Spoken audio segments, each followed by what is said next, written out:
This sitting is resumed.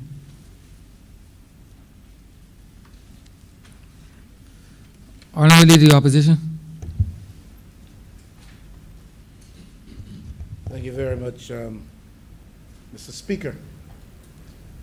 And I will, as usual, try to be no longer than is absolutely necessary. Now, business of procurement in an economy like ours here in Barbados is a big thing. State procurement, public procurement, government procurement, however you define it, describe it, is a major part of government spending or government spending program. That alone, Mr. Speaker, makes legislation which addresses the issue of public procurement, state procurement, government procurement, a big thing. The fact that government is a massive spender in the economy for various reasons, around various types of projects, catering to the various publics in Barbados, and in pursuit of its policy expressions, in pursuit of the needs of the public. Such a big and massive thing it is. Barbados cannot, in my view, afford to go beyond this moment in addressing more fully and more properly so the business of a proper framework within which the activity of government procurement takes place. We spend billions in projects, billions in acquisition of goods and services, and it is not as many people would define it government money or government's money. It is the taxpayers' money. It is public financing for the public good, and where we have to interface as state machinery with the private sector to acquire services, products and goods which attach themselves to billions of dollars, then we are dealing with a massive activity which has to be properly framed in terms of the legislative architecture that fits under it and fits around it, so that the Parliament today, in my view, debates properly so an important piece of legislation. I was checking in the World Bank, statistics seem to suggest that in terms of GDP with reference to developing economies, public procurement accounts for up to about 20, maybe even beyond that, 20% of the GDP of developing economies, of which Barbados would be one. The extent to which procurement is one of the biggest activities in which government finds itself involved, necessarily so. The extent to which that is true also makes it equally true that the activities around public procurement present a context within which corruption massively can take place. In some countries, the stories are legend. In Barbados, the stories have been many with respect to corruption attaching to the business of public procurement. So the activity may be big, and the monies dispensed from the public purse may be massive, but the potential for corruption, Mr. Speaker, is equally so massive, and therefore the importance of a bill such as this. Of course, we can assess the merits of this bill in some respects by making reference to other bits of legislative architecture that will take place. But in a minute, perhaps I would make reference to the United Nations Convention Against or on Corruption, just to suggest what I'm trying to say. In recent times, this government and the government has said that, especially with reference to the acquisition of vaccines, for instance, the procurement of vaccines, it's like the wild, wild west out there. And the Prime Minister and others, Minister of Health and others, have lamented the fact that because of the small size of our population, our small numbers, we are not robust competitors. We are not seen as attractive competitors or appealing jurisdictions with reference to those who are suppliers of those vaccines. That is just to illustrate the context in which we speak. So the issue of diseconomies of scale, because of our small size, we can't compete with some of the bigger fish in that big pond. Nevertheless, what we do expend, because again of our small-sized purse, what we do expend is still massive amounts, and those massive amounts ought to be properly regulated as to their use and ought to be properly accounted for.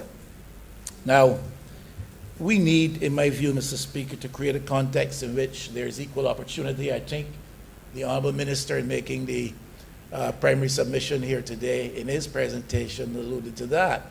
We're looking to make the pool bigger. We're looking to create a greater measure of openness. We're looking to invite other players into the arena so that they too may benefit from the blessings of the state purse. But we do need, as we build these legislative platforms, to ensure that, in fact, we are not just putting provisions in lawful form together, but in fact that when we do come to the business of implementing that which is legislatively framed, we are in fact creating a context for better, more democratic opportunity, equal opportunity, creating a situation where pricing can be more competitive. That benefits the taxpayers, that benefits the public purse. If we can create that competition with respect to pricing, then the state purse benefits from lower prices attaching to those services, products, and perhaps works that are needed to be acquired from time to time. We would want, of course, to ensure that there are greater levels of accountability and transparency. If legislation does not reach to those goals, then we fail to achieve the mark. And we certainly want to see an improved quality in that which we are offered.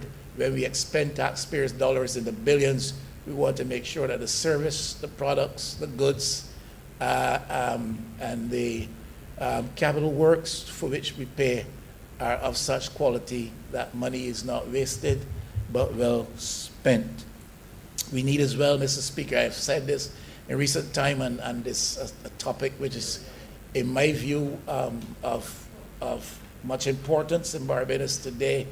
And with every piece of legislation like this, I will be looking to see how, in my view, we are improving, further building up or building out that framework within which small and medium-sized enterprises can benefit. We can't continue to construct platforms, even with reference to the legislation that we pass in this House, platforms which create a better situation only for those who are already very well endowed, very well blessed, and who have been benefiting historically from the generosity of the state with respect to the billions of which I speak, which we spend. So I have to ask myself, with respect to this, how are we in fact improving that framework within which small and medium-sized enterprises can continue to benefit to a better extent. I look forward to the outworkings of the legislation, to the implementation of the stipulates here attaching to contracts and outsourcing of government procurement and stuff like that, to see wherein there is provided proof that small and medium-sized enterprises are indeed getting a better deal and coming to experience a better day. Now, I have just Article 9, Mr. Speaker, to which I would make reference from the UN Convention Against Corruption, as I said, and it's one of the frames against which I would seek to analyze for my own personal enlightenment the merits of the bill. And Article 9 speaks, of course, to public procurement and management of public finances, and speaks to where each state party to the convention, as a member of the UN, seeks to line up itself Not too sure that we have, as a state, signed on to that. But of course, the suggestion, high recommendation, the philosophy of exposed in Article 9 is that each state would take necessary steps to establish appropriate systems of procurement based on transparency, competition, and objective criteria in decision-making that are effective, among other things, inter alia, in preventing corruption. The public distribution of information relating to procurement procedures and contracts. And I think that is one of the things the Honourable Member stressed in his earlier presentation today. The establishment in advance of conditions for participation in the procurement process, including selection and award criteria and tendering rule and their publication, making sure that there is that transparency and that equal opportunity is afforded to all registered companies who may want to be a part of the bidding process. The use of objective and predetermined criteria for public procurement decisions. And I think some of this would probably come in any regulations which would later on attach to this legislation. Integrity, of course, the pursuit of high levels of integrity within the system is one of the major aims. Integrity in the public procurement processes, transparency, accountability in the management of public finances. My honourable friend who spoke before me was very loud and frequent, repetitively so, in his castigation of the previous administration with respect to this matter, transparency and accountability in the management of public finances. And of course, an effective system of domestic review, including an effective system of appeal, and to ensure that there's a right of legal recourse to remedies by those who, within the context of the procurement processes under law, can find that they have recourse to remedies in the event that the rules are not seen to be working in their interests or the rules are not being applied at all. And of course, where appropriate, measures to regulate matters regarding personnel responsible for procurement. By looking at the legislation last night, Mr. Speaker, and I thank my honourable friend for alerting me that we'll be doing this today. But this bill is 165 pages. If you look at the appendix attaching at the back of it, addresses about 117 very important areas around the procurement process. There was a lot of reading to get into, a lot to digest, and a lot to take on board. Of course, we do lose a lot when we have to pay higher costs that might be necessary because of our small size or because of the scarce availability of goods and services which we may want to secure or acquire. But added, of course, to those losses, Mr. Speaker, would be the cost attaching to corruption, which is unchecked if legislation is not in place and is not properly so in place. I, Mr. Speaker, like to deal, as I've said before, with practicalities around these issues, and I would therefore want to take us first to Clause 6 and on page 19, Clause 6 on page 19, and the Honourable Minister of State in the Ministry of Finance and lead presenter on this bill, member for Christchurch East Central, spent some time again castigating the past administration, the recent past administration, for its delinquency with respect to paying of suppliers of goods and services. And of course, that is where I wanted to start with reference to these clauses at 6 and on page 19. The head of the procurement entity shall ensure, and this is at page 19B, 4B, before a procurement is initiated, confirm that funds are available to conduct the procurement.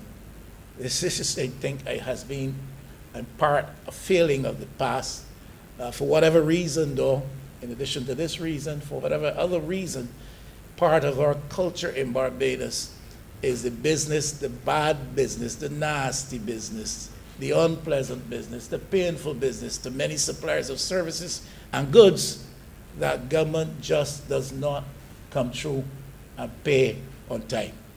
Well, the minister was loud in his voicings that the government of the day today wants to make sure that this is not the case anymore. In fact, in repeated instances again, he echoed the fact that we are, as a government today, paying bills that the last administration did not pay, and that notwithstanding the economic context in which we find ourselves, particularly so because of the impact negatively of COVID, we're still trying to not only pay bills long past due and debts which were accrued on the others, but they're trying to pay bills, keep current with reference to that which is in front of them. Mr. Speaker, you would know, you are a man of the world, and you would know that it is not beyond imagination, and you probably do certainly know it to be true. There have been companies in Barbados which have failed, which have folded because government was slow in paying, delinquent in paying. And I think to the extent that there is a resolve to put that as part of a culture of the past in Barbados, it is good for business, whether small, medium-sized, or large businesses, that government binds itself to the responsibility, effectively, of paying its bills, especially to companies, and paying its bills on time. When a company falls, not only is investment lost, but jobs are on the line, livelihoods are affected, households are harmed. And so the business of government paying on time is not some just simple bureaucratic lapse. It is a part of our culture of doing business in Barbados, which the chapter of which we need to close, because that cannot be the way that we do it in 2021 if our companies are going to thrive, if people are going to find it a principal responsibilities of theirs once they have the resources to invest in this economy.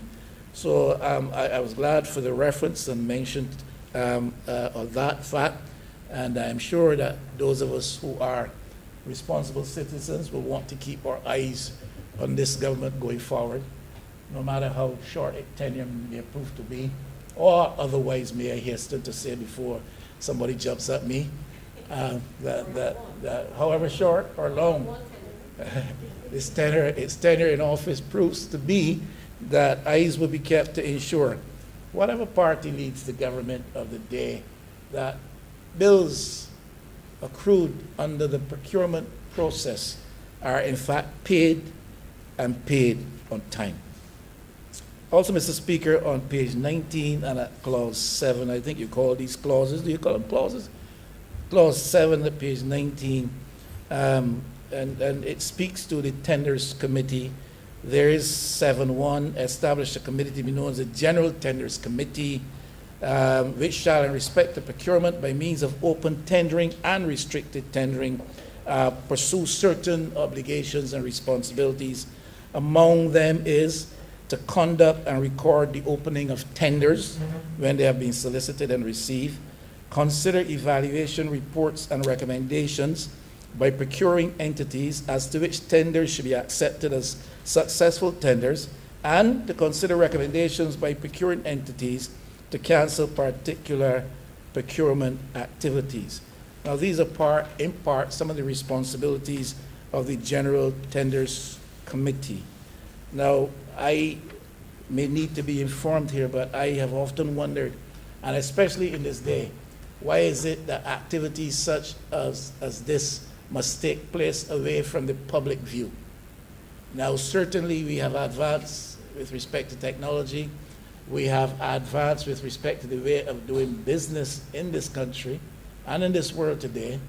That matters as important of this. We are talking about billions of taxpayers' dollars being spent. That's what we're talking about. That's very important. We're talking about a massive part of government public responsibility. We're talking about a situation where many lives are affected by the output that flow from these contracts and these projects. Now, there's a procurement process that we're establishing and setting around a proper legislative frame.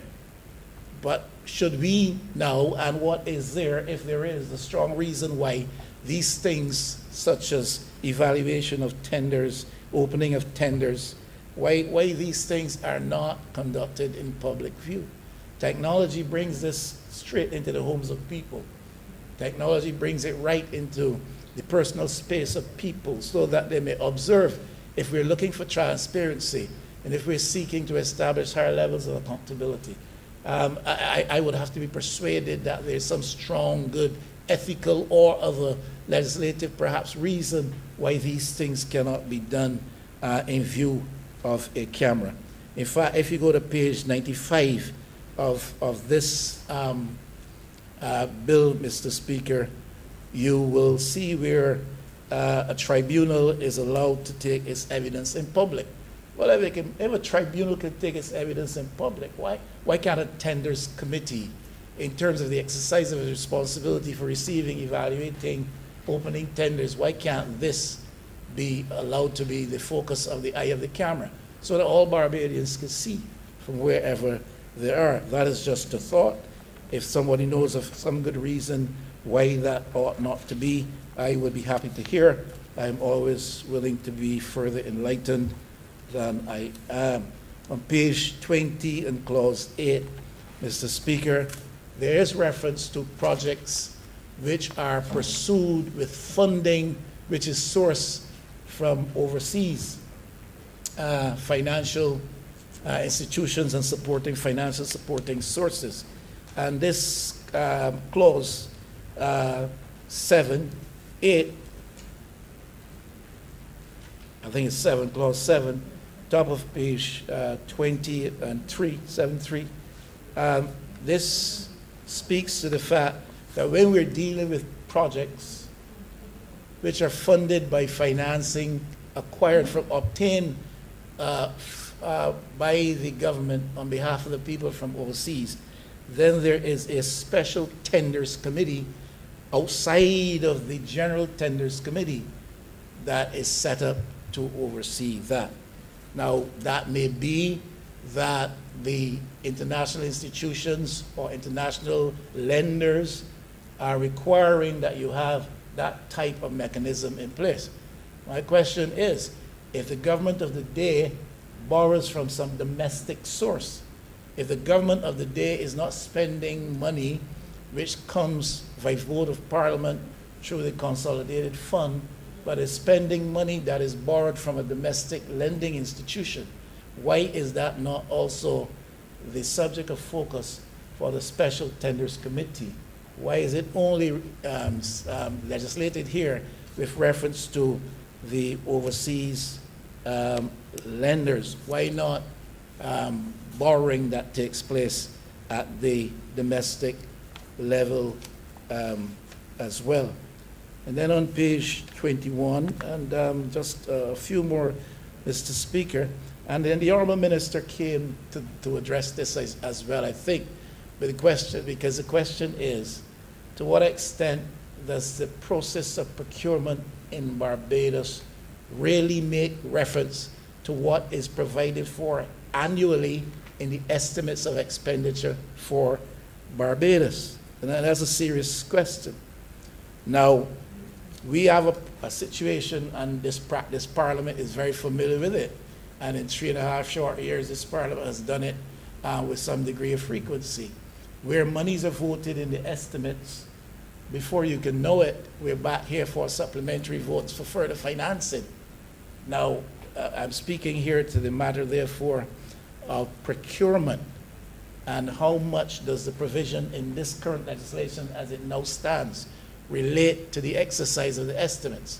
And I read and I heard the Honourable Minister make reference to this. Now, the procuring entities are supposed to make sure that at January every year they have a schedule of what they want to acquire. I imagine that that is going to inform the estimates, which we debate every March. But the point I am making is that the system as practiced by us has been abused, and oft so abused, because you come here for supplementaries which run into the millions of dollars. And if we're going to put this type of thing in legislation, but still use the loopholes in the legislation to continue the practice of abuse of the system, then we are fooling Barbadians and we are fooling ourselves. Simple thing here is make these matters very pertinent and relevant to the exercise of the annual estimates here in March, and make the results of those votes binding, so that supplementals only come out of arising and unforeseen circumstances, and not become a mechanism that is used for somebody's fancies to be fed after the official vote for monies have been taken here in the Parliament of Barbados. Now, in clause 14, which is on page 23, and I really would, I suppose this might be very much in place. It may very well be in keeping with what obtains elsewhere. But it struck me as something that ought to be queried. And at page 23 and clause 14 and 3, towards the bottom of the page, if you're following the bill, Mr. Speaker, the Chief Procurement Officer shall, for the purpose of procurement under subsection 1A, operate a bank account into which shall be paid money provided for the procurement of what they call common items. It seems to me, I know the bank account is not in the Chief Procurement Officer's personal name, but it seems to me that he is the one who has oversight of that account and what happens to that account. And this may be normal, I don't know. I am prepared to be informed. But why aren't we looking at a situation where monies allocated for procurement, especially if they constitute part of the estimates exercise, why are these monies not coming from the consolidated fund? Why is it that the Chief Procurement Officer has recourse to a bank account with respect to the procurement of what they call common items in the legislation? And perhaps there's a simple answer to that. Perhaps it's a matter of practicality. Perhaps it's a matter of somebody's particular and peculiar choice and way of doing things. But it just strikes me that it perhaps may be unnecessary, and that if you want to have perhaps better oversight and better control, you deal with the mechanisms that have oversight with respect to how funds are dispensed out of the consolidated purse, so to speak. On page 24 and at clause 16, Mr. Speaker, a serious issue, question here.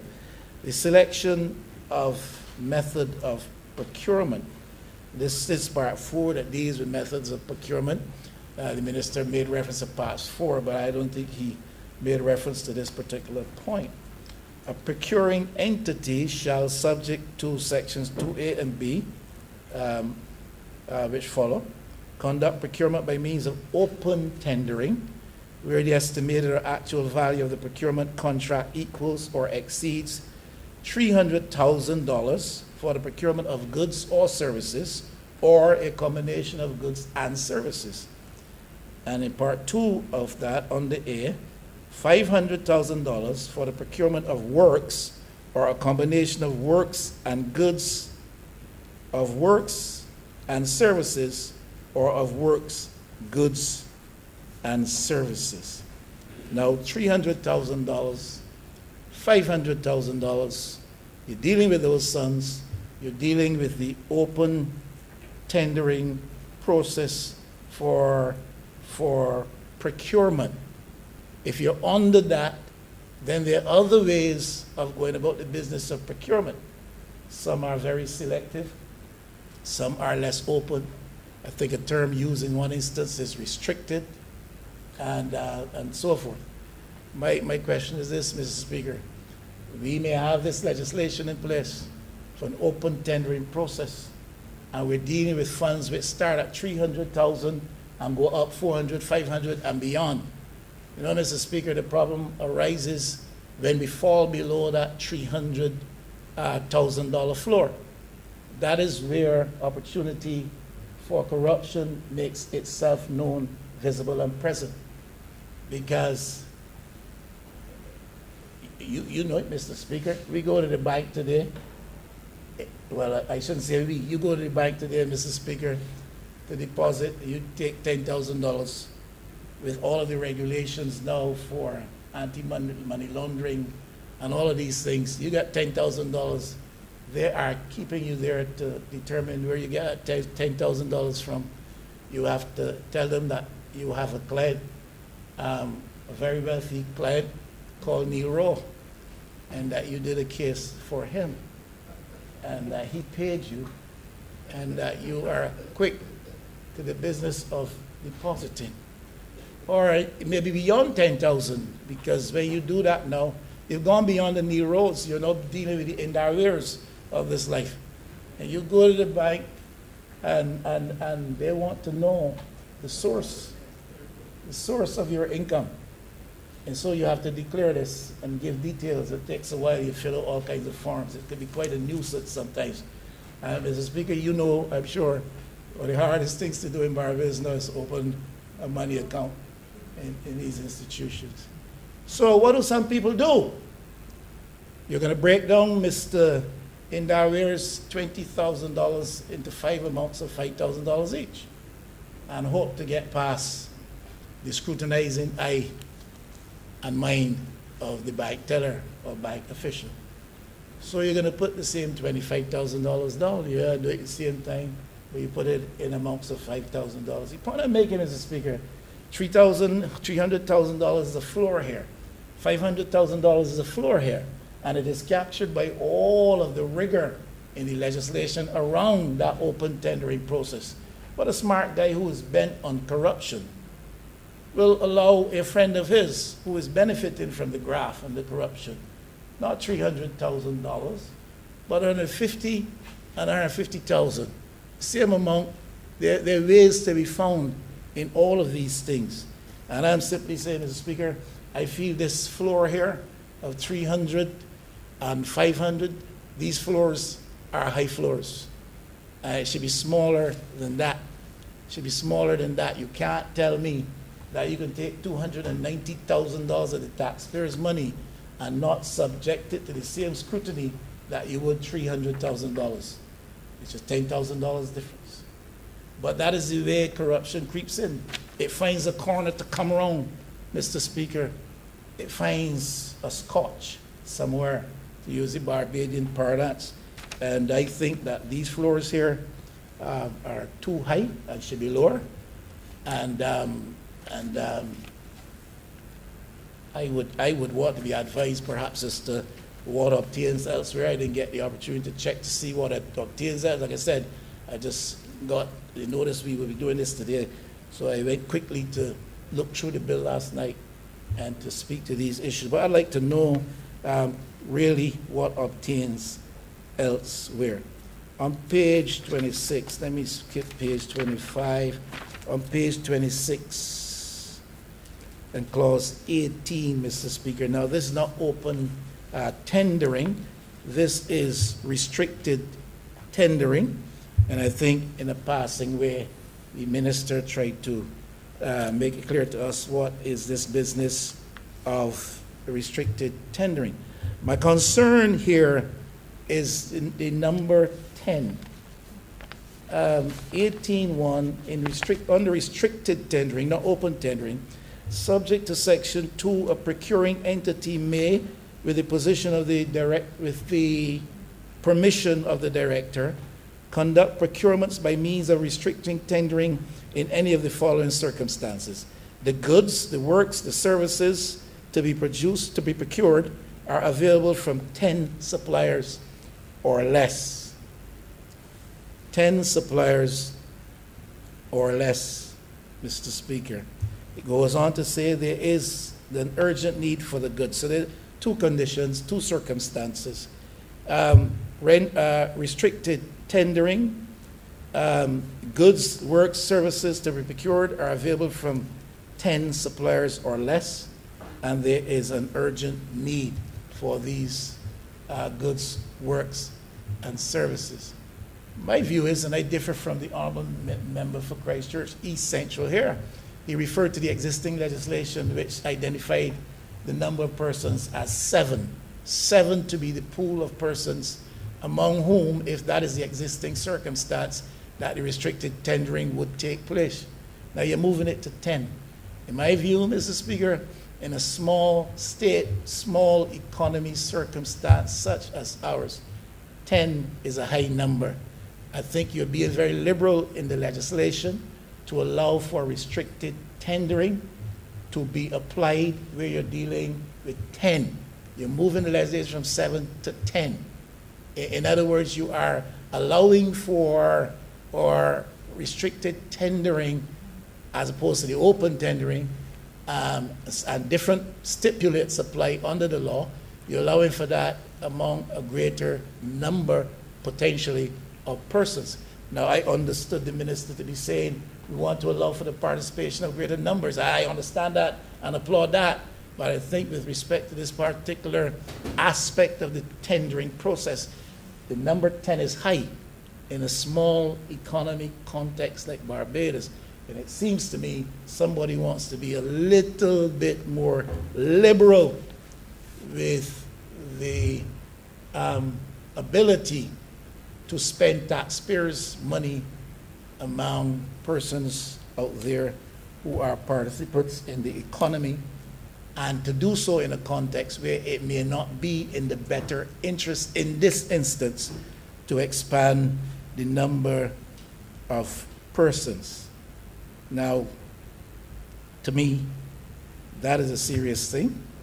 There must have been a reason why 7 was used, and I'm not going to argue that 7 is a high number either, but to move it to 10 certainly raises a question as if somebody wants to be a little bit more liberal in the context of a particular type of tendering to expand it to as many as 10, potentially 10 persons. The other circumstances is where there's an urgent need for the goods and the works and the services to be procured. Now, the question would be, who determines the urgency of the need?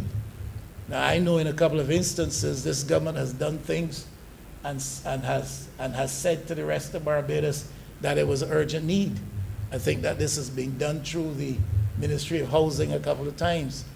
The need was urgent, could not go out to tender, could not allow for the full tendering process because the need was urgent, and it was in a moment of near crisis, and certainly the urgency of the moment demanded that we go around the tendering process and get to the business of acquiring the goods and services that we needed. So who determines and how is it determined as to what constitutes the urgency of the moment?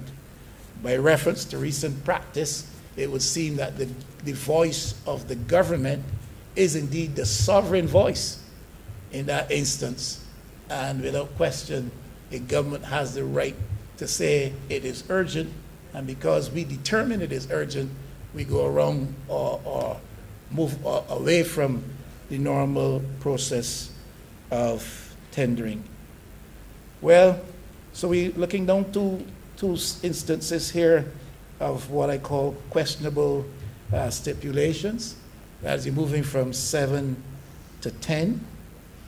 And even with respect to this legislation, Mr. Speaker, on page 27, in fact, you know you can still go ahead if there are more than 10, because to me there is a loophole there. There is an escape hatch there. So we move from 7 to 10, which I question, and the legislation is so worded on page 27 that you can go beyond 10. If you read it there for yourself, if services are available from more than 10 suppliers, you can go ahead.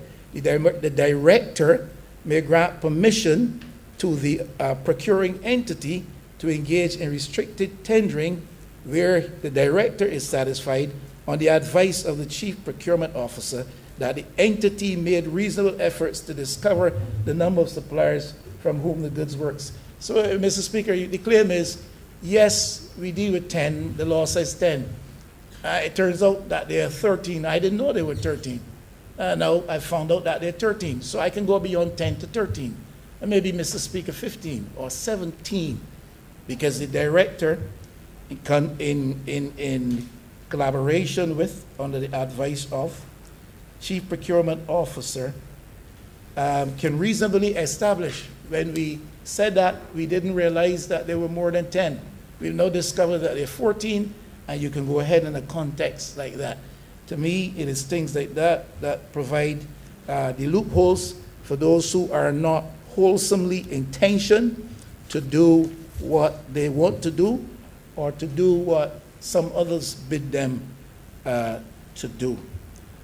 Page 46, Mr. Speaker, if I can find that.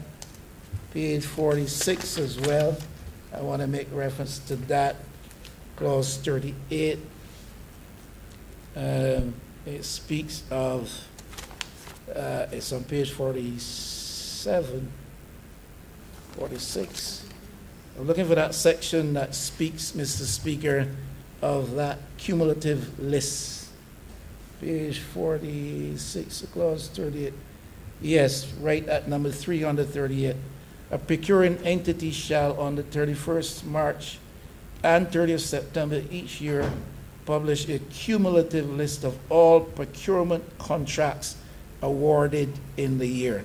What exactly are we attempting or intending to say, Mr. Speaker, when that information is shared in the public space, 31st of March, 30th September each year?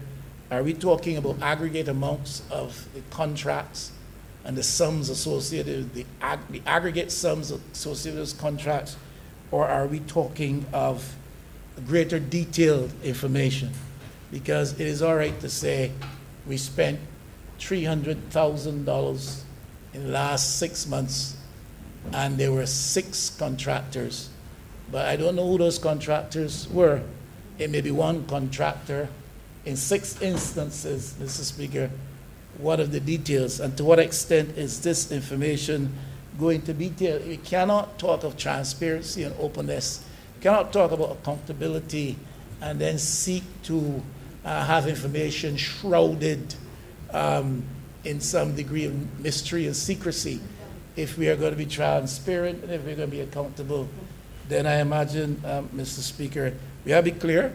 And if we're talking about details, I would like to know we're talking about details and not hide behind words like aggregate or cumulative or however expressed it is. But are we going to have details? Really, I think that those things are important. So we can read it and be happy with what we see there and think that it means one thing. But in the outworkings of the system, of the law, it may prove to be that we are not going to get what we expect that we are going to get. Page 39, Mrs. Speaker, I'll say this is not a charge against the government of the day. I'm speaking against the backdrop of a culture with which we are all familiar, the backdrop of a culture that is commonly known to all of us. And on page 47, under clause 39, it talks about legal officers, the identification of legal officers. Let me read it properly. It starts actually on page 46. A procuring entity shall nominate a contract administrator for each procurement contract awarded. A contract administrator. The contract administrator shall monitor the performance of a supplier, and this is on behalf of the government, obviously, to ensure that all delivery of performance obligations are met. Secondly, Prepare any required amendments to the procurement contract. The person is working on behalf of the procuring entity, the state entity. Prepare any required amendments to the procurement contract and refer the amendments for the approval of the Solicitor General as a government functionary or a legal officer nominated by the Solicitor General, and that does not have to be a government functionary. Maybe function on behalf of government in this instance, but not necessarily a government official. Or in the case of a procuring entity, that is a state-owned enterprise or commercial state-owned enterprise, such legal officer as the entity may approve for the purpose. Mr. Speaker, the stories are legend, maybe not heard by you or known of by you. The stories are legend of legal persons in this country who benefit substantially from the giftings of governments. There are some people who are in the practice of law and very close to political parties. They really have no interest in entering the political arena, putting their skin in the ring, putting themselves on the line, offering to serve any part of the citizenry of this country. They're not interested in that. They're associated with political parties. They profess and avow themselves of party loyalty. The truth is, Mr. Speaker, their affiliation and association is expected by them to work to their interests, and that is that the party will give them hefty legal contracts. There are lawyers in Barbados who have made their lives and the lives of others out of this. In recent years, I've heard of some fees. Now, I say recent years, please don't run off and foam at the mouth thinking I'm talking about the last 3.5 years. I'm talking about recent years, the last 20 years or so. Let me put it in that frame. We have heard the many stories of lawyers, my goodness, and the fees that they have been paid for services rendered to respective political parties, administrations, and governments in this country, Mr. Speaker. And I believe that a provision like this one, to which I just referred, on page 47 of clause 39, that talks about contract administrators and legal officials who do certain functions on behalf of government with respect to the procurement process, opens the window for the generosity of the public purse to find a resting place in the hands of legal professionals who are affiliated with those parties primarily for that purpose. And lawyers, Mr. Speaker, Mr. Speaker, this is a serious thing. And it's a serious thing. And it is one of the things that you do not hear mentioned in any detail in any public space. And we continue to talk about transparency and accountability. But lawyers who benefit substantially from the generosity of government today. That's where we are. It's something that we have to have addressed, Mr. Speaker. On page 57 of clause 54,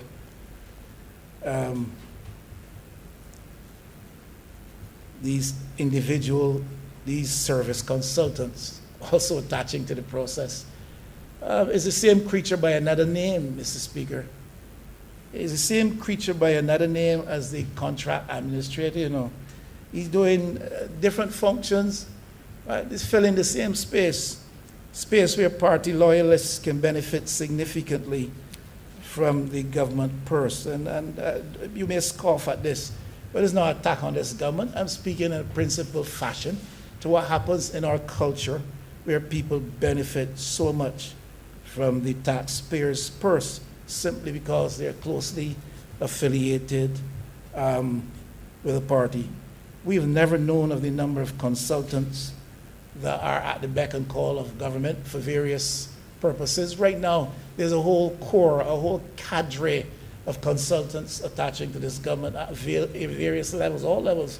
It was so in the last administration, runs into millions of dollars, and we have no details as to how many they are and how much money is expended for that type of stuff.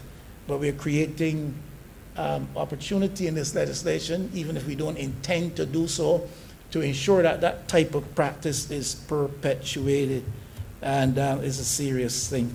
The Honourable member spoke with reference to PPPs, and that was my one of my concerns as well. How have they served our interests in the past, and how would this legislation change in practice what has obtained in the past, where the taxpayers have lost millions?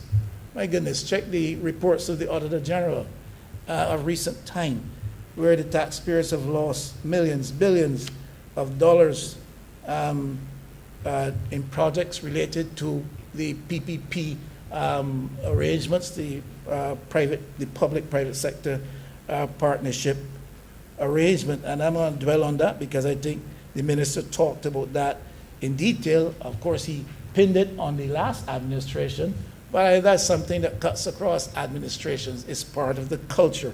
It is part of the practice. One can speak of that matter with reference to the Barbados Water Authority in recent times. One can speak of that matter with reference to the new prison at that time in St. Philip. But it has happened, and it has happened repeatedly. And oftentimes the devil is in the detail that does not come to public eye with respect to these public-private sector partnership arrangements. Page 81, Mr. Speaker, in clause 88, identifies for us some of the features which continue to be a part of the culture of corruption in Barbados. I spoke of that recently, and somebody wanted to take my head off. I still believe that there's a culture of corruption in Barbados, and if people want to believe that it starts with the politicians or it just revolves around politicians.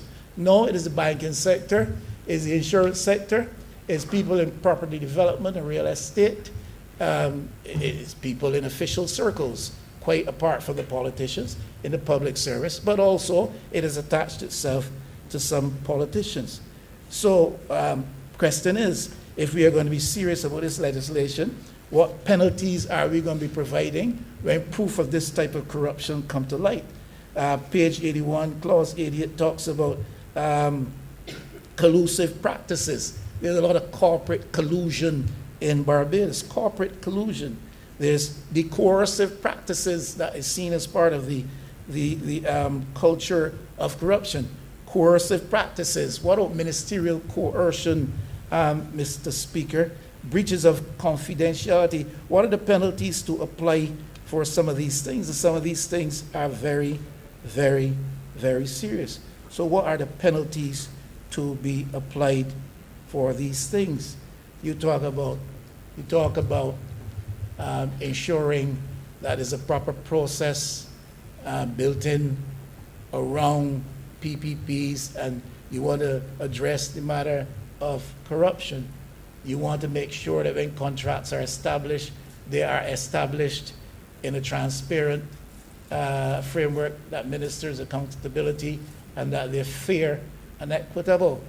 And yet we've had in the past, Mr. Speaker, contracts that have gone completely awry, outrageous sums of money, and mentioned by the Honourable Minister himself, and not only the instances to which he referred are the reality for us, the other instances, some not even that further, that far back, as he goes back into the last 10 years, some in more recent times in this 3.5-year period of this government as well. And the question is this, Mr. Speaker, the question is this. If we put all these laws around how this thing should be done and build a proper architecture, and we still get it wrong, what's happening? What is the dynamic obtaining there that we are not capturing? And the question I raise, Mr. Speaker, is a matter of ministerial bullying. When people in public office, sometimes high office. Now, we have a clause here that says contracts must be drawn to the attention of the Solicitor General's office before they are approved and enacted or acted upon. Now, this has been the case, and yet how is it that we end up with these bad, outrageously bad contracts? And is there a question of ministerial bullying that ministers feel that they can bully officers of the Crown, whether they be in the Solicitor General's office or in the Chief Town Planning Office, or wherever they may be located? Are we dealing with an issue of ministerial bullying, which even permanent secretaries cannot resist? Mr. Speaker, if that's the case, this is a monster whose head we need to chop off, because ministers of the Crown operate, yes, in the interest of your collective party and government responsibility, but you operate beyond that and above that in the interest of the people of Barbados. And you cannot have respectful public servants possessed with high levels of integrity, industriously trained to do their arduous tasks and doing it by the law, and ministers come and bully them. And they have to do this and they have to do that because the minister says so, and because the permanent secretary is weak and will not stand up in the face of the minister and say, no way, the law does not permit that. No way, that is not what we practice. Mr. Speaker, I am just trying to find out why, with all the legislative frames, why with all the rules and procedures, why with people who know these rules and procedures like they know the backs of their hands better than the ministers of cabinet, because that is their day-to-day work and has been for years, why is it we still end up with contracts which are so outrageously dark and difficult? And are we dealing with ministerial bullying? And if we are, how are we going to chop off that monster's head?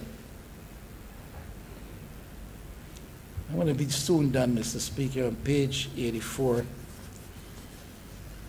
we have again here listed the qualifying criteria and capacity for persons who offer themselves as suppliers. And again, they could be listed there. They're in the law. But in the implementation, the actualization of the process, where do we go? This talks about managerial capability, reliability, and experience. This talks about technical competence. These people are acting as suppliers of service. We had a recent incident where there was an intermediary agent acting on behalf of this government to secure and source vaccines. That went all awry. And the question was asked then, still has to be answered, why this company without experience in that field of medical procurement? And that's what we're getting at. Mr. Dwell on that today, because there's a private member's resolution on the order paper that the government, I know, will not discuss or have debated. But Barbadians still want answers. But all this is in the legislation. We have the qualifying criteria for people to establish their capacity based on experience and resources to provide services. And yet we make recourse to people in the dark of night, on the cover of the gray, so that they may get done for us what we need done, we say, in the interest of the people of Barbados. On page 99, Mr. Speaker, if you're familiar with this bill, you know it'll soon finish. The bill is 165 pages, but part of that is an attachment of some prescriptions relative to the CSME and so forth. Now I make reference, the bill itself is 117 sections. I am at section now, clause 105, which speaks specifically to what I just mentioned, that procuring entity shall, prior to the executing of a contract, ensure the contract is approved by the Solicitor General and other legal officer nominated by the Solicitor General. Now, if that is in place, and that is the case, why then do we have to find ourselves renegotiating contracts? The Honourable Minister was honest to say that they spent a lot of time and energy trying to renegotiate contracts entered in by the last administration. But that did not begin, nor has it ended with the last administration. There's still questions around contracts in Barbados. And if we have reputable public servants involved in overseeing, oversighting, and approving the process, why are we still having problems? Page 104, very quickly, Mr. Speaker, and clause 108. At 3, The report, Mr. Speaker, the report need not include details of contracts valued at less than the relevant threshold specified in 16(1)A other than the total number and value. So you see what I'm talking about, Mr. Speaker? So you're going to give me some details, but those details don't need to include any specifics valued at under the 300 and the 500,000 that I spoke about. So you're going to tell me there were 10 contracts, but I can't know who they went to, who got how much, because they're under the 300 and the 300,000, 500,000. Man, Mr. Speaker, that you're standing at before the bank teller with $9,999. I think I got the math right. So this is the below the 300, 500,000 figure. That the absence of details will then hide the favored beneficiaries of the blessings coming from the government purse. So I get no details about that because they're under 300,000. They may have gotten 290,000, but I'm getting no details on that. I'm not accusing the government of anything. I'm saying the legislation allows for those loopholes, and with those existing loopholes. Honourable, point of order. Thank you very much, Mr. Speaker. I raise on a point of order, and I do so reluctantly, but I feel it's important for the chamber to be clear.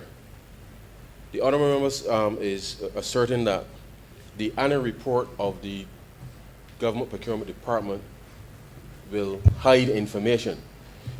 He would recall, because he did allude to it, to the fact that individual entities will publish their own cumulative procurement record within the department, and therefore for the government, the procurement department to republish every element, sir, really is redundant. So I don't want the honourable member to give the impression that we are creating a system, sir, that somehow allows information not to be shared with the public.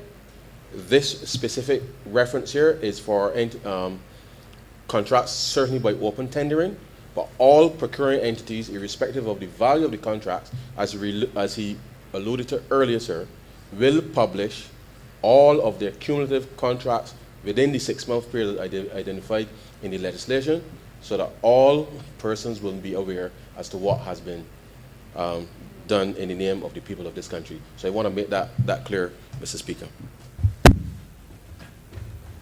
I'm sorry if the honourable member thinks that I was doing it. I was saying the government was intending to do any such thing, any such evil. I was not attributing the intention towards any such evil to the actions of the government. I was simply saying, wherever there is the hand, the mind, the heart that is given to corruption, it will find a corner to come wrong.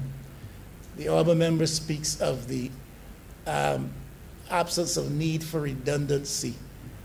I know that when you build in check and balance measures, often a feature of those things is redundancy. And the reason why you are redundant is because if you get wrong this bend here, we can catch you coming wrong this bend here. So redundancy is an insurance measure. It is a protective measure. And I do not know, as I said earlier, what is the measure of detail which will attach to those cumulative reports of procuring entities. I don't know what measure of detail we will get there.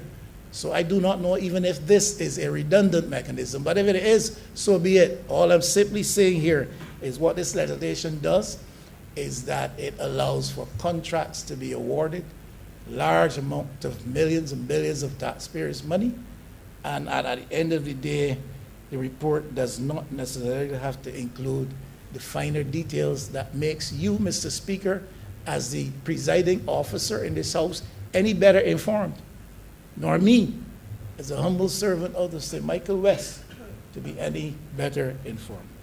Mr. Speaker, a procurement bill that enhances the platform, that gives transparency and protection to the interests of the people in terms of how their money is spent, especially when you're dealing with massive millions that come under the umbrella of procurement activity is a good step in the right direction. But nothing is ever perfect, and there are always some loopholes that would allow our friends as well as our foes to benefit therefrom. I thank you. Honourable Member Microsoft Central. Thank you, Mr. Speaker. I rise to give my unwavering support to this important piece of legislation. The Honourable Member who introduced the bill, the member for Christchurch East Central, said in his opening remarks, if I can cast my mind back that far to the beginning of the remarks, said in his opening remarks that this piece of legislation was long in coming. And I start there, sir, in my submission, because we've all had previous lives.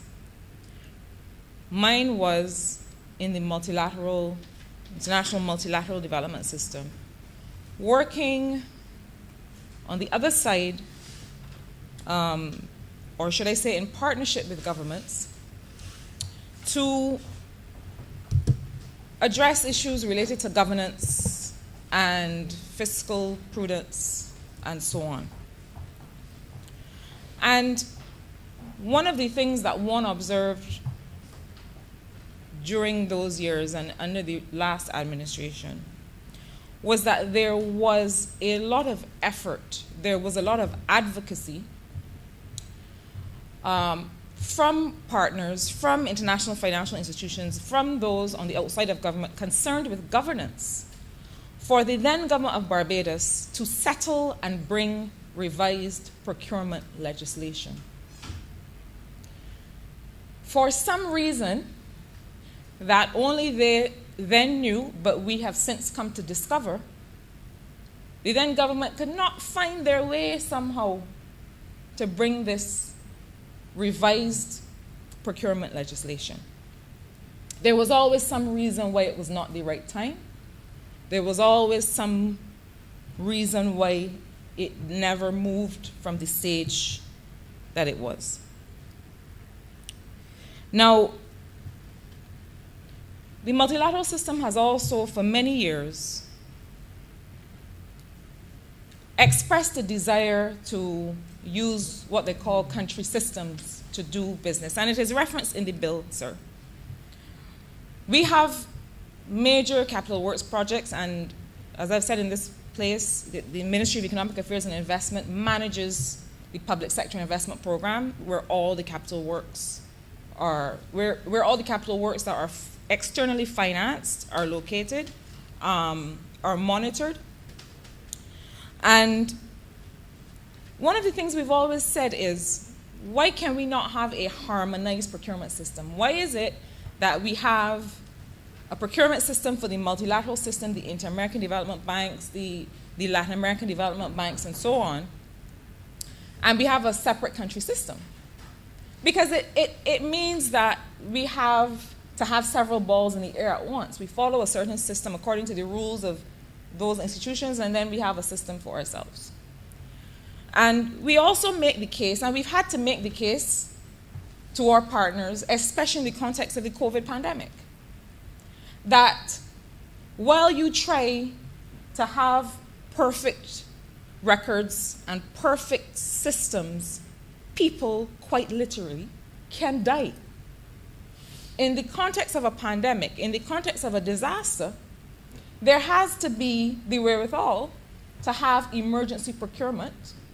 But there also has to be the wherewithal, quite frankly, sir, and we saw it in this pandemic, to be able to award contracts for goods and services, to be able to award, to employ those people who lost their employment because the economy contracted 18%. Now, I say all that to say this. This legislation takes us to the place, or closer to the place, where we can now start to harmonize those external systems, IDBs and the World Banks and CAFs and others, with our own. And why is that? The reason that that harmonization did not happen before, and I'm looking to put this delicately, the reason it didn't happen before is that you are only going to align yourself, sir, with a person or entity or a government that you find to be trustworthy and transparent and efficient in its operations. Some of us who have or are responsible for children and young people say this all the time to our young people, that if you lay with dogs, you get with fleas. Now, those in this chamber who know me know that I have a lot of time for dogs. But mine don't have fleas. The point that I'm making is that international institutions who have to protect a credit rating, who have to protect a reputation, are only going to use country systems in countries that have shown their systems to have integrity, to be transparent, to be efficient. And so this bill gets us on the road to reopening that conversation with the banks to say, look, this is the kind of procurement legislation that you have been asking for. This is the kind of transparency and efficiency and inclusion that you have been asking for. Let us look at harmonizing your system with ours. Why? Mr. Speaker, you know, the public sector investment program of the government is responsible for and carries and monitors a lot of important works: roads, bridges, digitization and modernization, housing in some regards, all of the major works of government. And if you have a situation where you are using different procurement systems or different procurement methods, and every institution has its methods, and one tells you, well, you have to go to international competitive bidding for this, and you have to make sure that suppliers from these 24 countries can bid, and another one tells you that suppliers from these other 48 countries can bid, all of a sudden a country the size of Barbados finds itself having to expend resources managing all of these different procurement methods. And I'm casting my eye to the member for Christchurch West because he and I often have this conversation about the impact of the different procurement methods on the efficiency of a government to execute its capital works. If we now have procurement legislation that an international financial institution can adopt and say, listen, we're good with that one. If you use your country system, we believe that it is trustworthy. We believe that it is transparent. You go with that, and we can procure, and we can do our business using that legislation. What I'm saying doesn't sound very sexy, sir. But it is critical, because it means that we can be faster, we can be more predictable, we can be more efficient in carrying out the business of government under those externally financed contracts if we're using a single set of rules that are set by the country. And so here's an opportunity once again for Barbados to lead in having a piece of procurement legislation that international financial institutions can adopt, can say, look, all of the works that you do with under projects financed by us, use your country system. This is room for Barbados to lead again. This small island, sir, has led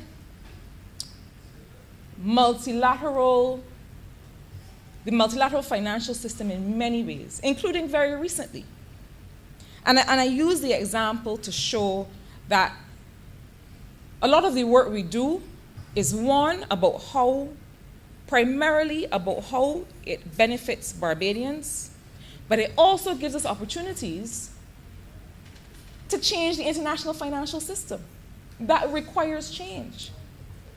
A few months ago, well, it's probably over a year ago now, I had the privilege of having a conversation with the IDB about our natural disaster clauses and the fact that Barbados is the largest issuer of natural disaster clauses in the world. In this part of the world, Barbados and Grenada have issued clauses, natural disaster clauses in our debt. And I said to them, with the support of the economic team, the multilateral system has to do better. If a small island like Barbados can go that step, why are you not doing the same? Why are you not giving a country that is subject to so many different kinds of disasters based on the climate crisis? Why are you not leading the way in international financial institutions to say if a country like Barbados, Bahamas, Grenada has a major disaster, that you have 2 years, as we've done in our clauses, where you don't have to repay principal or interest. Now, this is the kind of advocacy that we do all the time. But I will admit that when the bank came back and said, we've created an instrument, Minister, based on the conversation that we had. We now have something called a principal payment option that we've created and we've taken to the board, based on the argument that you have made. Now, the instrument doesn't suspend interest payments. We want it to. We would wish it did, and we hope that it does. We had such conversation with the president of the bank when he was here. But it makes provision for you to suspend principal payments on this debt for 2 years. Why? Because after a disaster, countries don't have the time or the energy or the wherewithal to go scrambling looking for money, to go and now write a loan contract that has to take months to be negotiated and signed. We need access to finance and access to liquidity today. Why am I raising that? Because these kinds of practices and legislation pave the way for little Barbados to lead in terms of how the entire world does business. We did it with the bank establishing an instrument now for all of its borrowing members, not just us, all of its borrowing members, to include this clause in its loans. To say if there's a major hurricane, instead of paying back principal, we can use those resources to build back the country. That is a huge transformational step that Barbados has taken, not just for our benefit, because we already have natural disaster clauses in our debt that will benefit us, but for the benefit of the rest of the Latin American, the Caribbean region, and eventually for the benefit of the rest of the world. Now, this is extremely important legislation that I support. But I do want to say that one of the things that any procurement legislation in 2021 has to be able to address is inclusion. Now, I said that this bill addresses 3 things: transparency, and I'm not going to go into several responses to the Honourable Leader of the Opposition because we are well accustomed to his practice of just posing questions and leaving them hanging in the air, when we well know that one can ask any question to try and cast doubt, because why not? Except to say that the publication of the list of all procurement contracts by procuring entities refers to the publication of the name of the supplier, the project to which it's related, and the value of the contract. I think that is key important information. So to suggest that, well, it could be anything, it could be any information, well, that's the information that will be published for the benefit of the Barbadian public and Barbadian taxpayers. But I want to focus in particular on a few key parts of the legislation. And one has to do with Clause 82, the publication of notices. And Clause 82 makes reference to all the different ways and places in which the notices should be published. Which newspapers, how often and when, and what counts as publication. And I am sure that in the administration of the Act, once passed, that the Honourable Member for Christ Church East Central and the Ministry of Finance will move very swiftly to ensure that we have a central electronic place of publication, because as he said in his submission, I might buy a newspaper on a Sunday and not on a Wednesday. And more, I hate to say this, and I'm not speaking it into being for the entities concerned, but more and more people are not going to be buying newspapers, right? When I was a consultant, again, in the international financial system, if I was looking to bid, there was one place that I would go for all UN contracts. There was one place that I would go for all World Bank contracts. Similarly for other major institutions. Every single available contract was published in that one place. And I was known, back in those days, you don't want to see them again necessarily, to spend hours just putting together packages for submission. But I'll tell you the other thing that made it hours and not days and weeks. I was registered. I was a registered supplier so that I didn't have to keep going in and say my name, my date of birth, my mother's name, my father went to school. I didn't have to do that over and over, because whether it was UNESCO or UNIFEM or UNICEF or whoever it was, as long as I put in my ID number as a registered supplier, then I would just need to populate whatever was the information specific to that tender. I say all of that because this legislation is important. It is critical. It allows for more transparency, but it does not serve to empower or include people unless I am able to just go and look and see what is available. People do not have the time, and I make this point all the time, that the lower your income level, the less time you have. The lower your income level, the less time you have. Why is that? Because people at lower income levels tend not to be driving, they tend to be catching a bus. They go stand at a bus stop. The time is so critical to make people in a certain income category more productive. And one of the things that the state can and must be able to do is to be able to reduce the time that is required for people to transact business and for people to increase their access to income. That is critical. So instead of having to go here and buy a paper, and this lady don't have it, go back and buy this paper and go make sure I get a Wednesday and a Sunday. No. Once we are able to pass this legislation, the accompanying strengthening of systems and technology has to mean that people can go log in once. They don't have to submit the information to UDC and RDC and NHC, and that they have a unique identifier and they can say, I'm a registered supplier and I want to bid for this. So that supplier's register at 85 is important.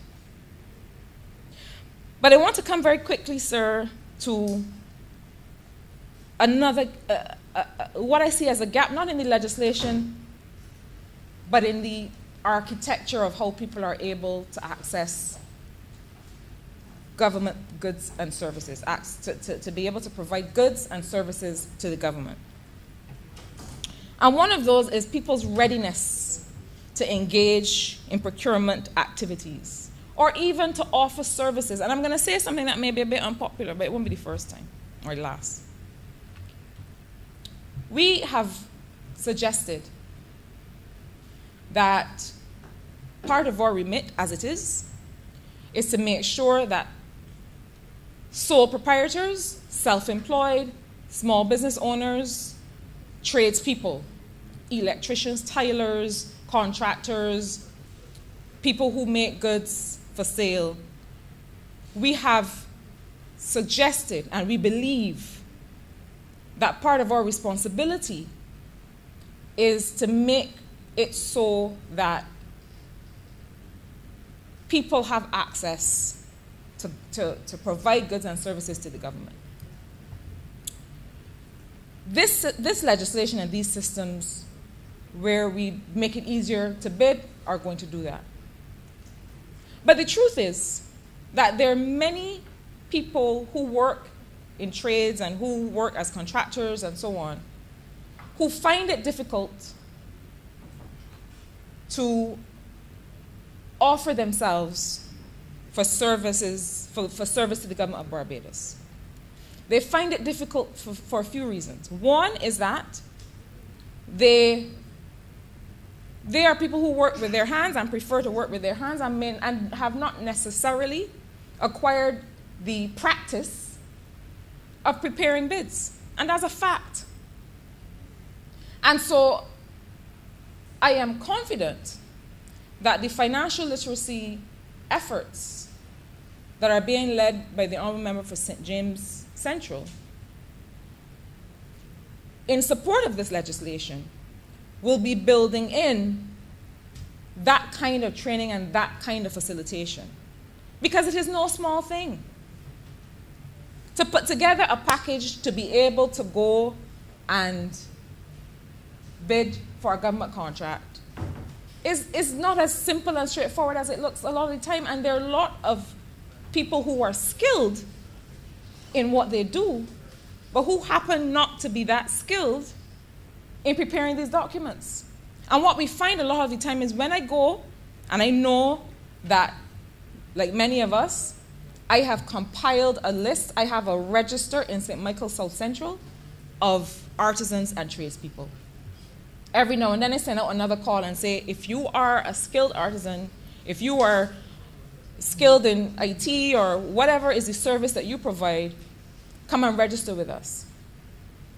And I know that when I follow up to see what percentage of St. Michael's South Central constituents have access to these services, what are the problems that we find? One is the capacity to be able to prepare bid documents. That's a fact. And the truth is that just before we had to start to deal with COVID, one of the workshops that we were putting together was just that, to be able to help small business owners and artisans put together bid documents. But there are other things. There are other things that relate to the requirement for sureties and the requirement for collateral. And once again, we are not meant to speak to legislation that is forthcoming, but I have every confidence that the member for St. James Central is also, through his work on the collateral registry, working on companion legislation and companion systems that are going to mean that it is much easier for small business people to find the surety or to find systems of surety that are not necessarily a certain amount of liquidity, of cash, of money, of capital, so that they can more successfully bid for contracts. But I want to go further. And it is this. And I say to the Honourable Member for St. Michael's South East a lot. I say this a lot to her as Minister of Education. And I also say this to the Honourable Member for St. George South as Minister responsible for youth. That a lot of the gaps that we have in our systems relate to skills. Across sectors, a lot of the gaps that we have relate to skills. And why? Much of the time, the expectation to be able to get access to work, to get access to contracts, much of the time that expectation is not matched by the skills. And I'll explain what I mean. We know that there are young people across Barbados who are interested in working, are interested in providing certain kinds of services. They have come along learning with someone or watching someone or just looking and seeing and getting an idea of how it's done, but they're not certified in it. And we all know, let's be real, that we are not hiring somebody to build a structure in which we need to be housed, or a loved one needs to be housed, where that person is not certified, and that structure might collapse and injure somebody. There is a gap between the skills that people have informally acquired and that they may be doing quite well, and the certification that they acquire as evidence. And one of the things we have to look at is, what are the other ways of certifying young people so that we can test their skills? We can say, oh, you're a joiner, come and build these closets, or come and do this and let me see. And certify people built based on the skills that they've acquired. If we do not, we are going to continue to have large cohorts, generations of young people who are uncertified, who may have skills, but who don't have the evidence to show, who have gone to school for years, who have acquired certain talents, but who don't have the certification to show. And a huge part of what we have to deliver are flexible ways to certify based on experience, based on the fact that they've been apprenticed to the next door neighbor who's a master joiner. These are the things that we need to bring to bear to close the gap. Because while this legislation speaks to the issue of inclusion, we talk about the suppliers register, we talk about the publication of notices and how it is written to include people. If we don't do the background work to create a generation of people who can now be certified in what it is they say they can do, this is not going to go as far as we expect. I want to make two final points, Mr. Speaker, before I retire from my feet on this piece of legislation. One has to do with the evaluation of unsolicited proposals as outlined in the bill. There's a lot that's said about unsolicited proposals. The government of Barbados gets a lot of unsolicited proposals. And this is one of the reasons why the honourable member who led this bill and his team had to come up with a framework for how we treat those unsolicited proposals. And there's a lot said in this legislation about how we evaluate and whether this person is the sole provider of these services.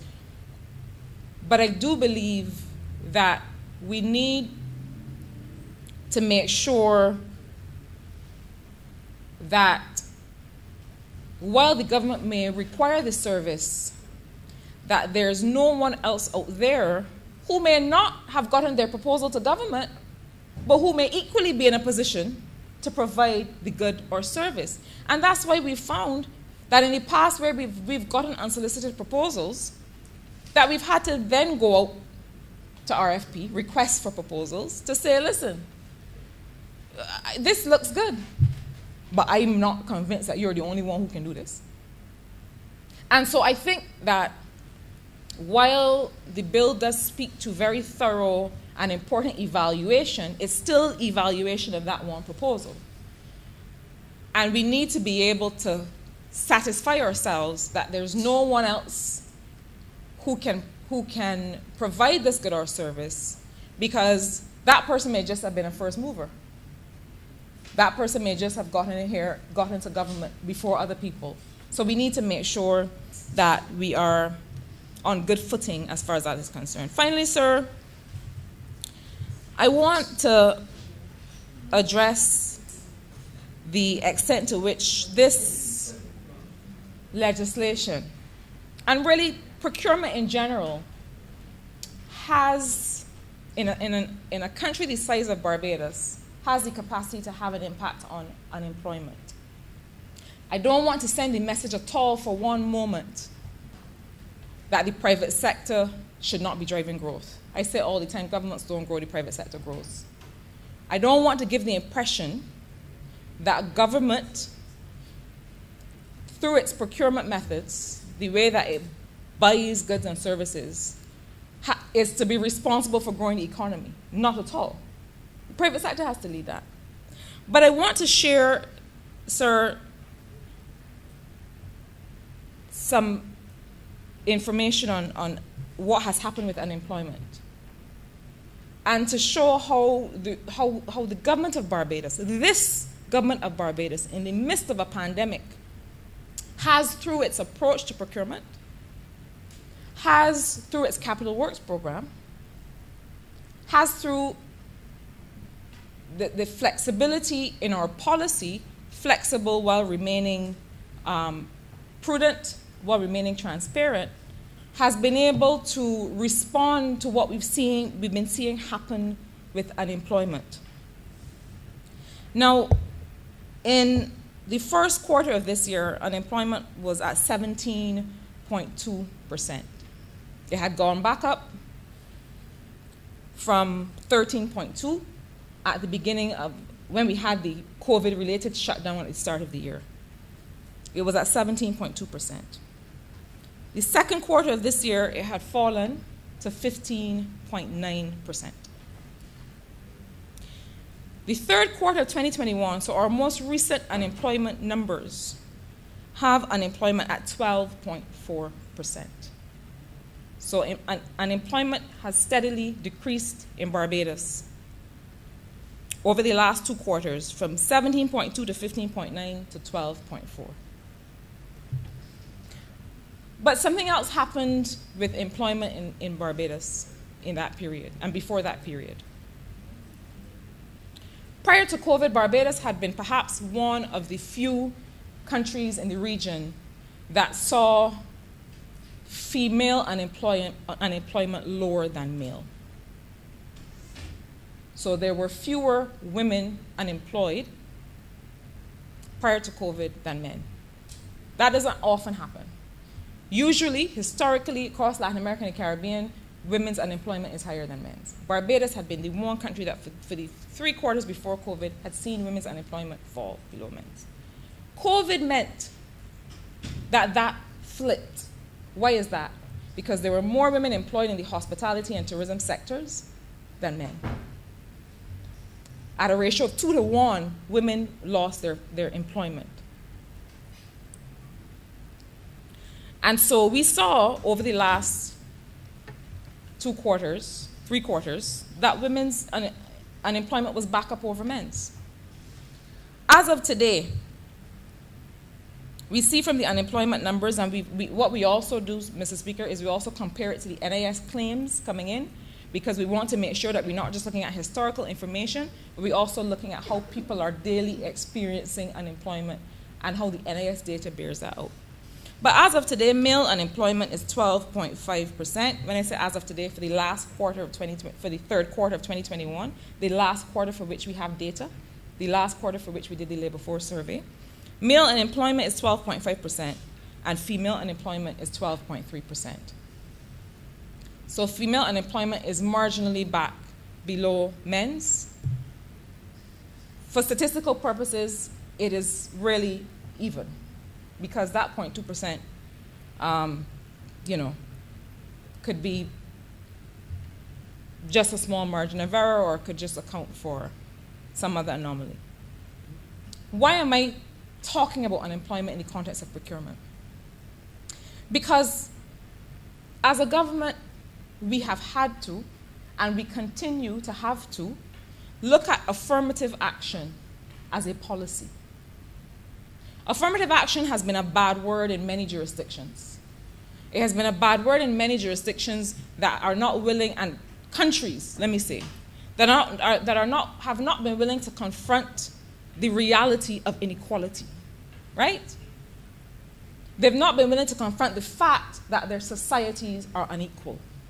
If you're not willing to confront that fact, you might as well go home and lie down, because it means that you're doing policy for the wrong reason, right? Your government policy has to be about removing inequalities. In a country the size of Barbados, we cannot always allow for the market to take over. The fancy macroeconomists, like the member for Christchurch East Central, would want to say, well, let the market take over, let the market correct it. But we know that when it comes to issues like young people's access to employment, when it comes to issues like women's access to employment, a government in a country the size of Barbados small, climate vulnerable. I remember. Sorry to interrupt. For one moment, I thought your colleague wanted to raise on the point of order. I was just wondering. He might. He looked back. I said, And he may. Continue, I remember. But in a country the size of Barbados, we as the government have things that we have to use policy to correct. And so, where the private sector... I remember has 2 more minutes.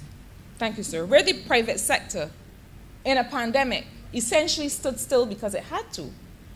The government of Barbados had to come in to stand in the breach through our capital works programs and through the provision of,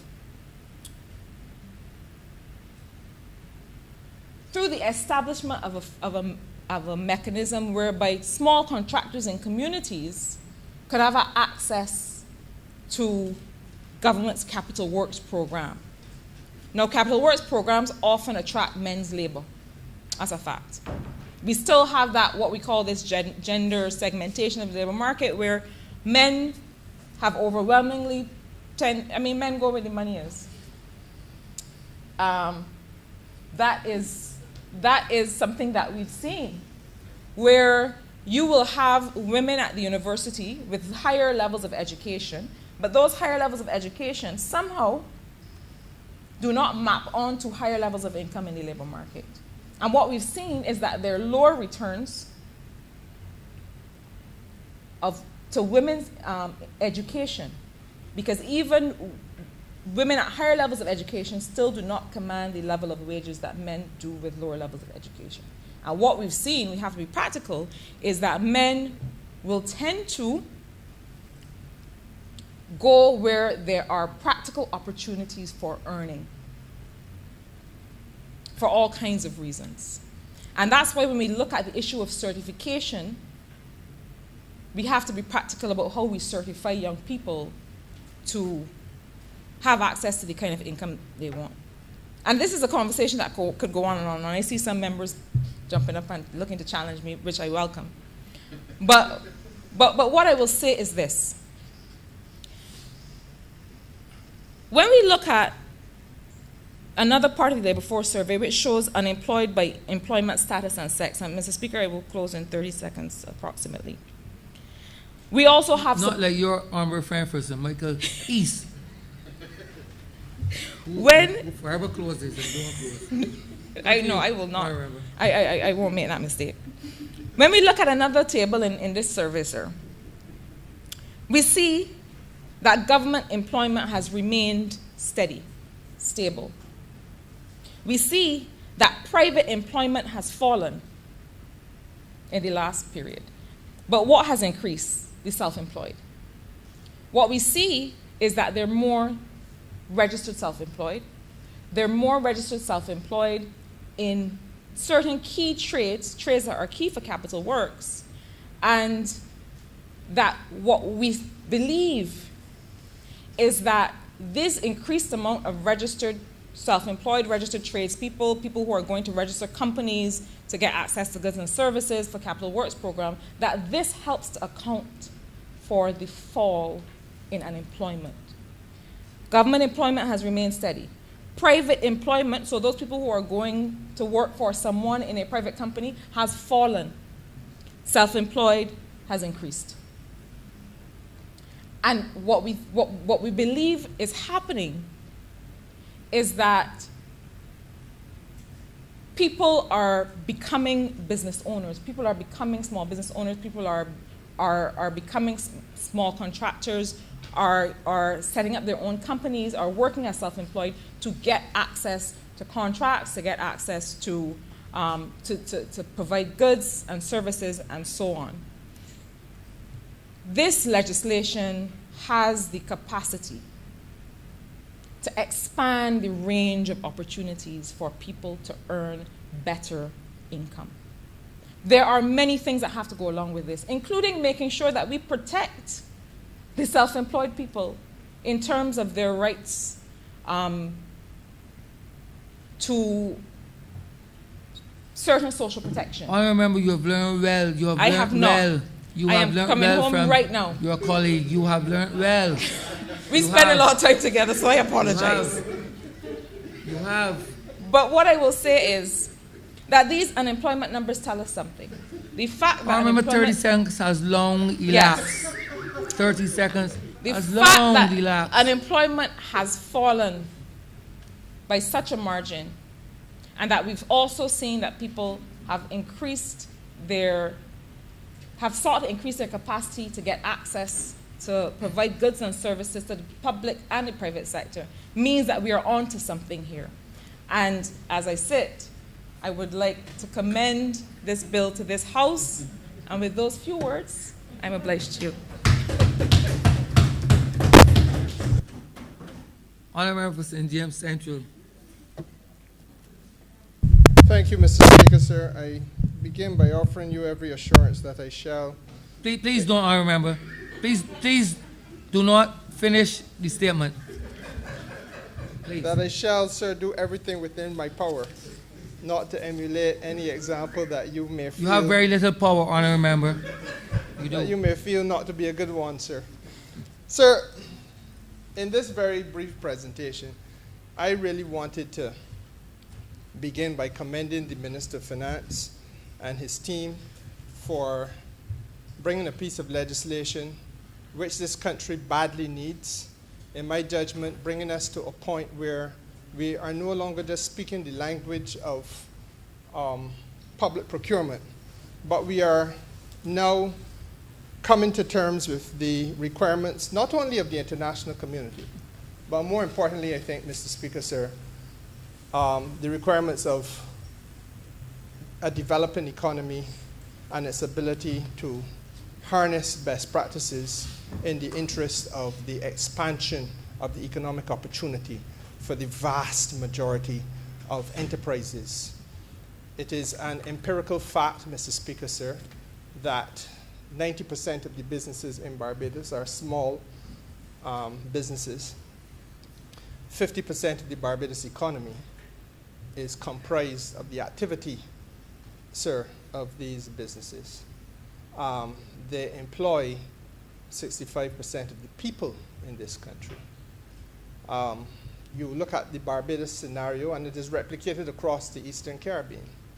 In fact, Mr. Speaker, sir, Transparency International has made it clear that in the Eastern Caribbean, 13 to 20%, and that really is a figure that also is reflected globally, 13 to 20% of the GDP of these islands, sir.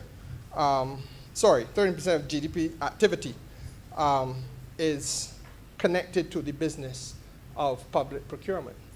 It tells an interesting tale, Mr. Speaker, because it says that the state, as the honourable member who just took her seat made the point, the state very often is the intervening factor. That entity that comes in times like this when there's financial difficulty across the land. COVID has set upon us. International travel stops. Many businesses were connected to the tourism and hospitality and entertainment sector. Entertainment sector, as recently as today, continues to complain that they continue to be closed. Well, Mr. Speaker, sir, it is in circumstances such as these that the state must intervene and try to find creative ways of generating economic opportunity. And very often, public procurement of services and goods is involved in that process. When I had the privilege, sir, of earning a little bit of money, and perhaps, sir, when I was sufficiently young and carefree, before I came to the point of saying that I wanted to give my all to public life, I actually, sir, was able to make a decent living doing the business of international trade consultancy. And in doing so, sir, worked for the European Union, worked, sir, for the Canadian government, and worked also for many in CARICOM. And one of the humbugs which all of these global entities have had historically with us, sir, has been this question of transparency in public procurement. It is a discipline, Mr. Speaker, sir, about which the World Trade Organization, or upon which the World Trade Organization has focused considerable attention, the discipline of transparency in public procurement. And when we speak of transparency in public procurement, Mr. Speaker, sir, we are speaking largely about the contractors and the suppliers and the service providers and the public at large being able to say objectively that a contract awarded by government for X service or the procurement of X service or X commodity, that contract service stands scrutiny. In other words, sir, you know who get the contract, you know when the contract was awarded, you know who it was awarded to, and for how much, and to do what, and in what circumstances. It really is about bringing accountability to the government issuing contracts. Now, sir, this ought not to become an academic debate, and I really intervene, sir, not only to commend the Minister of Finance for bringing us into the enlightened world, the enlightened realm of the world, and leaving the dark ages behind. But, Mr. Speaker, sir, I structure the short contribution I make within the context of what has been a very painful reality in terms of our past existence. We came out of an election campaign 3 short years ago, Mr. Speaker, where every night, on almost every political platform, one side railed against the other on these same issues of transparency with respect to public procurement, whether that procurement was with regard to housing contracts, contracts to do road work, Mr. Speaker, contracts to provide services for the school meals department, for summer camps, contracts, Mr. Speaker, so to do a range of things. And then, of course, on the other side, we would have had a government trying to defend itself against charges of corrupt practices. And in the end of the day, obviously the electorate spoke and spoke overwhelmingly. But a certain damage is done, sir. A damage is done by way of reputation. And I need not tell you, sir, because you have practiced, as have I, you have practiced before the bar of the courts of Barbados. And, sir, you know as well as I do that damage to reputation is something that does not only humbug the human being, the individual, but it humbugs, sir, the image of a corporate entity. And equally, it can humbug the image of a country. That this reputation that we have out there is sullied by way of an image created that in Barbados corrupt practices occur, and in the business of awarding government contracts, that this is a frequently reoccurring theme. And that is the message, unfortunately, sir, that has gone abroad. Now, it is necessary to capture that runaway horse, and it was necessary to harness it and bring it back, sir, to the stable, as it were. And in so doing, Mr. Speaker, sir, this piece of legislation allows us now, as we go forward, to have a very clear and transparent framework within which to do the business of government allocating and awarding contracts. People in this country, sir, now can say safely and with confidence that there has at long last been an administration that has intervened with a view to ensuring that there is fairness, sir, that there is, again, I use this word transparency, but that you can stand at a distance and cast a critical eye at the process and be satisfied at an arm's length distance from the process, sir, that which you see satisfies the smell test, satisfies the test, sir, to say that this looks as though it is a business being conducted in an appropriate and satisfactory manner. Long story cut short, sir, that is what this is about. If you are talking about 13 to 20% of the gross domestic product of a country, sir, you are talking about vast sums of money. And there are few activities I want to respectfully submit to this House.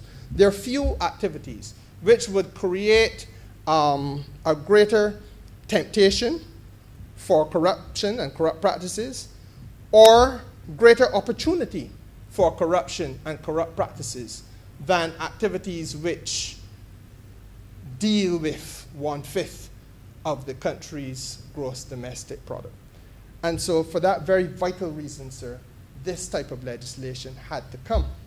Now, as a practitioner of international trade law, one of the things that I have recognized, sir, is that there were some necessities that you had to have. We had, sir, to come to a day when we had publication of the selection criteria.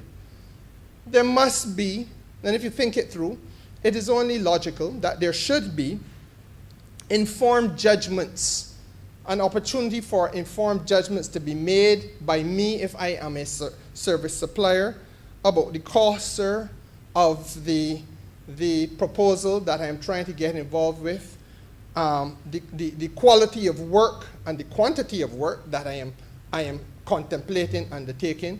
Mr. Speaker, sir, the capacity requirements that will be on my shoulders if I am awarded this contract. These are things that the stakeholder, the potential supplier, must know up front and must have clear understanding about.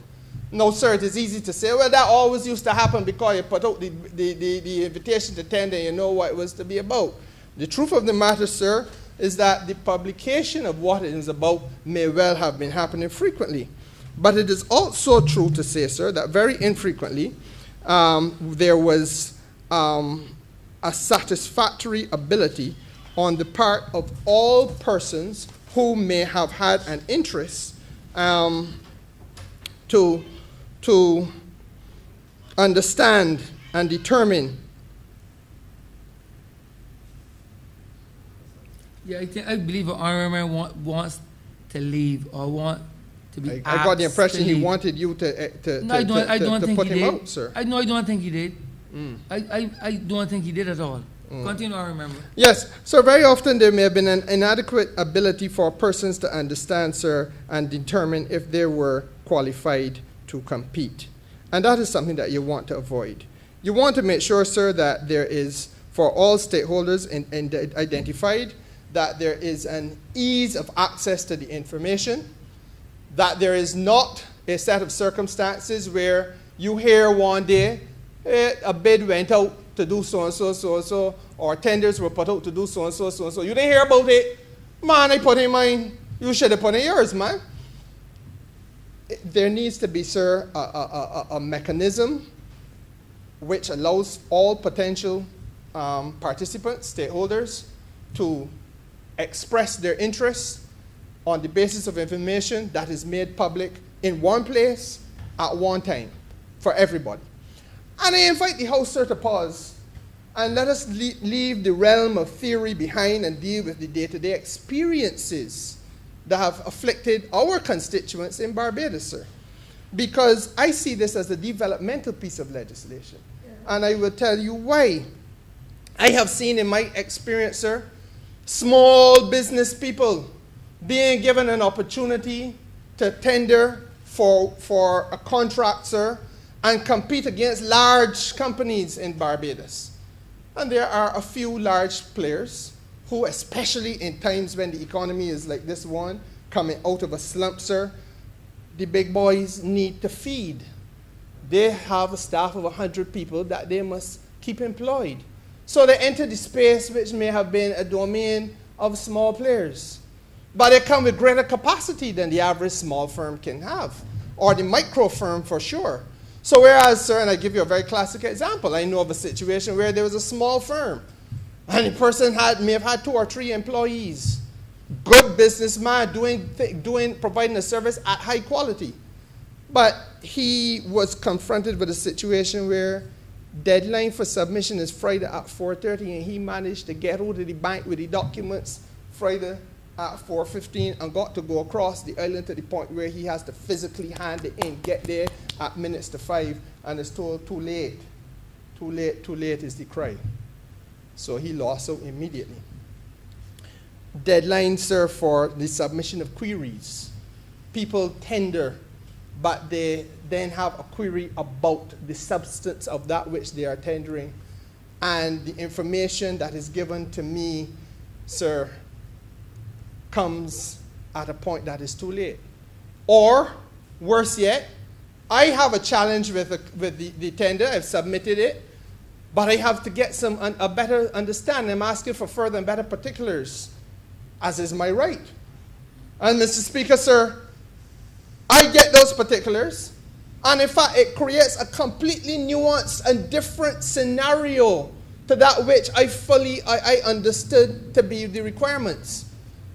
And so I am able to operate on a basis where I have a better understanding, because I know now of certain documentation and so on that exists that is relevant.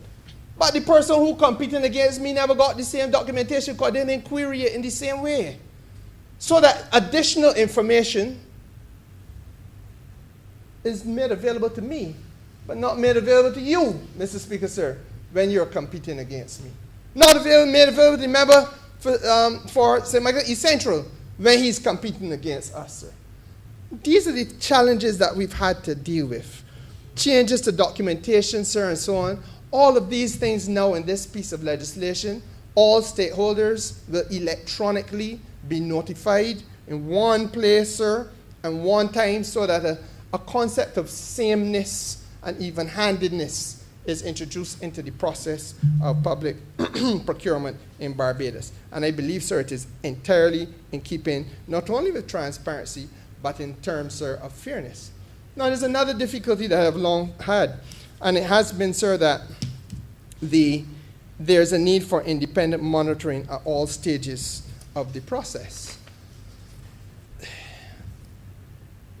It has been an unfortunate but all too frequent development in this business, sir, that people can submit a competitive bid and then they lose out. And they lose out, Mr. Speaker, sir, because there is a company that has been created that has bid against them, competed against them. That company might be a shell company, a construct known to the law, a creation, sir, of the astute lawyers who create these amorphous entities. Esoteric, difficult to understand, Mr. Speaker, sir, but they're legal entities. And that structure, sir, is designed to hide the true beneficial ownership of the company. So government intervenes in the marketplace and says we are going to have public procurement, and we invite tenders to come in. And you are sitting maybe at the highest level at cabinet and saying, well, I would like for this tenders to go, so you allow the small business community to get in, get a chance, get a toehold. These are the lofty ambitions, sir, of many who sit in this place. But what's the practical and practiced reality on the ground? I keep on saying I want to strip away, sir. I want to remove the fig leaf so that we can lay bare the nakedness of what transpires in this place we call Barbados. And sometimes, sir, it is necessary then to stick your finger in the wound and let the pus ooze forth so that people can see it and smell it for what it is, Mr. Speaker, sir. And these things have to be discussed. That there will be situations where people will create a company, and a man who is a multi-millionaire will all of a sudden go a small business. Or somebody who is connected to the system. Don't want to speak in any disparaging tones of any public servant in Barbados.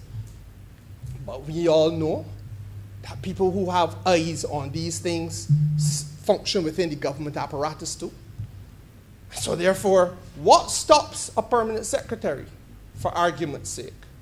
I know of none that have done this. But what stops somebody close to the system for getting his right-hand man, his brother, to create a company that comes in, sir, and looks like if it is a competitive bidder, looks as though it is an innocent player and a stakeholder in the process, but is the beneficiary, sir, of a whole heap of inside information that you can get, that you will never get because of your distance from the process.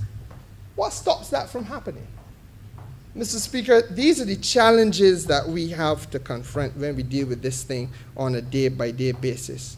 the disclosure, sir, of the true ownership, the beneficial ownership of the businesses who are benefiting from public contract. And I will say another reason why it is vitally important. We cannot, sir, reconstruct this economy.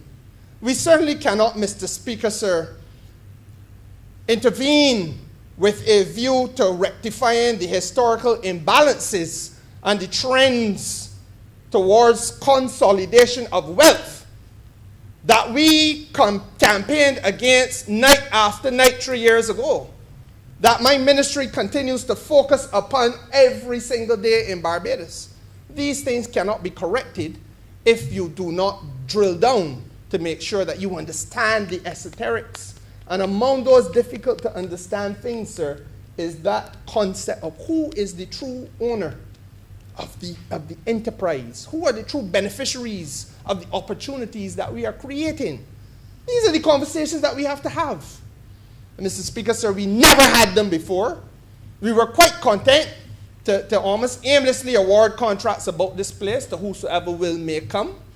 Mr. Speaker, sir, part and parcel of the challenges we had is even then when we sought to make the type of intervention to rectify some of the social ills that I'm speaking about, which we all knew existed, sir, they were commanded and circumvented by people who understood how to play the system to their own end and perpetuate the inequalities, the socio-economic inequalities that we committed ourselves to fighting against.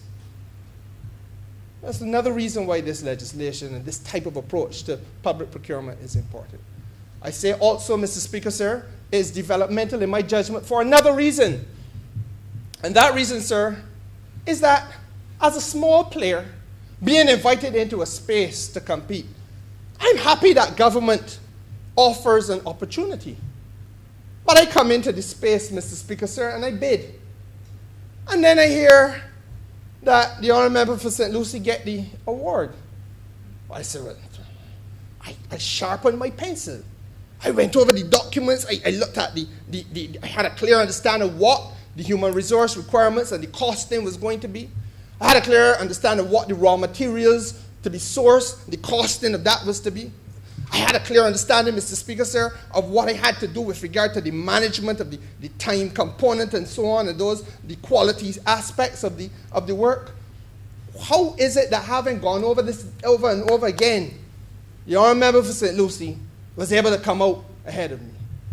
And I look at his profile, sir, and I see that he's a large business, vast experience, a lot of human resources behind him.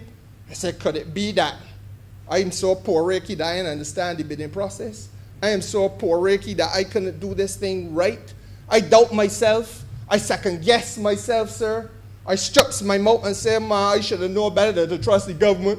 They only look out for one set of people. The fact of the matter is, Mr. Speaker, sir, with this legislation, I now have an opportunity to find out where I fail, how I fail. The Europeans have been doing this for years. This is why I must speak in these terms, sir.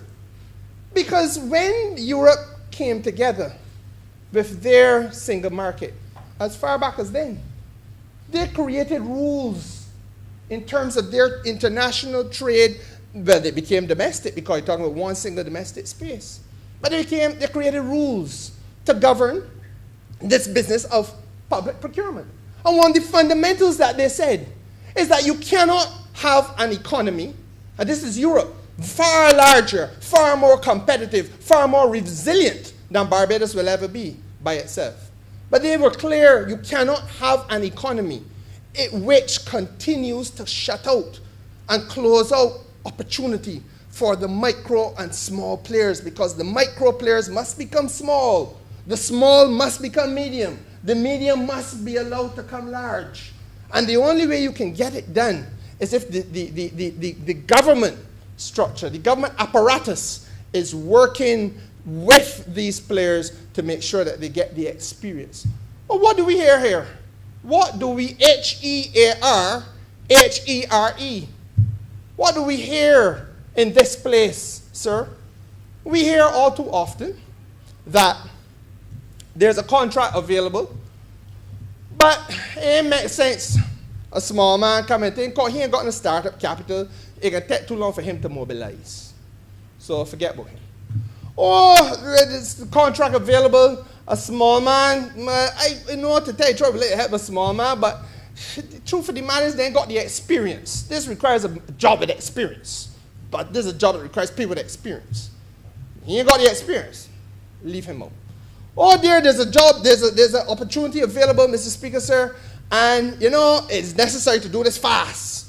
And the small people ain't got the necessary thing, the resources behind them to move fast. So you can't move fast, you have no experience, you have no startup capital, you are condemned forever. You are condemned forever to remain on the periphery of economic development in the land of your birth. I say this to you, Mr. Speaker, sir, it is a socially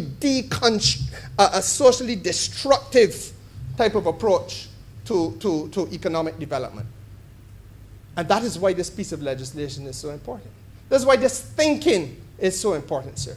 Because it opens the doors where doors were previously closed. It allows people now to say, I put in a bid. If my bid failed, as any bid could, help me to understand why it failed. Star, where did I go wrong? Mr. Speaker, sir, how many times have you been asked, where have I gone wrong? Somebody will always have a reason to stumble and fall along the way. You don't just say, get up and go again. You help them to understand where it is that they went wrong so that they can come back a little bit stronger, a little bit better, a little bit more competitive. That must be the developmental approach of any right-thinking government, I want to submit respectfully, sir. And I go further. If, having fallen along the way, if my bid is deemed not to be good enough, then surely, as has happened in Europe from day number one, there must be an opportunity for me to say, not only tell me why and where I went wrong, but having heard, I must have a right to say I disagree. You're telling me that my bid was not competitive because I failed on these terms? But this is the selection criteria that you offered me. And I made informed judgments about the costing. I made informed judgments about the quality and the capacity requirements that I have. And you're telling me that I failed on these terms after I put in all that effort? No. I want to appeal that decision. I want to appeal the decision. Let me get another set of ears and eyes to look at this and hear about this and explain that this is exactly where it is that I went wrong, because I can't accept that for myself. But you know, Mr. Speaker, sir, that there's never been that opportunity extended to any stakeholder, service provider, contractor in Barbados at all in the history of this country until this day. Until this day. And Mr. Speaker, sir, that is the transformative nature. It is a bill that comes at the right time. Because as we embark on a Republican journey, sir, as we have jettisoned the colonial shackles that mentally have held us in a place that even the colonizer has left. And that's the interesting part, because Europe has left all this here behind, but we still were laboring, treating our own people as badly as we could, oppressing them as much as we could, suppressing their commercial instinct as best as we could. Even though those people that suppressed and oppressed us had moved past that and were seeing how they could empower their own, we were still slavishly doing the wrong things to our people. Now, Mr. Speaker, sir, this bill comes, as it does, pregnant with opportunity for us to do the right things for our people. And among them, sir, is this capacity, which pleases me greatly. It warms, as they say, the cockles of the heart, for you to be able to have a right of appeal. It is a fundamental, I need not tell you, sir, because you are a practitioner of the law. In all things, there must be a point at which I can say, look, I disagree respectfully. Let me take this to a different set of eyes and ears to review this matter. And this is something that we are now doing that further empowers our business community, Mr. Speaker, sir. The independent monitoring at all stages must include a robust appellate process. And I am grateful, sir, that this is now part of this bill. As I said to you, Mr. Speaker, sir, I did not intend to delay the House long on this matter because I think that the excellence of the bill speaks to itself.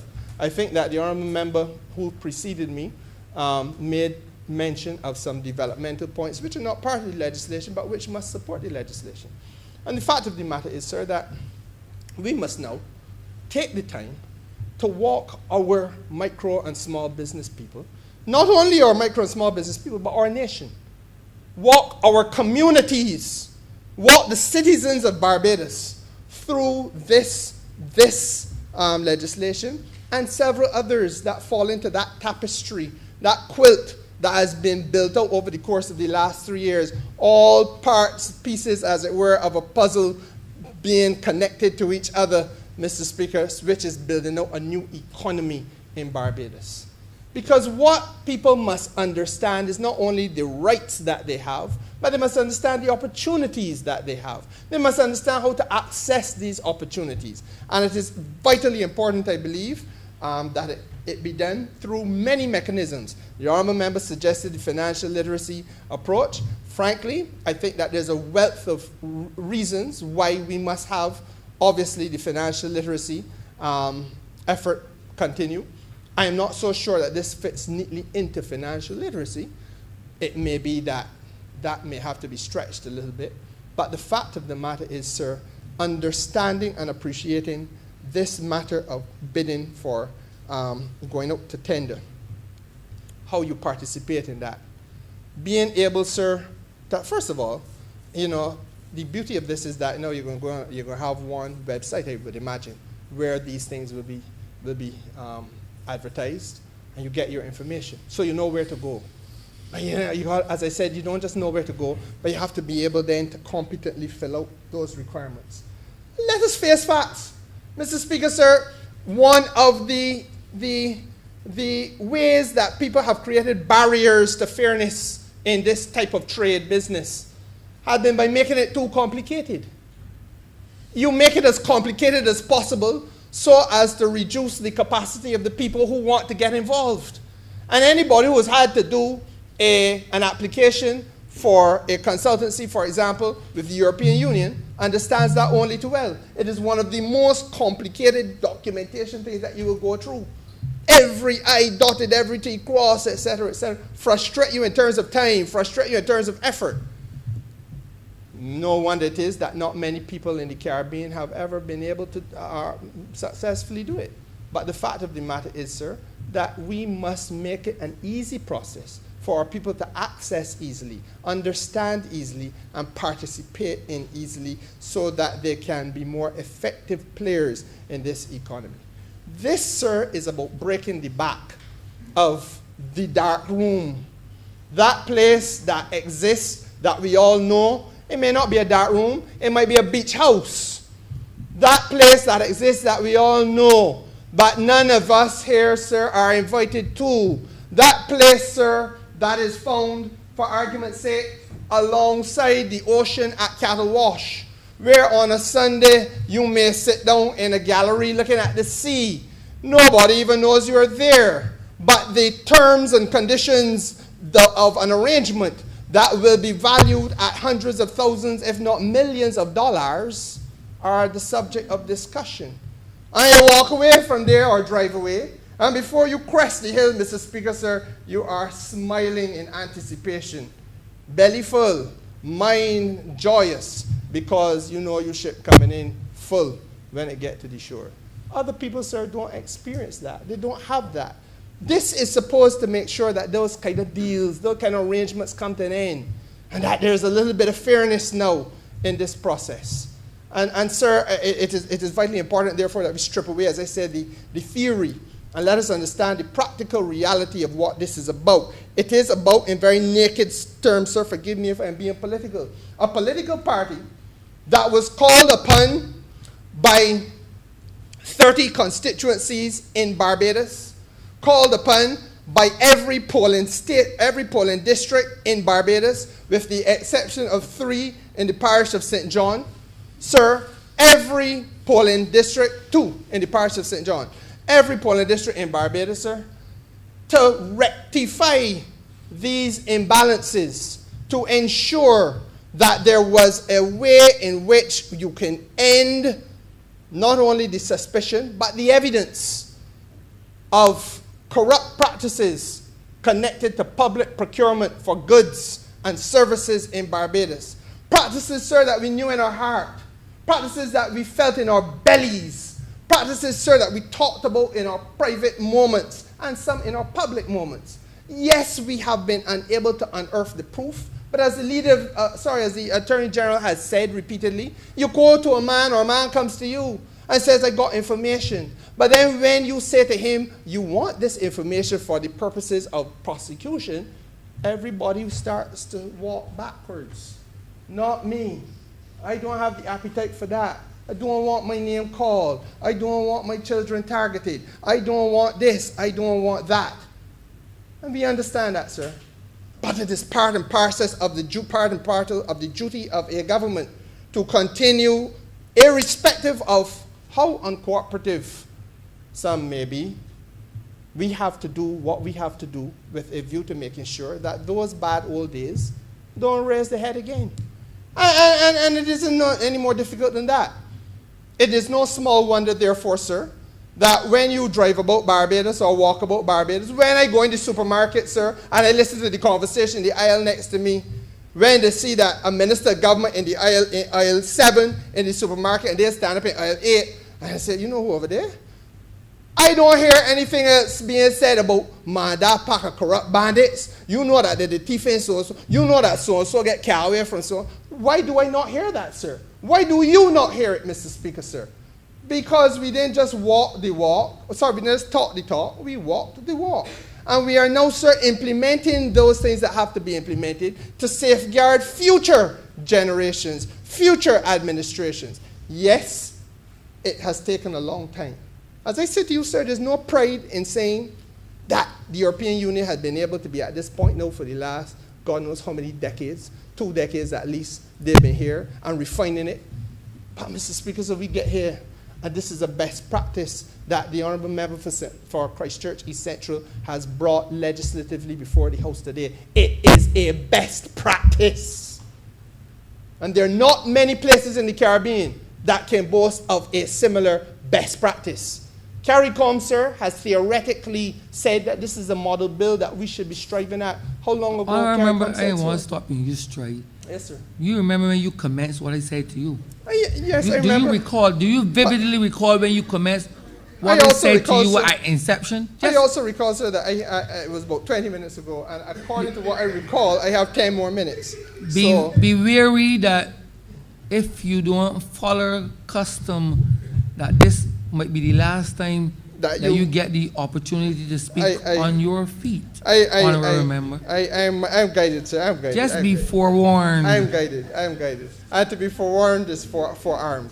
Now, Mr. Speaker, sir, as I proceeded, perhaps I became a little bit impassioned. And enthusiastic. I understand. Enthusiastic. That's okay. That's understood. About the importance of the moment. I don't want us to lose sight, sir, of the importance of this moment. This arguably may be one of the most important steps that have been taken by a government in Barbados in many decades. And I want, sir, to once again commend the Honourable Minister in the Ministry of Finance for piloting this bill. I think, sir, as I said, it is a bill that allows for us to see not just transparency in the process, but fairness and opportunity, sir, for growth of the small, micro, medium business sector. I see it, Mr. Speaker, sir, not only in a developmental light, but I see it also, sir, in a light that allows us to have yet another weapon in the arsenal that we use to fight corruption. And it is an important observation, sir. I don't think there's anybody in Barbados who will poo-poo or make light of the need for us to constantly fight corruption. You mustn't only see corruption in the context of saying, oh, a politician take money. Yes, we know that. We painfully understand that. It is a smirch on the reputation of the country that we have a member of a past administration who is doing time in a foreign land right now. But Mr. Speaker, sir, the reality is that this piece of legislation helps us guard against those types of things. And I do not know that much emphasis has been placed on that aspect of it, but it is an important aspect of it. And being mindful of my promise, sir, not to tarry too long, I therefore will thank you for being very patient with me, sir, and being mindful of my own promises. And I want to thank honorable members for indulging me. And Mr. Speaker, sir, with those few words, I now take my seat. Honourable Sir Michael Sophie's. Thank you, Mr. Speaker. I don't know whether the honourable member for St. James Central said that he was only going to be a few minutes, but I won't do the same, sir. I intend to be only a few minutes, but I felt that it necessary to just enter the debate to support the honourable minister who would have introduced this piece of legislation. I would first of all want to endorse the comments of the last speaker, the honourable member for St. James Central.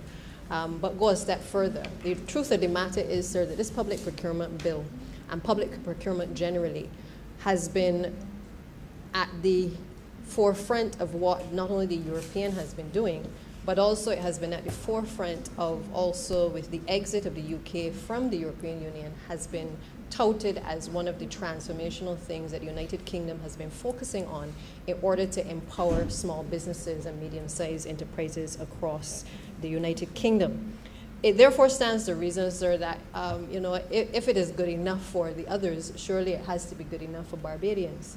And therefore the focus by any government to empower and to ensure that its people, particularly those who have complained repeatedly about not being able to have a fair share of the pie, it is essential that we put ourselves in a position, sir, through legislation and the necessary enactments to be able to make people feel as though they are going to be empowered by this particular piece of legislation. But sir, what are some of the issues that most people have highlighted to us? Colleagues have highlighted the issues relating to feeling as though there is not that fair share, that we somehow, when contracts are being issued, they're being given to persons who are politically affiliated to a party. Persons feel as though they didn't get to hear about the fact that the opportunities even existed for persons to be able to tender or to be part of the process of being selected. Those are the real concerns that certainly as we were campaigning in 2018 and certainly before, those were the real issues that were confronting us. Those were the issues that I believe we were asked to solve. And the truth of the matter is that on coming to office, I certainly had my own issues within the Ministry of Education. I shared the same concerns that some of the same contractors over a number of years had been utilized by the ministry. And the truth of the matter is I honestly expressed concern that we needed to widen the pie to allow as many people to be able to take advantage of the opportunity to at least tender for the contracts, if they were also supposed to have a fair shot at being part of the entire process. And we have started that process over the last few years of being able to widen the number of contractors who can apply. I must say to you, as I've said to my colleagues, that one of our biggest challenges, not just in education, but across government, is that sometimes while we're making the case for small contractors, we also have to be mindful that in many cases, sometimes people need their hands to be held in terms of the process. So it's okay to speak of a process, it's okay to speak about all of the intentions of this piece of legislation, but we must also pause sometimes and recognize that there are genuinely some people that while they have the drive to be a part of it and to bid for the process, many of them sometimes do not have the infrastructure that is necessary to help to facilitate them to take advantage of those opportunities that are presented. So what does it mean that we have to do? Yes, we've started to do stuff with the persons who have been applying for instance, trust loans to get a 5,000 and a 10,000. It starts there as a government because that is how you get people to see themselves in a different light. If we take people seriously as a government, eventually they will take themselves seriously. Hopefully then it can get to persons deciding that they want to come together in groups and clusters to be able to apply for government contracts as well.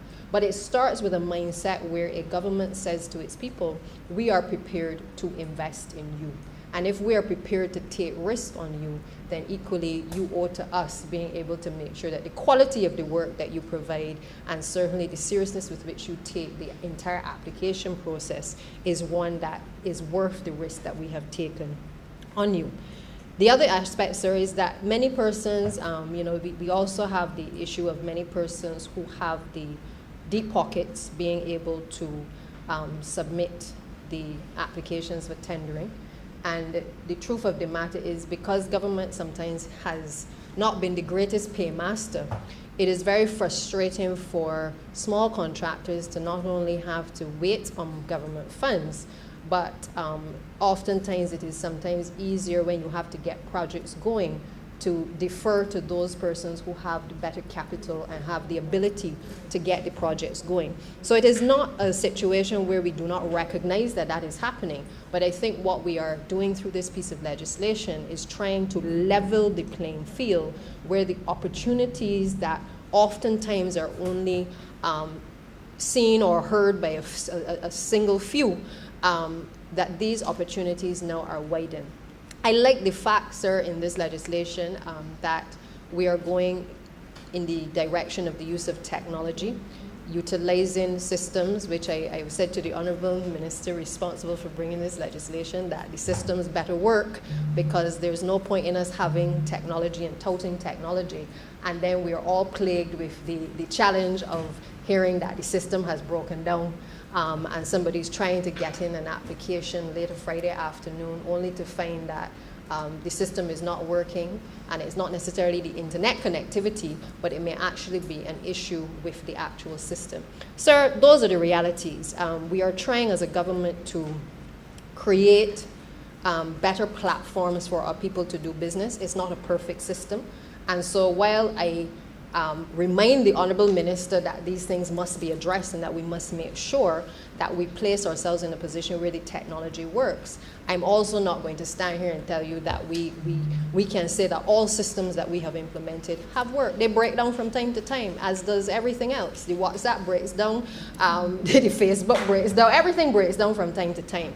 But it doesn't stop us as a government from trying to improve the types of systems that we have for the delivery of service. We spent a lot of time in the last administration speaking to doing business, speaking to what were the factors that rated Barbados lower than other countries. And it was the fact of ease of access to services. It was the response time to getting things done. It was the sense of not only investors but locals feeling as though they could participate in wider governance structures. These are the things that you can't snap your finger overnight and certainly correct or even perfect, but it is a process, and the process starts by all of these pieces of legislation that we have brought along with this public procurement bill in order to help to address some of those concerns, sir. The truth of the matter is, sir, that again, one of the major issues that I certainly foresee, but I have been working certainly with the team in the ministry to assist in trying to address, is the issue of changing the mindset of officers across the system, and in understanding that contractors are real people with real lives, with real commitments, with real risk at stake when they put forward themselves to have to apply to be part of the tendering process. That mindset, sir, should not just come from ministers saying to public servants, we need to get the job done, or we need to get the contract issued, or we need to get the persons paid. But it has to start to become a mindset and a mind shift across government that people are important and the services that people provide are important. And therefore, our response to people is equally important if we are going to be able not only to create the opportunities, but to make people feel as though they are being an active participant in the process of the changes that are necessary. So why do I say that, sir? Because I am mindful that across the ministries, in most cases we have procurement officers, but the truth of the matter is I am of a firm belief that other persons within the ministries actually need to be trained in procurement. Procurement is one of the ways not only for government at the national level to be able to procure services, but when we are seeking international financing, we also have to have a relationship, a discussion with international lending agencies, whether it's IDB, whether it is the IMF, whoever you're talking to, you have to enter into some discussion. In the Ministry of Education, it could be UNICEF, it could be PAHO, but when you are accessing funding, the issue of procurement of services often comes up, and in many cases we do not have across the board the number of persons who understand the urgency, understand the financial rules to be able to act, and who can walk people through the process to make the process easier for those who are trying to apply.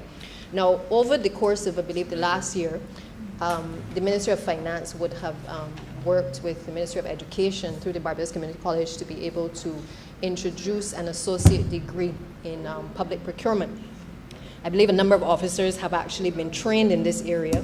Some of the things which have been covered are obviously included in the legislation, including how to address the whole issue of e-procurement, how to understand the finance system, how to be able to utilize and walk people through the process.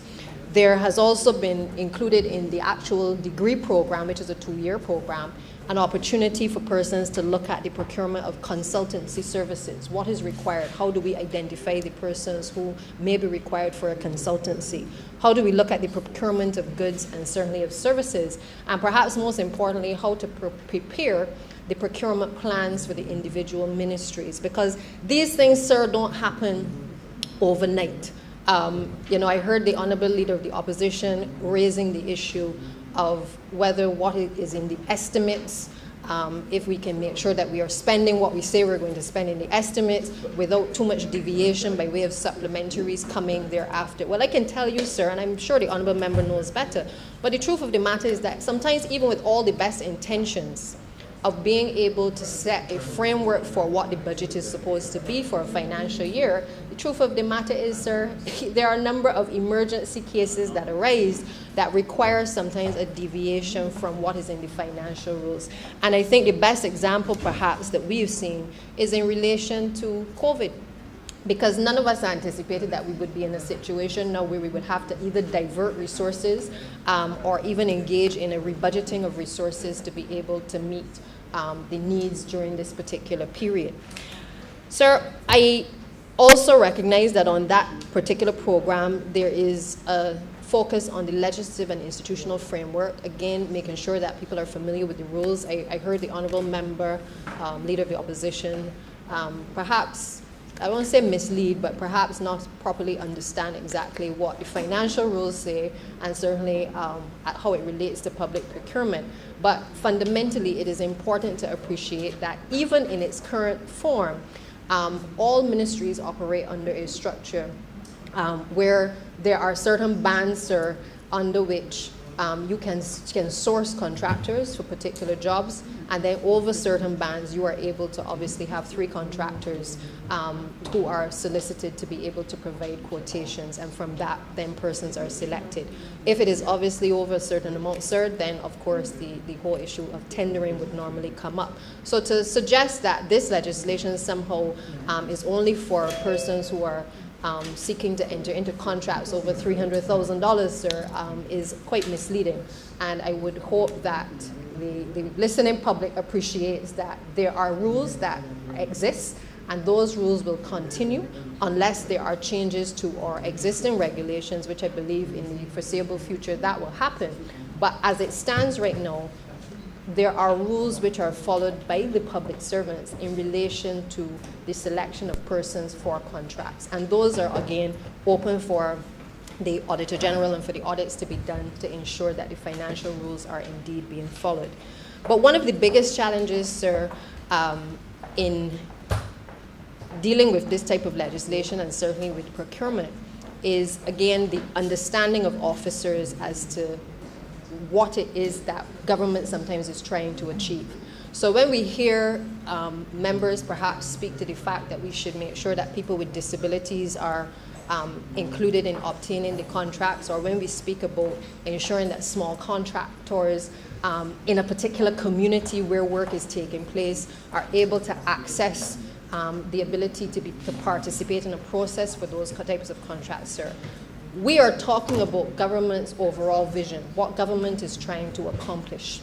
And a lot of times that has to trickle down, not just in us speaking it into the public domain, but it has to almost become a way of service by the people who are implementing the actual legislation. And by that, sir, I simply mean that politicians shouldn't have to tell people that if, for instance, a school is in a particular parish, that the persons who should perhaps have the first option to be able to bid must be persons who live in the surrounding area, sir.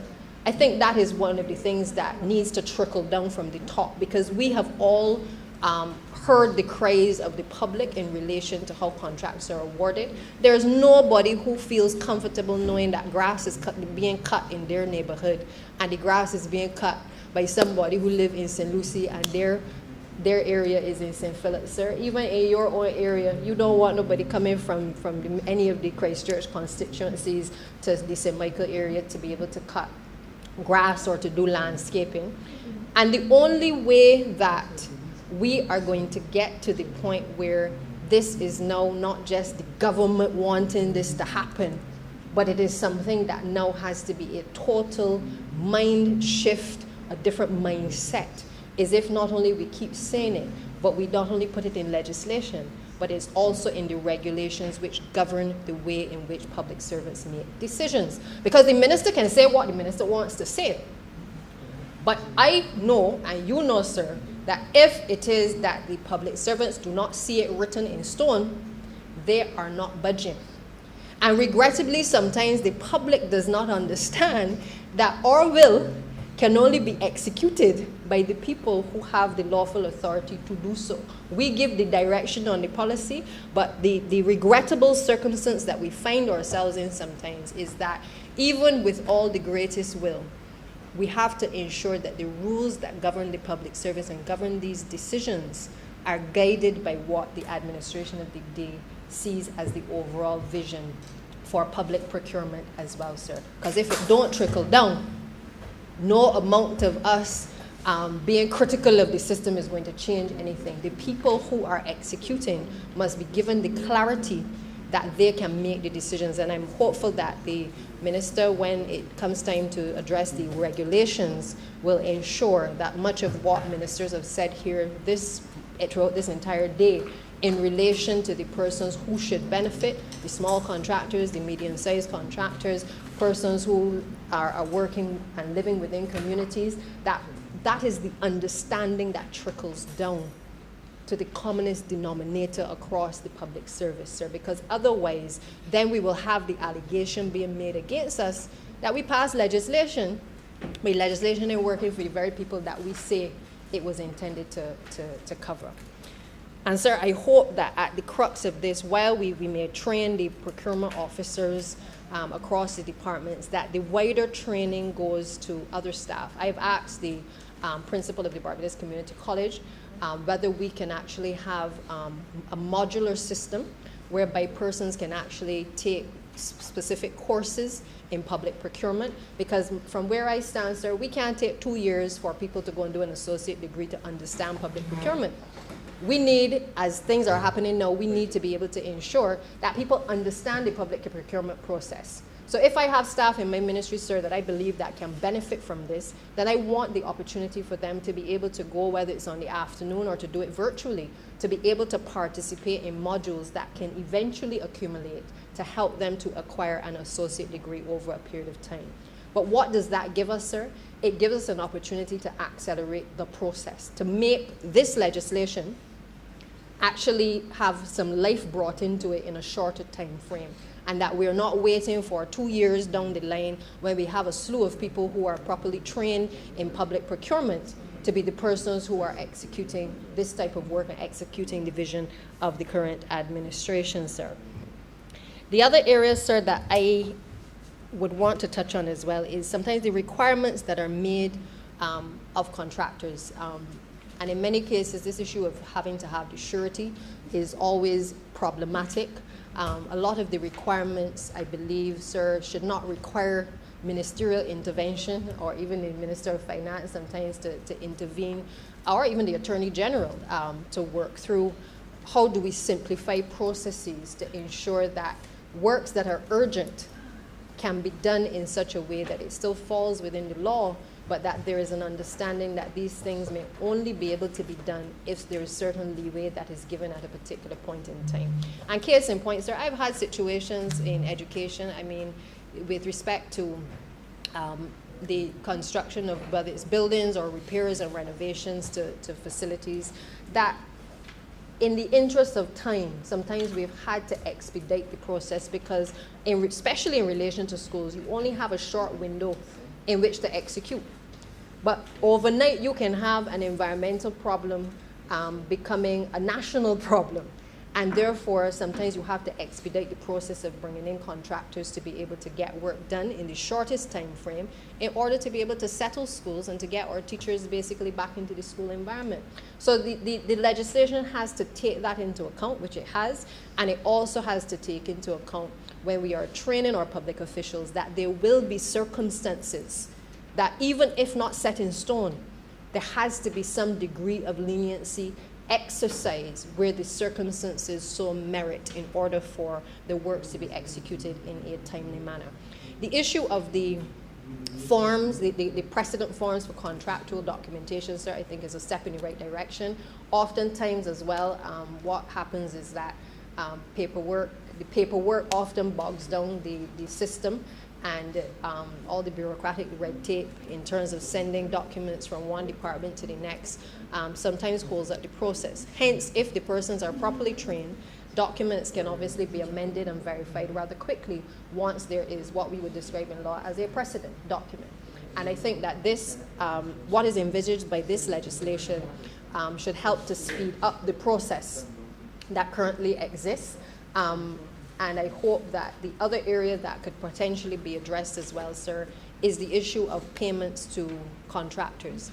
Because no amount of us talking about the procurement process without speaking to how do we ensure that contractors are paid on time? How do we ensure that people are mobilized in a way that allows them to be able to plan their business? Because the truth of the matter is that if government owes you or takes too long to pay, you as a contractor will be running up a bill with your suppliers in terms of interest for monies that are owed to them. And there is no recourse back to government to say, but y'all owe us money for 6 months or a year or 2 years to be able to get that interest in many cases. And I'm talking about the smaller contractors, sir. It pains me sometimes to know that I have to be calling the Minister of Finance, I have to be calling the Honourable Minister as well, who would deal with these matters specifically, to be making a case that the contractors need to be paid. We have to improve the systems because too often at one level of the ministry you will hear the information has been entered, and at the level of the Treasury they may say, well, they haven't seen the information yet. So we keep passing the buck as opposed to addressing the problem that may exist in relation to the procurement process. And that is why emphasis must be placed in complementing this bill on ensuring that our officers across the system who deal with contractual arrangements are properly trained and properly appraised of how to ensure that people are paid in a timely manner, sir. Sir, I don't intend to detain the House much longer. I just want to respond to the Honourable Leader of the Opposition in relation to this issue of transparency, because he mentioned a comment regarding why can't we now, when we're opening up the tender documents, why can we not have it open to the public? Again, I know that he did say at the outset that he didn't have the opportunity or the fullness of time to be able to review the legislation, but it does provide, sir, at Section 27 for an opportunity for not for the public opening of the tendering process, but certainly for those persons who have actually applied to participate in the tendering process, to be present or to have a representative present. And I therefore don't want the public to go away feeling as though while you are opening it up to more people to be able to apply for the tendering process, that you're somehow having this closed door approach to what happens when you open the box or when you open the envelope. The persons who apply will have that opportunity to be a part of the process. And that is the type of transparency, sir, that I believe that brought us to office. It is the type of transparency that we will continue to try to accomplish while in office, but it is the type of transparency that I believe people want. The fact that we will have the information published as to which contractors and what works have been done across ministry, I think is a step in the right direction. It certainly wasn't happening before. I think we have been more open and candid about the types of contracts that have been entered into by this administration than any other in the last decade, certainly, sir, and long may that continue as well. So, sir, I think that really, for me, are the main points that haven't been mentioned, I think, by my colleagues, and I just wanted to support the bill and to hope that, again, that the Ministry of Finance is able to work with the Ministry of Education to ensure that we are able to offer those courses across the system to persons who are interested in public procurement, because this certainly is an area, sir, that we have seen not only with the healthcare system and all the issues during COVID, but we have seen across government departments has the ability to delay and to prevent projects from getting off the ground. And if there's one thing that will drive our economy now is the ability for us to be able to execute projects in a quick manner. And therefore, it is important that this piece of legislation is given the necessary support that it requires. So with those few words, sir, I'm obliged. Honourable Member for Christchurch East Central. Thank you very much, Mr. Speaker. And let me thank all honourable members who contributed to the debate. I will just offer a few responses to some of the queries raised, because it is important, sir, that given where we have arrived, that I take the opportunity to clarify anything that may cast some doubt with respect to the process. The Honourable Leader of the Opposition raised a query in relation to the bank account that from which the procurement department, obviously the chief procurement officer would be using in order to be able to make purchases. Now, just to be absolutely clear, sir, because it is perhaps the honourable member is not familiar or perhaps has forgotten how procurement works in government from the central purchasing perspective. So in the process of any given year, sir, departments are allocated funds within their specific vote, and even though the procurement, the central purchasing, as it was formerly known, sir, will go and buy, for example, toilet paper for the whole of government, sir, the reality is that in distributing those supplies across government, each entity who then makes the requisition is required then to release monies from their vote, sir, into the account, just from an accounting perspective, sir, in order to ensure that it is properly accounted for with respect to the inventory and where materials actually go in the end. So this is nothing new, particularly with respect to the process. They make the payment, sir, and persons invoice based on the reconciliation on the treasury side. So there's nothing shady about the process. It is just about how the accounting works from that perspective.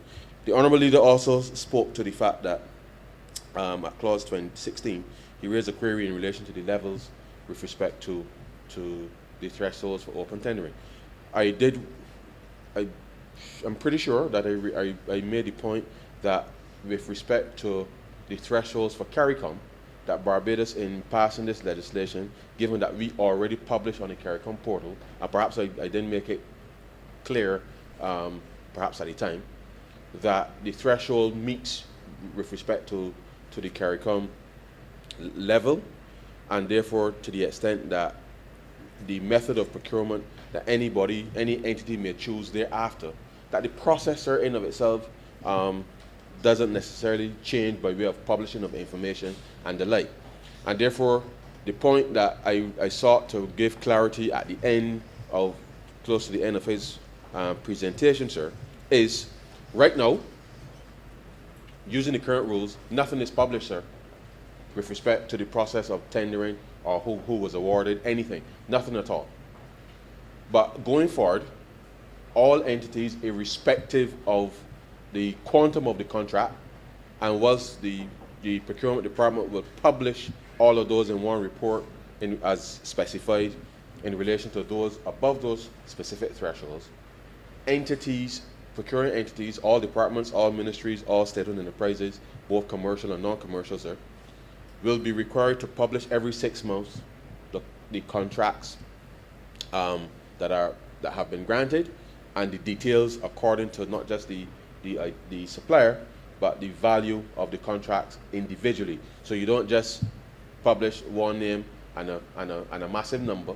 It is each specific award, the value, the nature of it is published, and that is the kind of information, sir, that will be available for the public. And I think the point that the honourable member for St. James Central raised, and I made the point in passing, that on awarding of a contract, sir, to Mr. Speaker, I can go into the KIPO database, sir, and see who's Mr. Speaker in, who are the principals with respect to Mr. Speaker, and see all the details with respect to Mr. Speaker being awarded a contract. Now, that brings greater clarity to the process, such that any issues with respect to conflict of interest and these types of things, sir, can be resolved. Also permit me, sir, to reinforce and the point that part of the response with respect to the issues of sureties and securities and the like, sir, is that as part of the contemplation, and I know that a lot of the discussion has been with respect to contractors, but this is much broader than just contractors, and I understand why there's been such emphasis there, in that we are also in the process of, when we look at the regulations, in reviewing the regulations, sorry, also, and we've kind of already almost settled the policy internally with respect to the ministry, which will go to cabinet and be a part of what I hope would be the package, is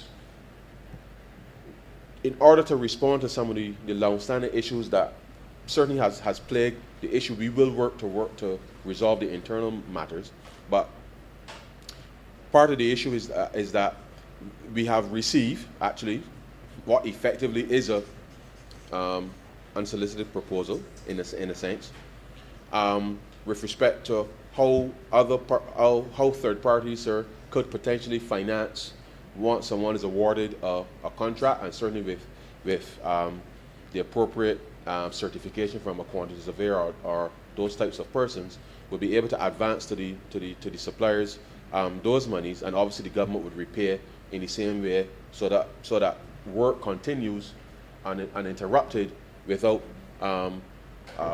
any disadvantage to the supplier. And therefore, these are just some of the solutions that we are working through to see how that can work in practice, to make sure that there's no disadvantage to be had in the process. The honourable member also raised the point about supplementaries and projects. Now, just to be clear, sir, and we made no mistake about it. We operate in an environment where we monitor, sir, every month. Well, yes, every month, the targets of government and how we're going to achieve a specific result, sir. And at estimates, we go through and we prioritize what it is we want to achieve, sir. And we may or may not say to a specific department that we may approve this, but subject to what happens at the mid-year. And the honourable member for St. Michael West would recall that we have been laying in this parliament mid-year reports on the performance of government, which are intended, sir, to give us and the country an update as to where we are with respect to the fiscal situation. And based on where we are at the mid-year, we then can determine, sir, or re-prioritize what needs to happen and what can be executed. So what the honourable member does not perhaps appreciate is that and certainly COVID has been a challenge, but that notwithstanding, that in order to achieve a specific target at the end of the year, it's not just happenstance, sir.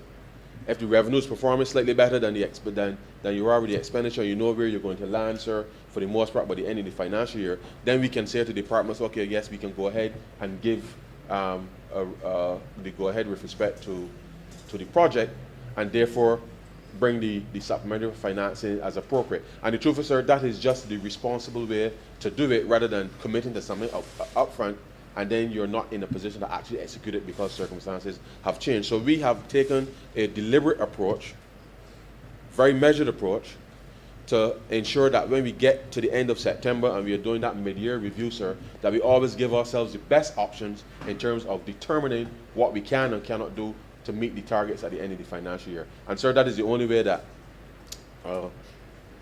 government can remain responsible, such that you don't end up in a situation, sir, where potentially people will be out there trying to procure goods and services, have them executed, and then you can't pay.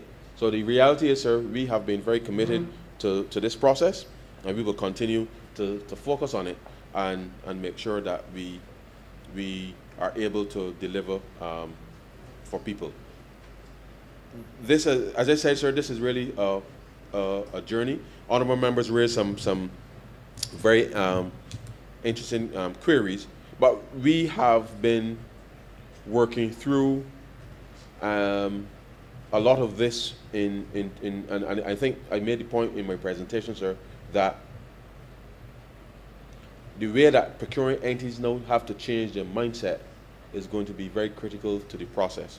And as we seek to roll out the technical, the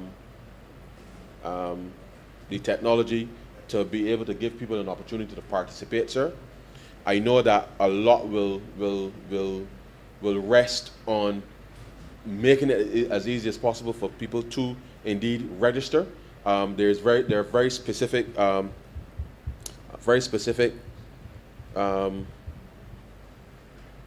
requirements in the context of registration, and as I reiterated in my presentation, it really is a one-time registration in the sense, sir, that you register. It's valid for 3 years as according to the legislation, but twice a year in which the system will prompt you, sir. Twice a year, sir, you will be required, if you are a registered supplier, you will be required within the context of the system to verify that all of the information that you have in the system is correct, such that there's, as I say, sir, active participation within the context. Now, of course, you can do it at any time, but there are very specific points in the year, sir, where you will have to look, at the information that you have submitted, just to make sure and ensure, sir, that all of the information remains valid.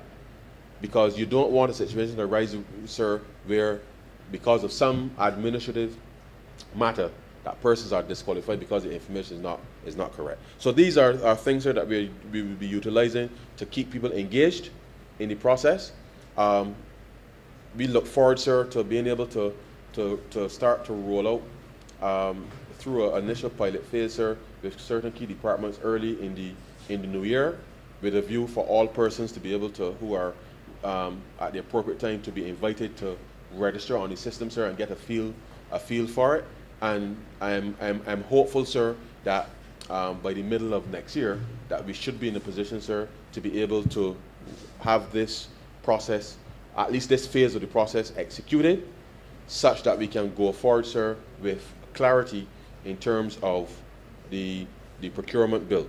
The implementation of public procurement. And the reality is, persons will, I believe, benefit, as I said, from the provision of that information. They will be in a position, obviously, to respond to the bids that are out there. Entities and departments, obviously, in the execution of the procurement plan, sir, will have to, which we will work through with respect to some of the internal training and reorganization, sir, supported by the Treasury and the Government Procurement Department, to be able to allow entities to implement this as seamlessly as possible. As with everything, sir, there will be a period of time where people are learning the system, but the truth is, sir, the system is sufficiently flexible and easy that log on for the supplier, the log on for the contract for the administrators of the systems are straightforward, sir. And as I said, a slight change to the provision of information, but these are changes, sir, that once persons get comfortable with the framework, they will see how easy it is to be able to execute. There are, sir, just a few grammatical amendments to be made in committee, which I've shared already with the clerk. But we are happy, sir, to be at this stage to be able to help transform the lives of Barbadians. And I invite the country again, sir, to fully participate, respond to the information that's being put out, that will be put out certainly by the government procurement department and GIS and the like, sir, to get engaged, because at the end of the day, sir, it is that level of engagement that will determine whether persons are indeed able to satisfy the requirements of the procurement. It is our endeavor, sir, to make that process as smooth as possible. And so, sir, with those few words, I beg to move that this bill be read a second time. The question is that the bill be read a second time. All those honourable members in favor, please say aye. Aye. Those against, please say no. Me think the ayes have it. Honourable member for Grace Assembly. Mr. Speaker, I beg to move that you do not leave the chair and the House resolve itself in committee for further consideration of this bill. The question is that the Speaker do not leave the chair and the House resolve itself into committee for further consideration of this bill. All those honourable members in favor, please say aye. Aye. Those against, please say no. Me think the ayes have it.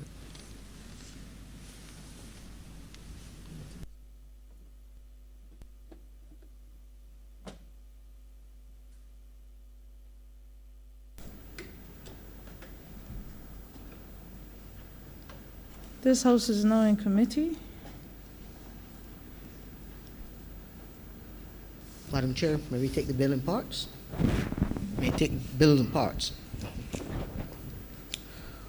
Part 1, clauses 1 to 3. Madam Chair, I beg to move that Part 1, clauses 1 to 3 stand part. The question is that Part 1, clauses 1 to 3 stand part. All honourable members in favour, please say aye. Aye. All those against, please say nay. Methinks the ayes have it. Part 2, clauses 4 to 8. Madam Chair, I beg to move that Part 2, clauses 4 to 8 stand part. Question is that Part 2, clauses 4 to 8 stand part. All honourable members in favour, please say aye. Aye. All those against, please say nay. Methinks the ayes have it. Part 3, clauses 9 to 15. Madam Chair, I beg to move that Part 3, clauses 9 to 15 stand part. Question is that Part 3, clauses 9 to 15 stand part. All honourable members in favour, please say aye. Aye. All those against, please say nay. Methinks the ayes have it. Part 4, clauses 16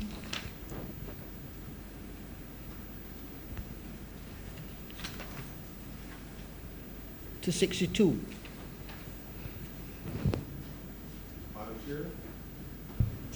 Madam Chair, I beg to move an amendment to clause 31, and in subclause 1 to delete the word any. In 31(1), to delete the word any. In clause 55, insert the word accordance. Sorry, insert after the word accordance the word with. 54. 54. Yeah? 54. Insert after the word accordance the word with.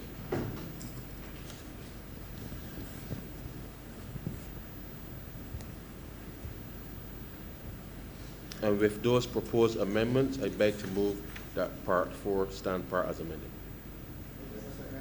Question is that Part 4, clauses 16 to 64? 62 stand part. All honourable members in favour, please say aye. Aye. All those against, please say nay. Methinks the ayes have it. Part 5, clauses 63 to 79. Madam Chair, in clause 66, in subclause 1, I wish to insert after the word procuring the word entity. And with that amendment, I beg to move that part 5 stand part as amended. Question is that part 5, clauses 63 to 79 stand part. All honourable members in favour, please say aye. All those against, please say nay. Methinks the ayes have it. Part 6, clauses 80 to 84. Madam Chair, I beg to move that part 6, clauses 80 to 84 stand part. Seconder. Question is that part 6, clauses 80 to 84 stand part. All honourable members in favour, please say aye. Those against, please say nay. Methinks the ayes have it. Part 7, clauses 85 to 93. Madam Chair, in clause 86, in subclause 3, I wish to insert after the word and in the first place where it occurs, the word upon. And in clause 88, in subclause 2F, delete the word or in the first place where it occurs and substitute the words the Prevention of Corruption Act 2021 Act 2021-24 or any other enactment. And with that amendment, Madam Chair, I beg to move that part 7 stand part as amended. You seconded? The question is that part 7, clauses 85 to 93 stand part. All honourable members in favour, please say aye. Those against, please say nay. Methinks the ayes have it. Part 8, clauses 94 to 104.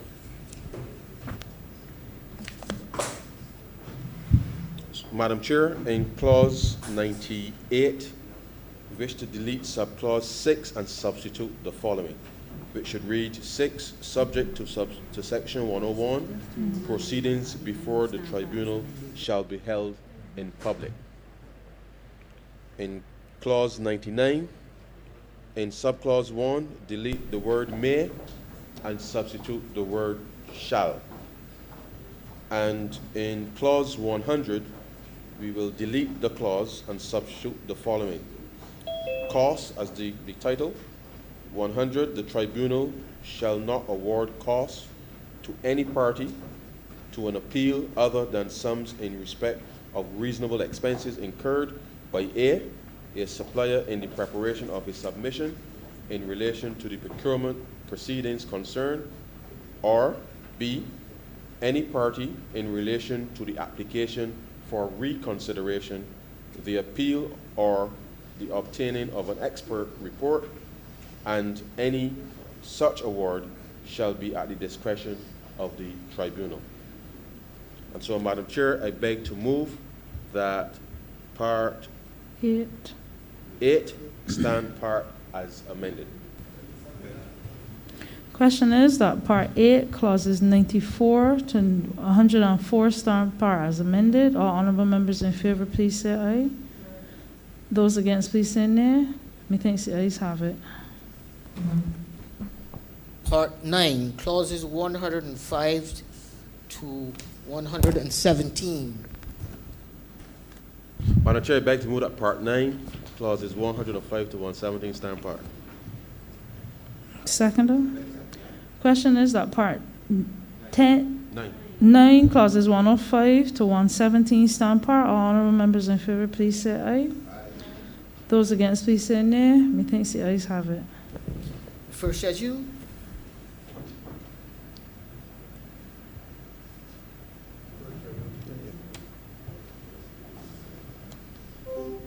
Madam Chair, on the first page of the schedule, delete the words Public Procurement Bill 2021 at 2021 dash.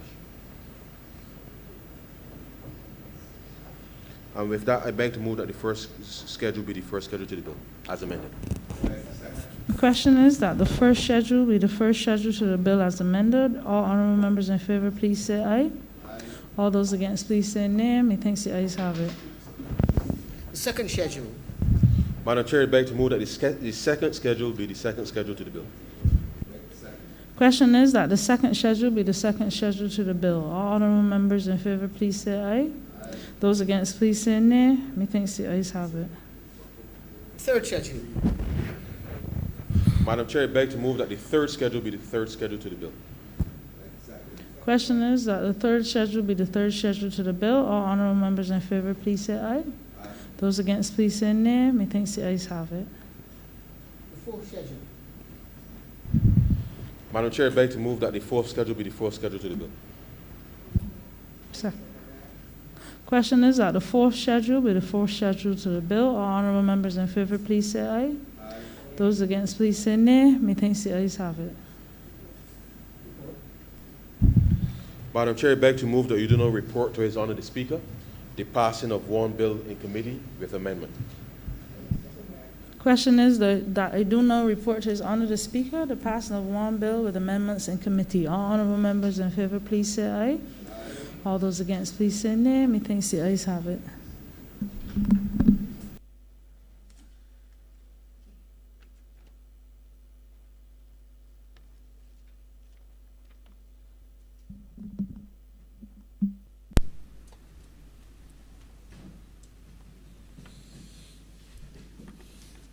The chairman of committees has reported the passing of one bill with amendments in committee. Mr. Speaker, I beg to move that this bill be read a third time. The question is that the bill be read a third time. All those honourable members in favour, please say aye. Those against, please say no. We think the ayes have it. Mr. Speaker, I beg to move that this bill be now passed and cited as the Public Procurement Act 2021. The question is that the aforementioned bill be passed and so cited. All those honourable members in favour, please say aye. Those against, please say no. We think the ayes have it. This bill is passed and so cited.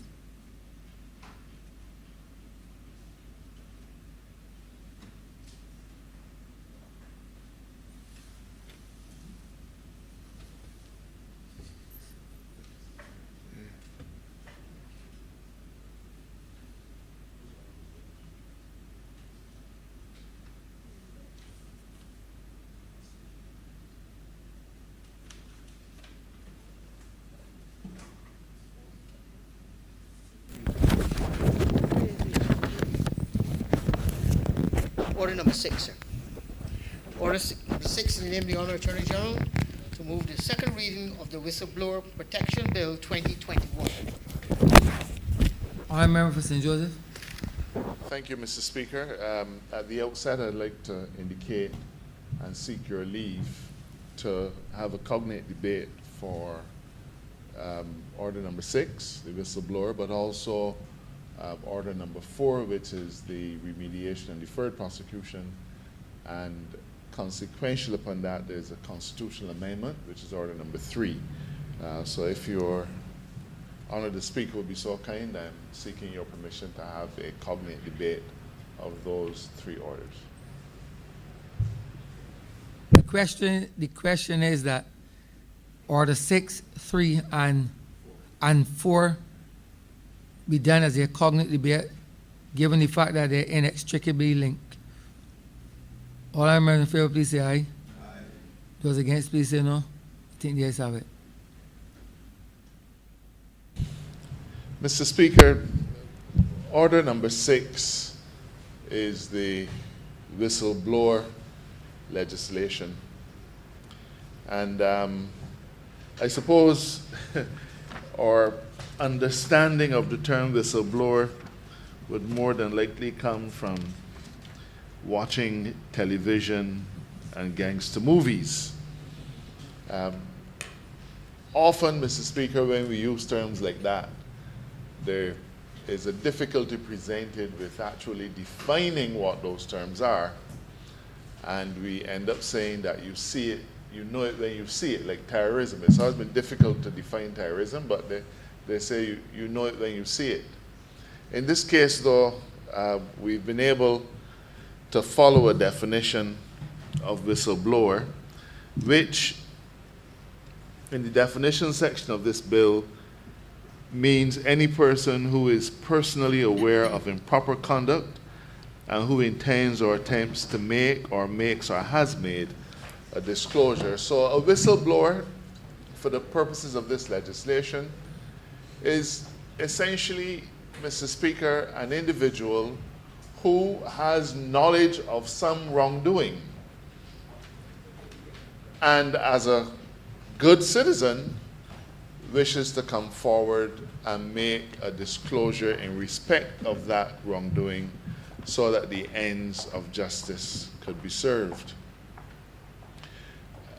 The whistleblower, Mr. Speaker, plays an integral part in helping to ferret out wrongdoing.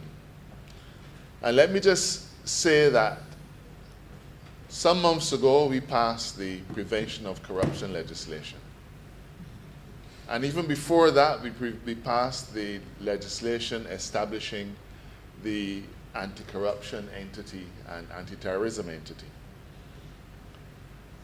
While, Mr. Speaker, the concept and the usage of a whistleblower is not limited in any way to corruption, it would be fair to say that the early calls for whistleblower legislation had their genesis in the tremendous amount of dialogue that took place over the last few years, largely led by Integrity Barbados. And that august body recognized and acknowledged that in a small society like ours, it would be extraordinarily difficult to expect people to come forward and give evidence of corruption unless they were protected. The whistleblower legislation has been seen as the statutory cloak which would seek to protect a person doing what we consider to be their civic duty. I've said in many places, Mr. Speaker, that a lot of Barbadians have spoken about acts of corruption. And since coming to government, Mr. Speaker, whenever we would be approached by those individuals, or whenever we approach those individuals, they would say, almost to a man or woman, Barbados is too small for me to say anything. My children have to go to school with so-and-so children. I am fearful that if it comes out that I'm the body who squealed, that business opportunities might be cut off from me. Now, Mr. Speaker, I do not know that whistleblower legislation alone will be a panacea for that particular issue. But I am satisfied, Mr. Speaker, that as a state, as a government, we owe it to individuals who consider it important enough to do their civic duty to help to quell wrongdoing, to ensure, Mr. Speaker, that those individuals are given the maximum protection that is available. But I don't want individuals to think of this whistleblower legislation as having its domus, its house, entirely in the area of corruption. The fact is, Mr. Speaker, that we have chosen to use a broad approach by protecting whistleblowers who come forward and give information on a large number of things. In today's environment, Mr. Speaker, we have significant environmental issues in Barbados. Illegal dumping, a host of all those kinds of things, Mr. Speaker. And in other jurisdictions, individuals who come forward and make legitimate reports about that kind of wrongdoing are also given the benefit of protection. And therefore, Mr. Speaker, as we crafted this legislation, and I will say that we looked at legislation from all over the world, literally. We looked at New Zealand, we looked at England, we looked at Canada, we looked at a swath of different countries. And in the end, we sought to pattern our legislation after the Jamaica model because we felt that that state had a lot of similarities with Barbados, and therefore it would make sense to pattern our legislation after a like country.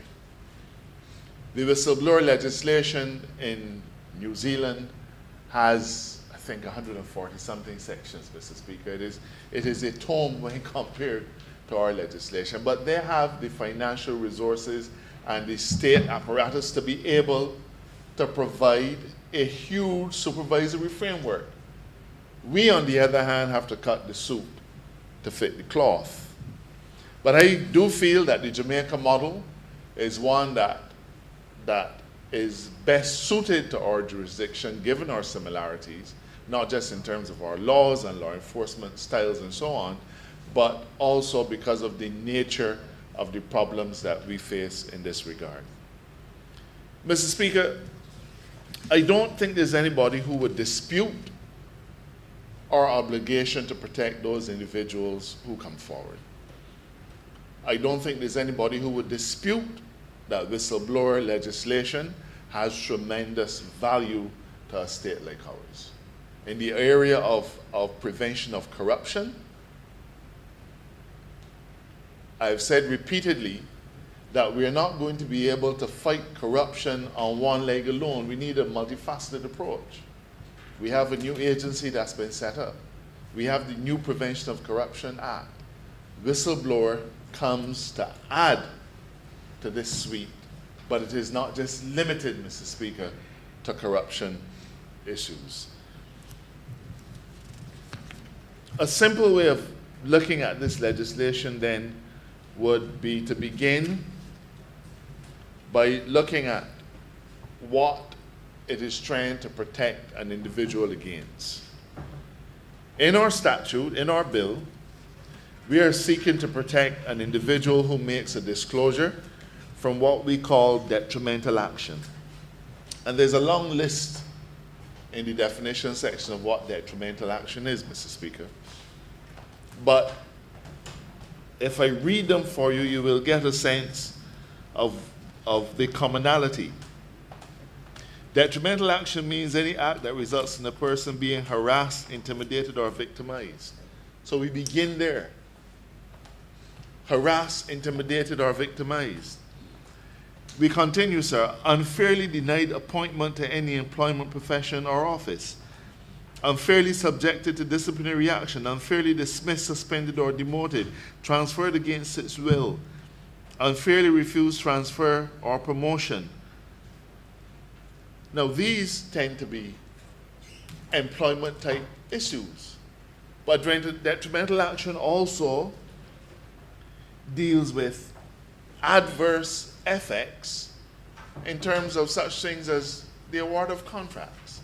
So, even though you will almost instinctively think that a whistleblower is a person who is in an employment relationship with an entity or with a person, not so.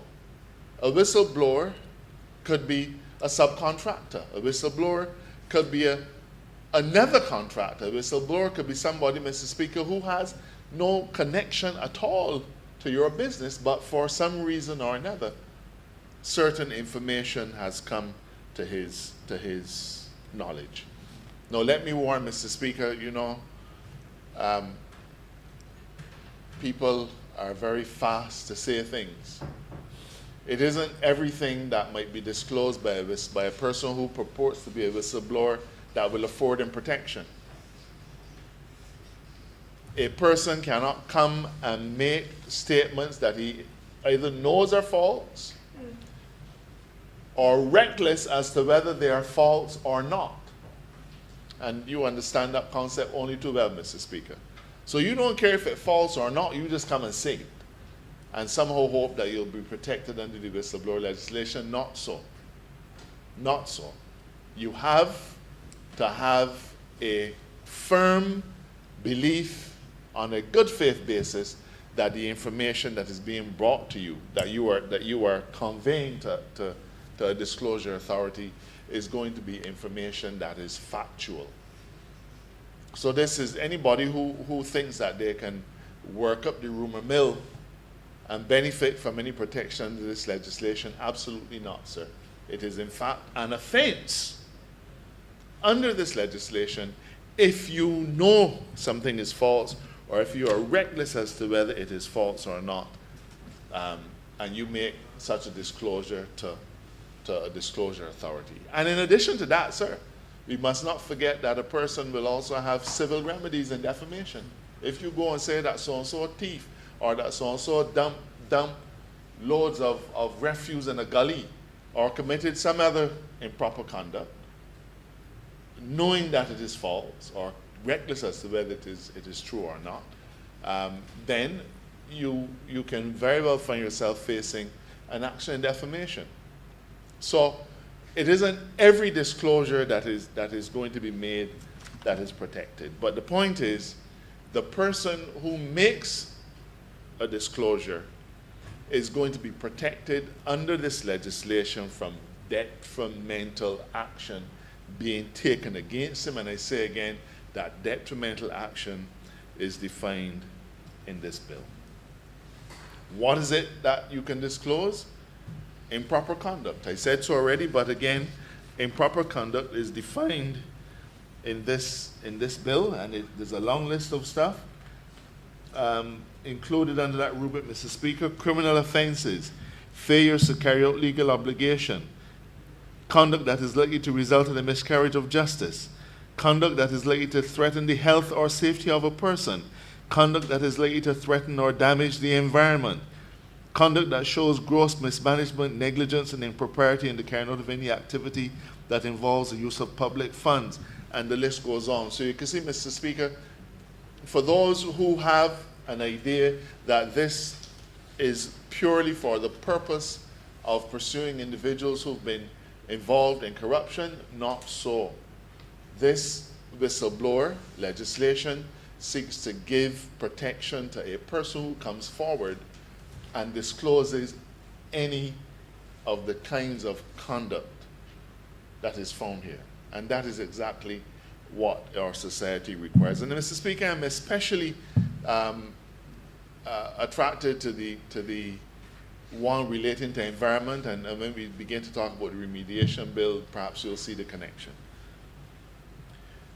The next question, of course, is to whom would you make disclosures? Well, first of all, an employee is able to make a disclosure to his employer.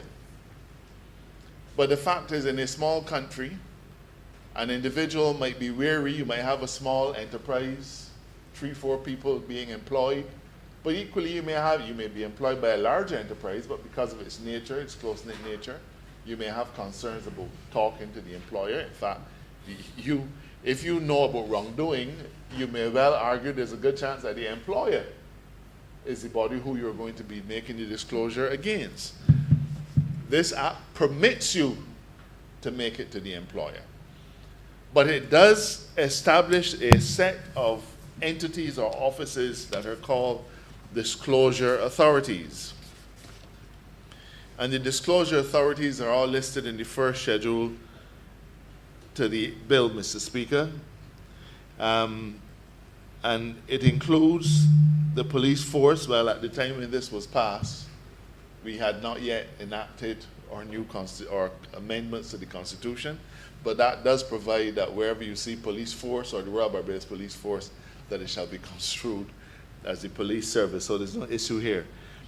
It contains the Financial Intelligence Unit, the Audit Department, the Barbados Revenue Authority, the Government Procurement Department, now going by another name as well, Central Bank of Barbados, Financial Services Commission, Fair Trading Commission, Environmental Protection Department, the Town Planning Department, Labor Department, Ombudsman, Chief Medical Officer.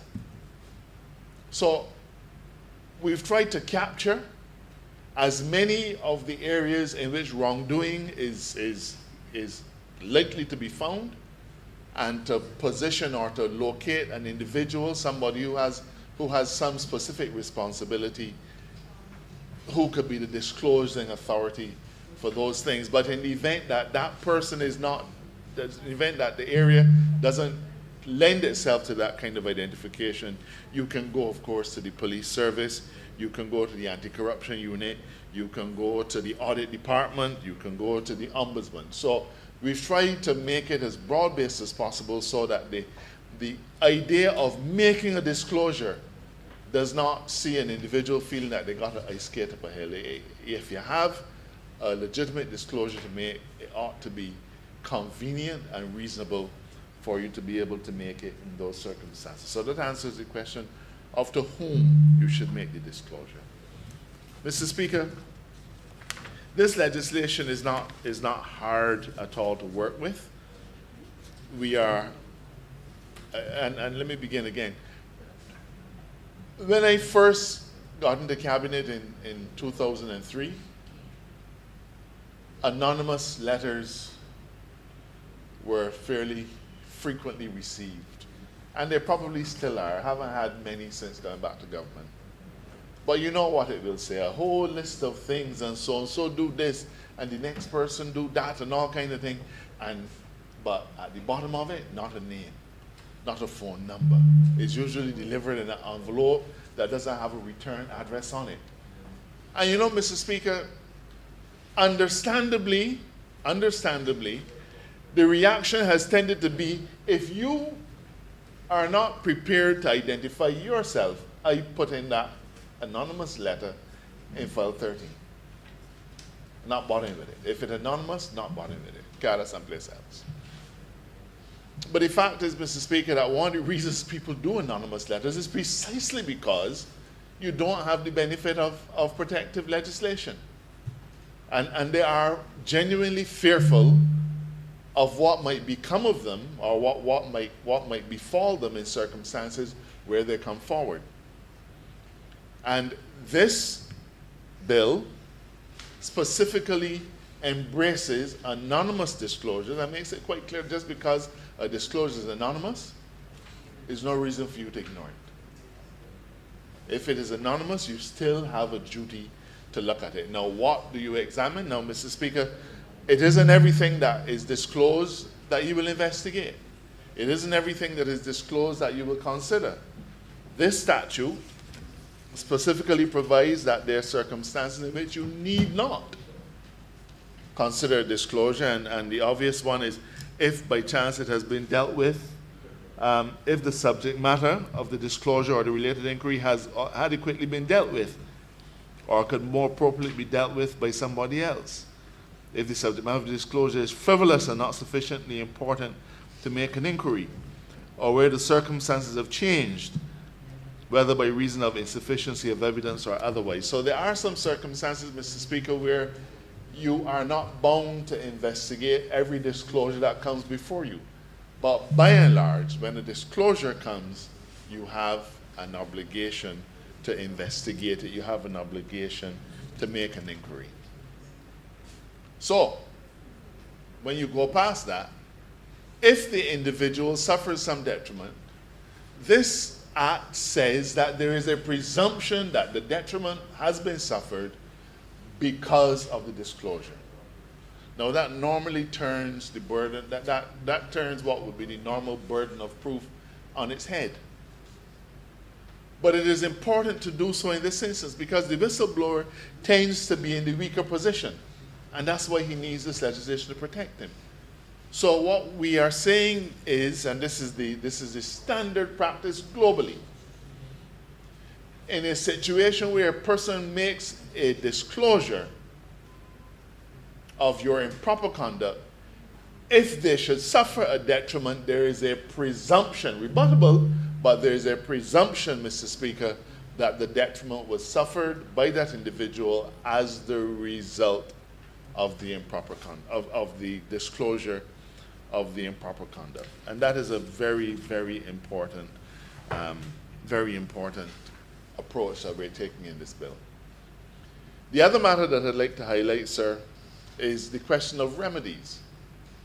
Where an individual is of the view that a detrimental action has been taken against him or her, they're entitled to approach the court, and the court has the powers, Mr. Speaker, to make orders such as would remove the impact of that detrimental action.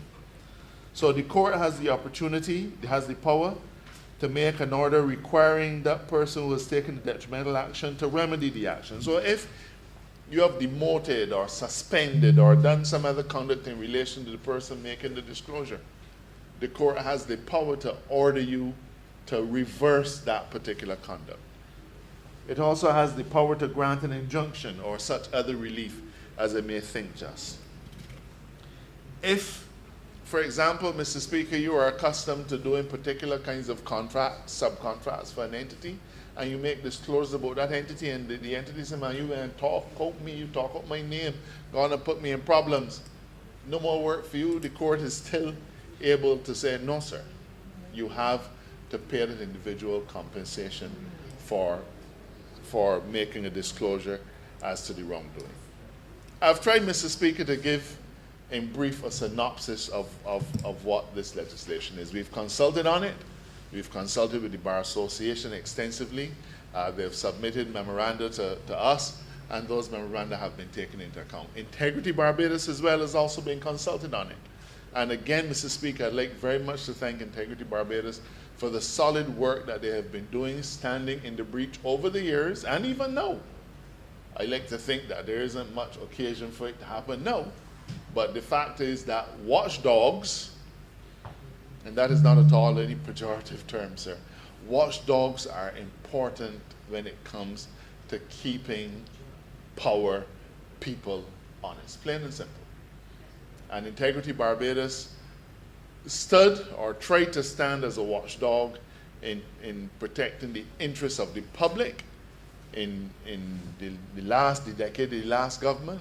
And they continue, Mr. Speaker, to engage. They certainly engage with me on a regular basis to get my views on various things, to find out where we are in our legislative agenda.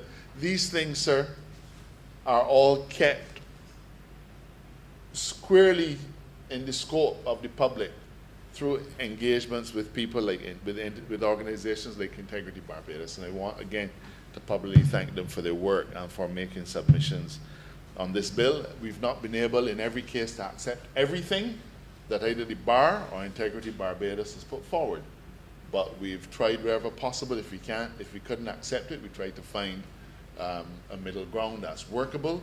In instances we accepted it, in other instances for policy reasons we didn't. In some instances some were matters of style.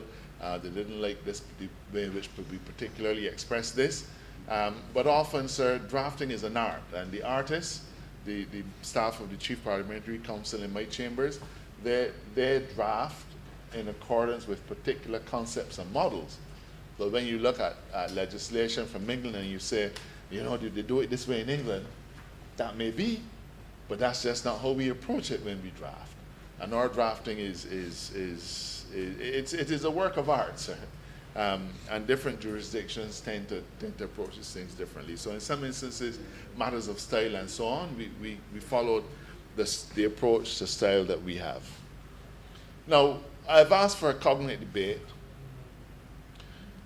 and twinning or tripling with this particular bill, sir, is the Remediation and Deferred Prosecution Agreement Bill. Mr. Speaker, that bill was laid in this chamber last year, and it was in fact debated and passed in the House of Assembly in this honourable chamber with one slight amendment on the 4th of August last year. It was duly sent to the other place for their consideration, but on the 8th of August, before the members of the other place could consider it, Parliament was prorogued. And that bill, therefore, died with the prorogation of Parliament. We've brought that bill back today, but we have taken the opportunity, Mr. Speaker, in the meantime, to make what we consider to be an improvement to the arrangements. Now, let me just refresh the memory of my colleagues in this chamber. The deferred prosecution and remediation bill, we debated at length, had many speeches, but essentially it gives the law enforcement authorities an alternative to the usual lick and lock up done with approach. And it focuses in large measure on companies, but we've also extended it now to individuals because a lot of enterprises operate as sole traders. They don't incorporate.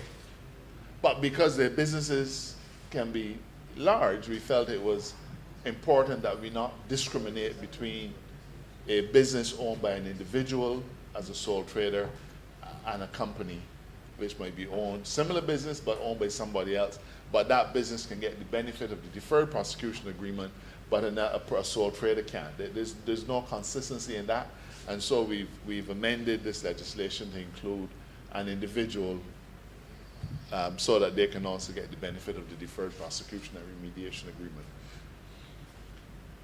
What this bill does, Mr. Speaker, it gives the authorities an additional weapon in its arsenal to pursue wrongdoing, to pursue improper conduct. One of the first things that a law student will learn is that you can't lock up a company.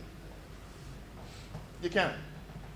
You can prosecute them, you can prosecute the company for sure, but at the end of the day, you end up bringing the charge and a director or two directors show up, but sometimes the directors who are there may not have had anything at all to do with the wrongdoing.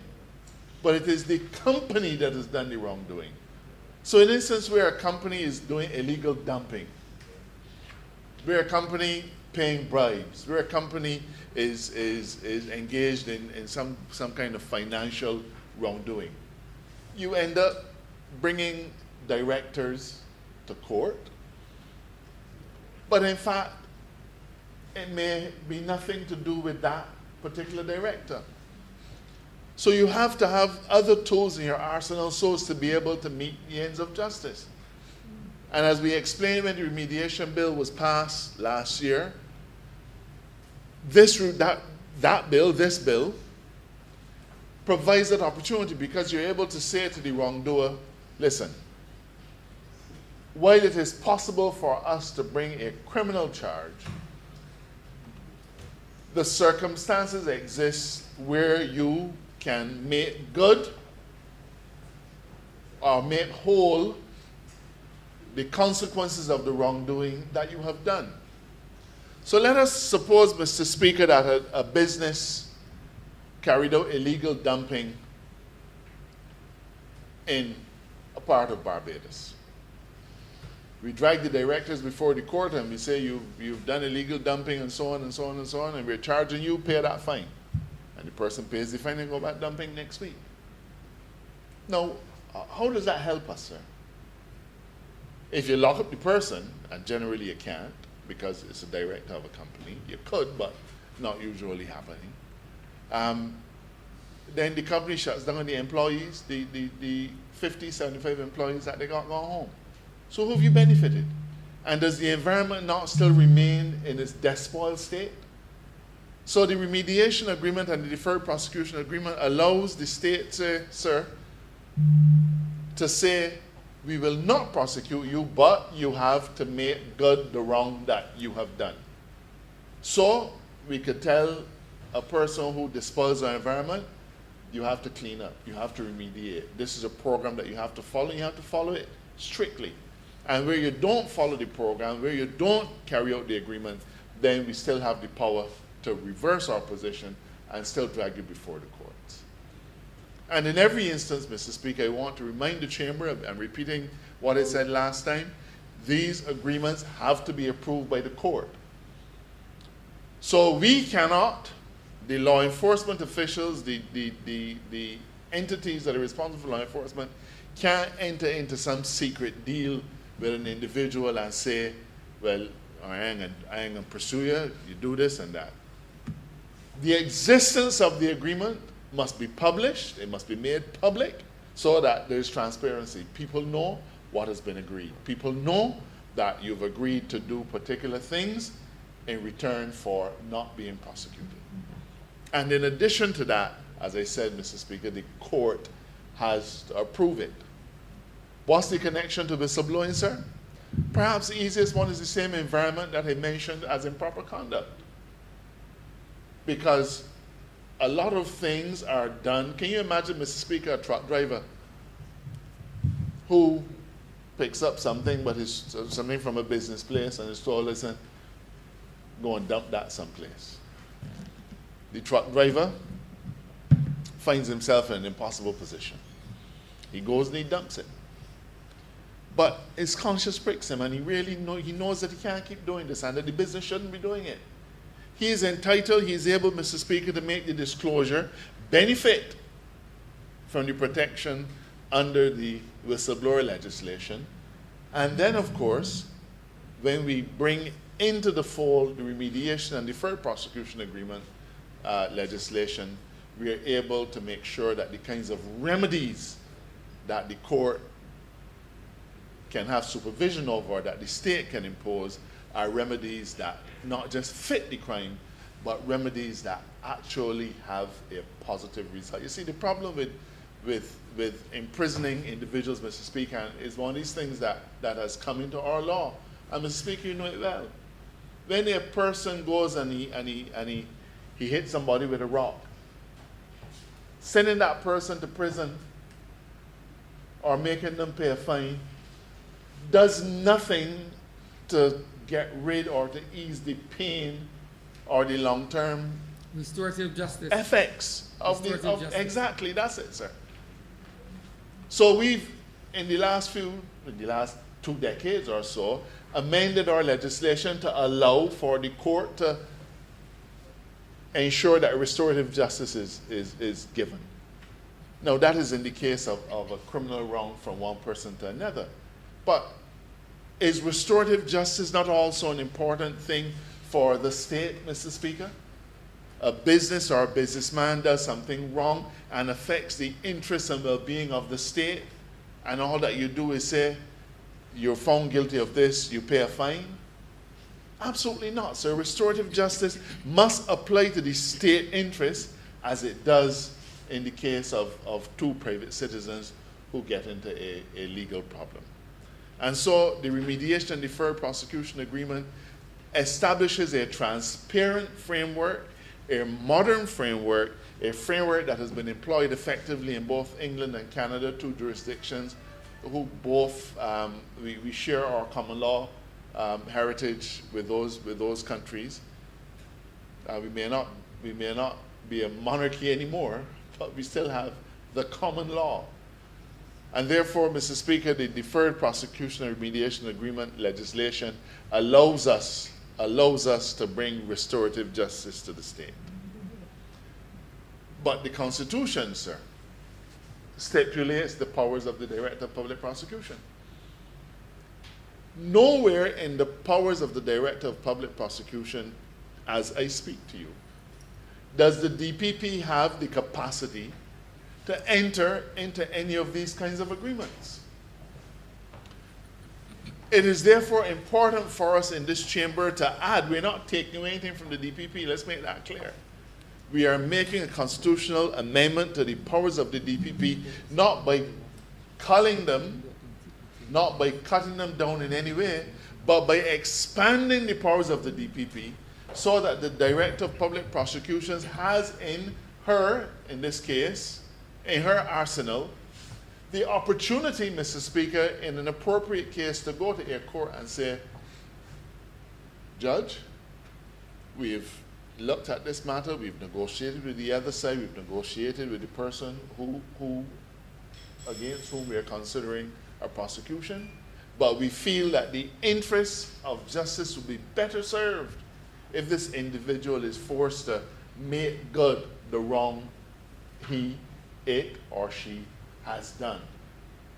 It can only be followed through by the court. I repeat that, sir. The court must approve it. If the court says, guilty here, you gotta go. That does not fly. The court must approve it. You must follow it strictly. But the DPP, as our principal entity that secures the interests of the public when it comes to law enforcement.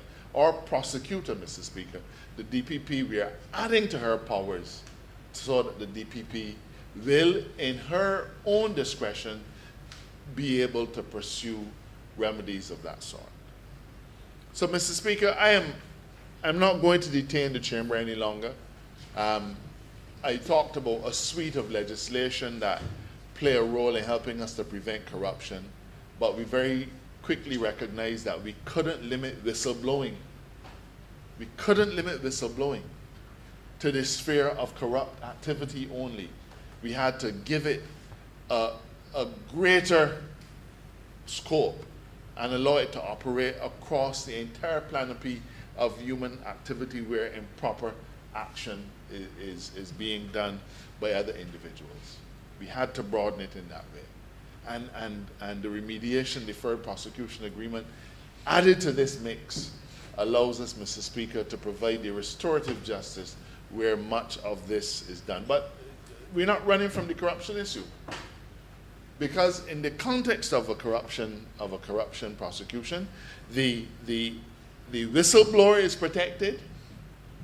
But you may say, well, look, the body who engaged in this corrupt act is not the directors at all. It may be a manager.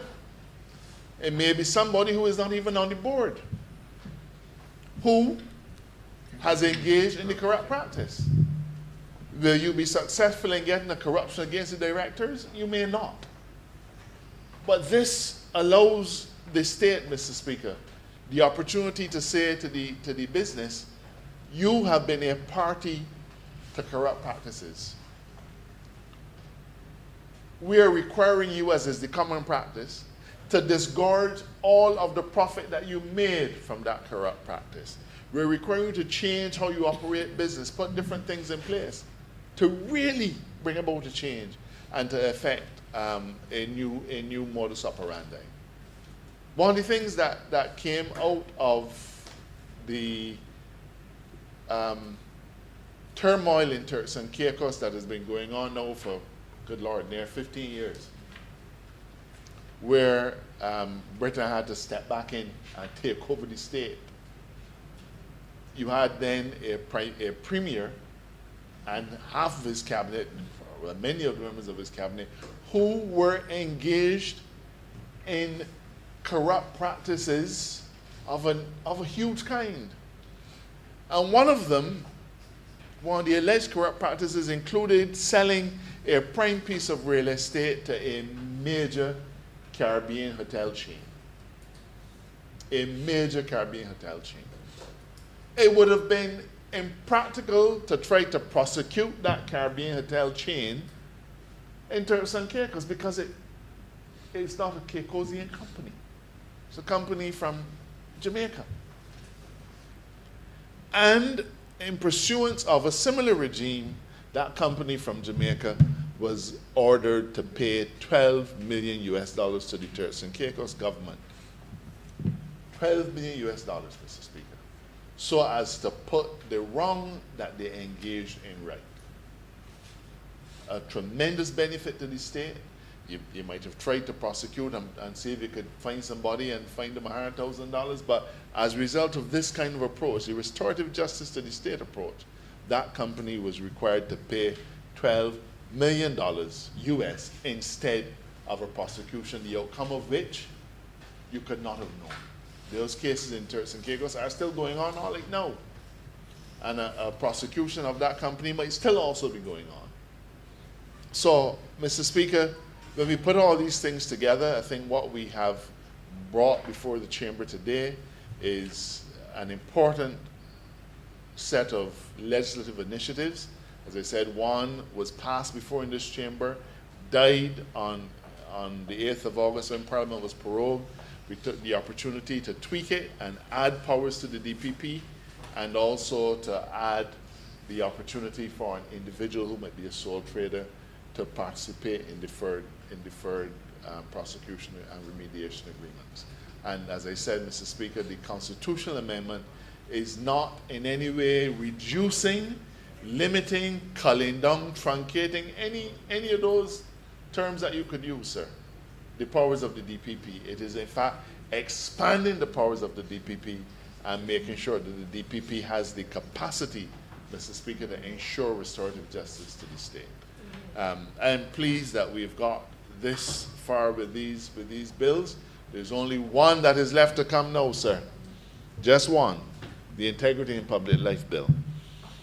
And Mr. Speaker, you know that that was defeated in the last Senate, in the other place, before Parliament prorogued. They had some concerns on that occasion. Those concerns we've tried to address, and I hope, Mr. Speaker, to be able to bring that particular bill back to the chamber very, very early in the new year. We're not allowed to engage in anticipatory review of legislation that is to come.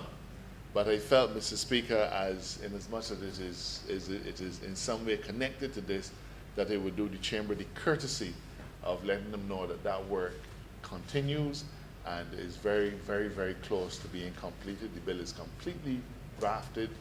We've made those changes and hope to be able to bring it back to the chamber very early in the new year. Mr. Speaker, with those words, I beg to move that this bill be read a second time.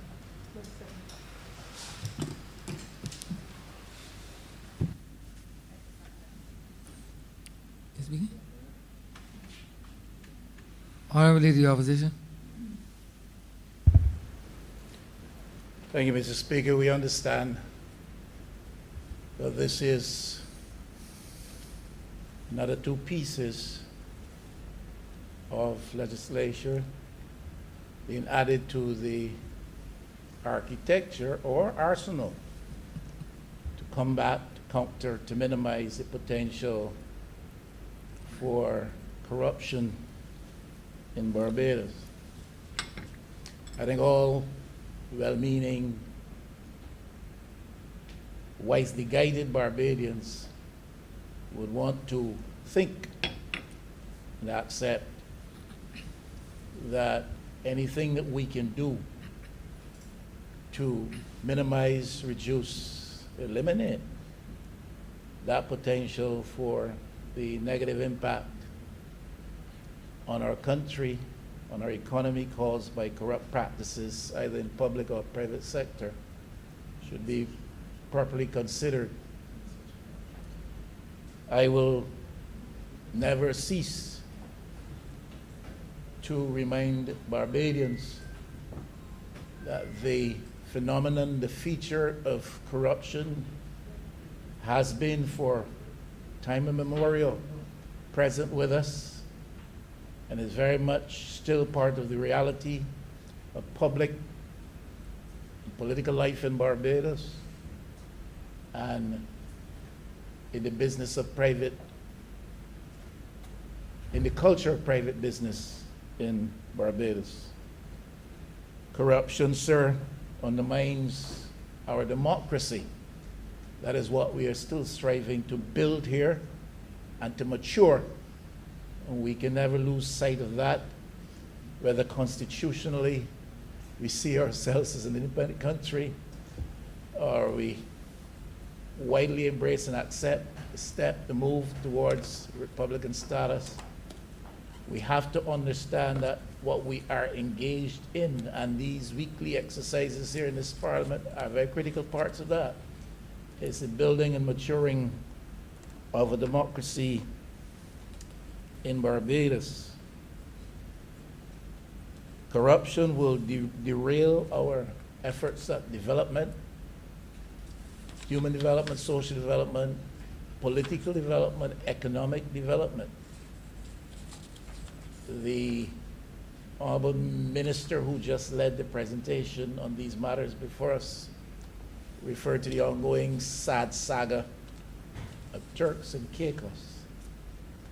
And clearly corruption, which manifests itself in various forms. Sometimes it takes on the guise as very positive infrastructural, capital, and economic development. But when you turn back the pages, Mr. Speaker, when you remove the obvious facade, you recognize that therein lies the devil behind the covers of the agreements that we enter into. And we spend too much capital, both human capital and financial capital, in trying to achieve a certain level of national development in Barbados to allow for corruption to derail that ongoing process. Corruption corrupts the governance processes under which we live, and all of us do. You, Mr. Speaker, as the presiding officer in this honorable place, and all other members, respective capacities in which they serve, constitute primary planks in that governance process. But right down to the last of us are affected by those governance processes. And corruption, in real terms, has the capacity to make them foul and to fill those processes with stench, and that is what we seek to avoid. Very much a part of the architecture that constitutes the context in which those governance processes take place is the institutional arrangements under which we live and through which we are serviced. And it is important that the integrity of those institutions be preserved. Corruption threatens always those institutions. Without being specific in our reference, we can look over our shoulders and be reminded of examples where the integrity of some of our very critical institutions called into question because of semblance, the reality, in some cases, severity of corruption. But it also subverts the efforts at law enforcement and the pursuit and practice and dispense of justice in Barbados. Mr. Speaker, perhaps in your world you become even more so face to face with that than I do. I've always prayed that no matter what obtains with respect to how our various sectors and institutions may be threatened by the presence and practice of corruption, that always our judicial sector would be preserved from the foul hand of corruption. I do not know the extent, Mr. Speaker, you would perhaps far better than I do know the extent to which the hand of corruption has touched that sector. I make no charge. I'm simply saying it is a concern. And if we are to maintain our sense of well-being, and if we are to feel continuingly so proud of this country that we call our home and our first place of love, then, Mr. Speaker, we've got to be careful that one of those principal planks of the democracy we build, of the nation we develop, the justice sector, is not overrun by the specter of corruption.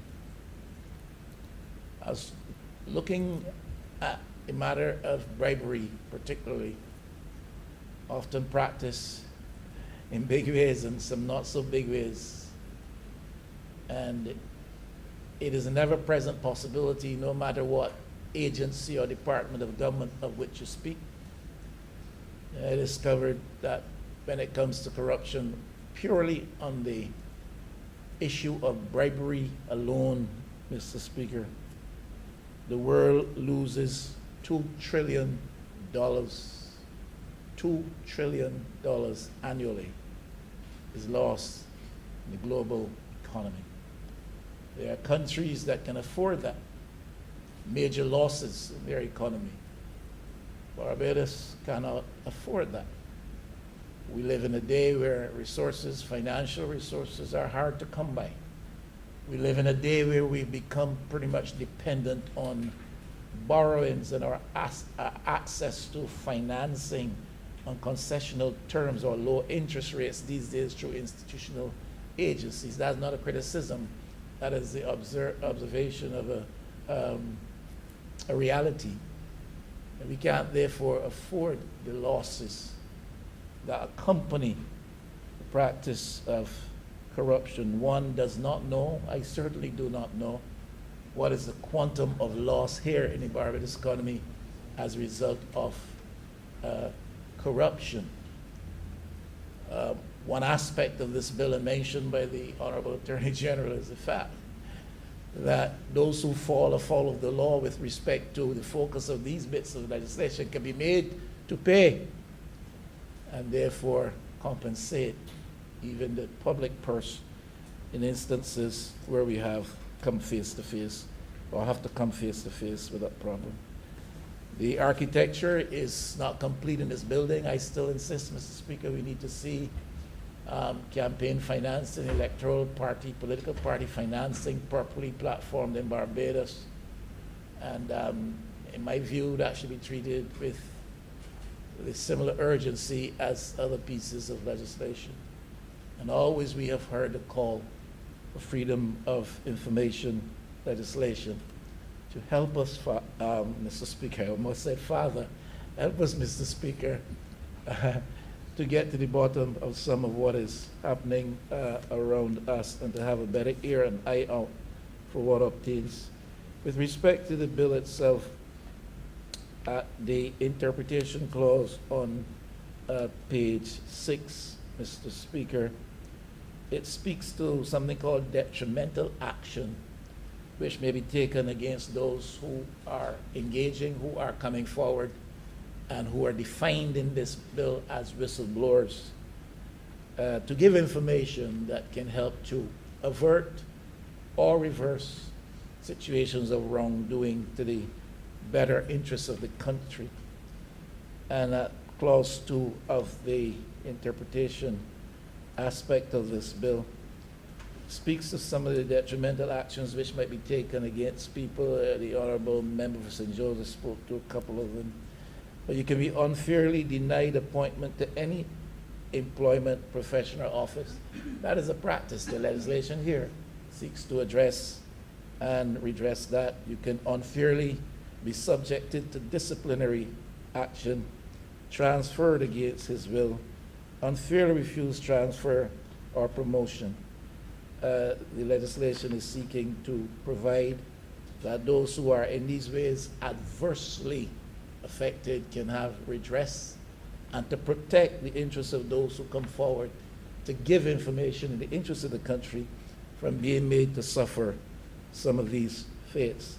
It is not unknown to some of us that we have had instances, even in this country, where at the highest level of the public service, person would be allocated a desk, if he's blessed, a phone, but absolutely nothing else. So you sit clad in your white apparel all day with nothing to do except having access to that desk and that phone. And you've been around long enough, Mr. Speaker, to know what we're talking about. The political hand of power can sometimes be very forceful and strong. And in instances where it seeks to be unjust, then this type of legislation could be brought to bear. But it could also happen in the private sector as well. And therefore, the legislation provides against that. Page 10 and clause 3.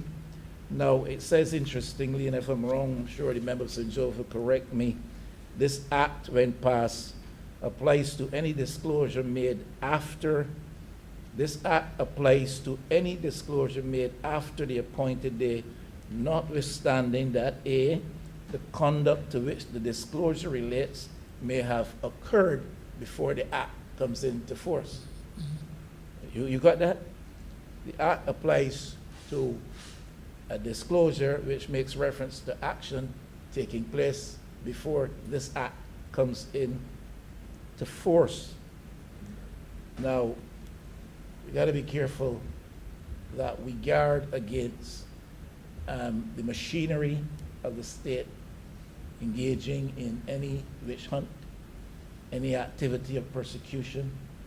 That is not a charge, Mr. Speaker. Some are very swift to hear charges where none escape these lips. I'm simply querying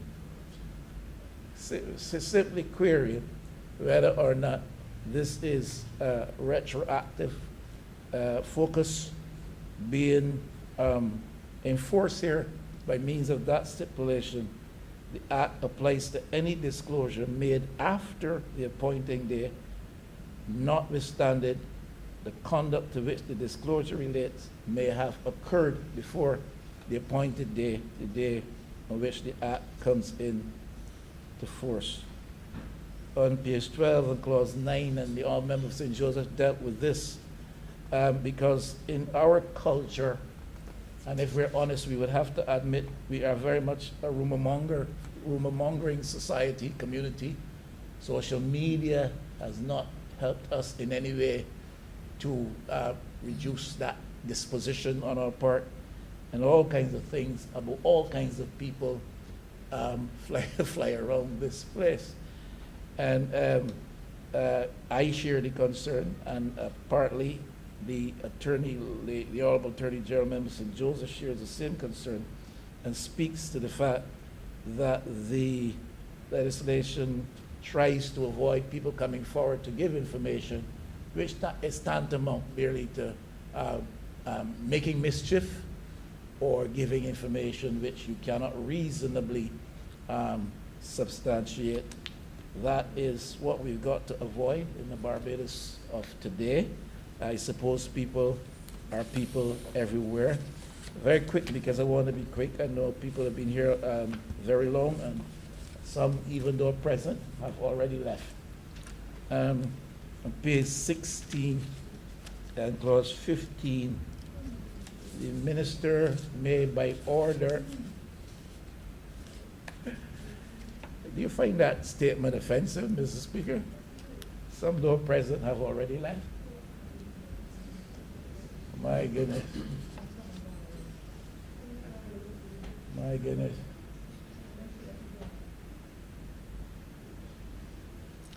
Continue, I remember. Yeah, I'm minded to stay a while since some people want seemingly to stay all night. I am minded to go on now for a while, Mr. Speaker. Page 16 and verse what? Page 16 and clause 15, Mr. Speaker. It talks about a disclosure monitoring authority. Minister may by order declare a person to be the disclosure monitoring authority for the purpose of this act. And the disclosure monitoring authority shall be responsible for monitoring compliance with this act. So the minister may declare such and such a person a disclosure monitoring authority. Do not know if that stipulation is intended to convey as well that the minister, if declaring means that the minister also identifies that person, and if it does not, then I would want to see where the legislation indicates how the disclosure monitoring authority, that person, that embodiment is identified. On page 20 and clause 20, the concern here is over the disclosure of a whistleblower's identity. 20, clause 20, section 1, no disclosure receiving officer or disclosure receiving authority to whom a protected disclosure is made or referred shall disclose information that identifies or may lead to the identification of a whistleblower unless the whistleblower expressly consents in writing to the disclosure of that information. I believe that that is very much in place. My concern would be, Mr. Speaker, that there be heavy penalties. There be heavy penalties to be applied for breaches of this protection provision, this protection mechanism.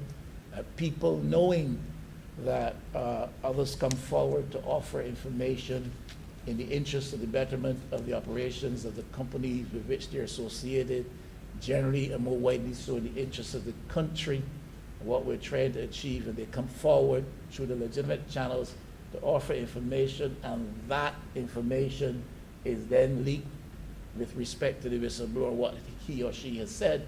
There should be very stiff penalties for that, and I don't know necessarily that I have read of where those penalties are.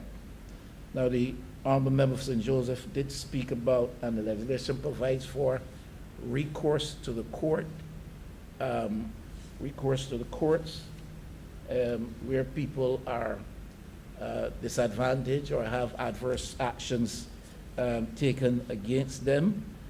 But if the courts are not going to be more efficient in terms of timely responses and the dispense of justice, then that is going to simply add another level of disadvantage to people who are only seeking to do their best in the interest of the country. So it's all right to provide in the law for recourse to the justice system, to the court, but we have to make sure that the courts can operate in such a manner as that recourse is meaningful and that people will receive their early day in court with respect to hearing and the justice to be meted out. I am sure, and I might be wrong, but on page 25, it says this act binds the crown. I don't know if by now that should be saying it binds the state. I don't know. I just saw that, and I just thought that I would mention it. I don't know. I don't know, but we're passing it here today. So I imagine it's going to be corrected. I'm just trying to be helpful, sir. And not being as learned as others, I saw it and I wondered, the act may have been there before, but certainly I don't think we're going to pass it with it there. But that is all I'm trying to say, but perhaps that's not very meaningful or of much worth. Now, DP is deferred prosecution agreements, and this remediation bill is also important. I was trying to do some research again, but I was made aware we're doing this today, and this is very much a growing practice. So I think we're heading in the right direction. It's practice in jurisdictions with which we have some commonality with respect to justice and jurisprudence. Canada, the UK, US, Australia, Singapore, some other countries. And obviously, when companies run afoul of lawful and wholesome practices, engage in any form of corruption, and put themselves in peril of prosecution, expose themselves to the arm of the law, it has implications for other persons beyond directors, managers. Of course, employees could become seriously impacted, investors, shareholders, pensioners. The peril becomes a real possibility. Potentially the peril, they're exposed to the peril as well.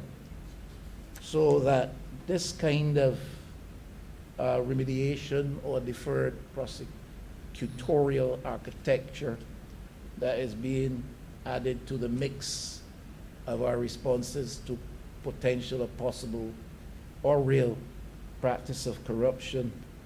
This is intended to serve to protect the interests of those people, and rightly so. Mm-hmm. You working for a company, Mr. Speaker, not involved in its decision-making at any level, definitely not at the highest level, and they're doing nonsense, and they're caught out or found out to be doing nonsense.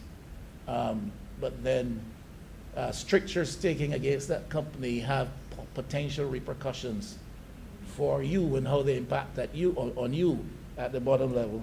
So I very much support that. It needs to be a situation where we don't have that kind of exposure of the innocents, and you don't want to take down a company where there are so many families and households, for instance, and other investors and pensioners in some instance relying on the performance of that company. Now, it speaks to restitution and compensation to victims, and that is very much in order. If you if you do the crime, so to speak, you're not going to be doing the time, then you pay the tithes. And you come forward and you compensate people in a proper way so that those who are victims of your ill-advised actions can be properly compensated, their situations ameliorated. I very much agree with that, but of course, Mr. Speaker, you know, the state sometimes, I believe, needs to do more and to properly construct platforms within the context of which it can do more itself to compensate people. Mr. Speaker, sometimes by dint of misfortune, happenstance, a miscarriage of justice, people are affected. Their lives are destroyed. We've had recent incidents here where people have been long deprived of the value of their land. They've not been compensated. They've not found the benefit provided under law for lands taken out of their possession by the force of legal acquisition through the work of this parliament.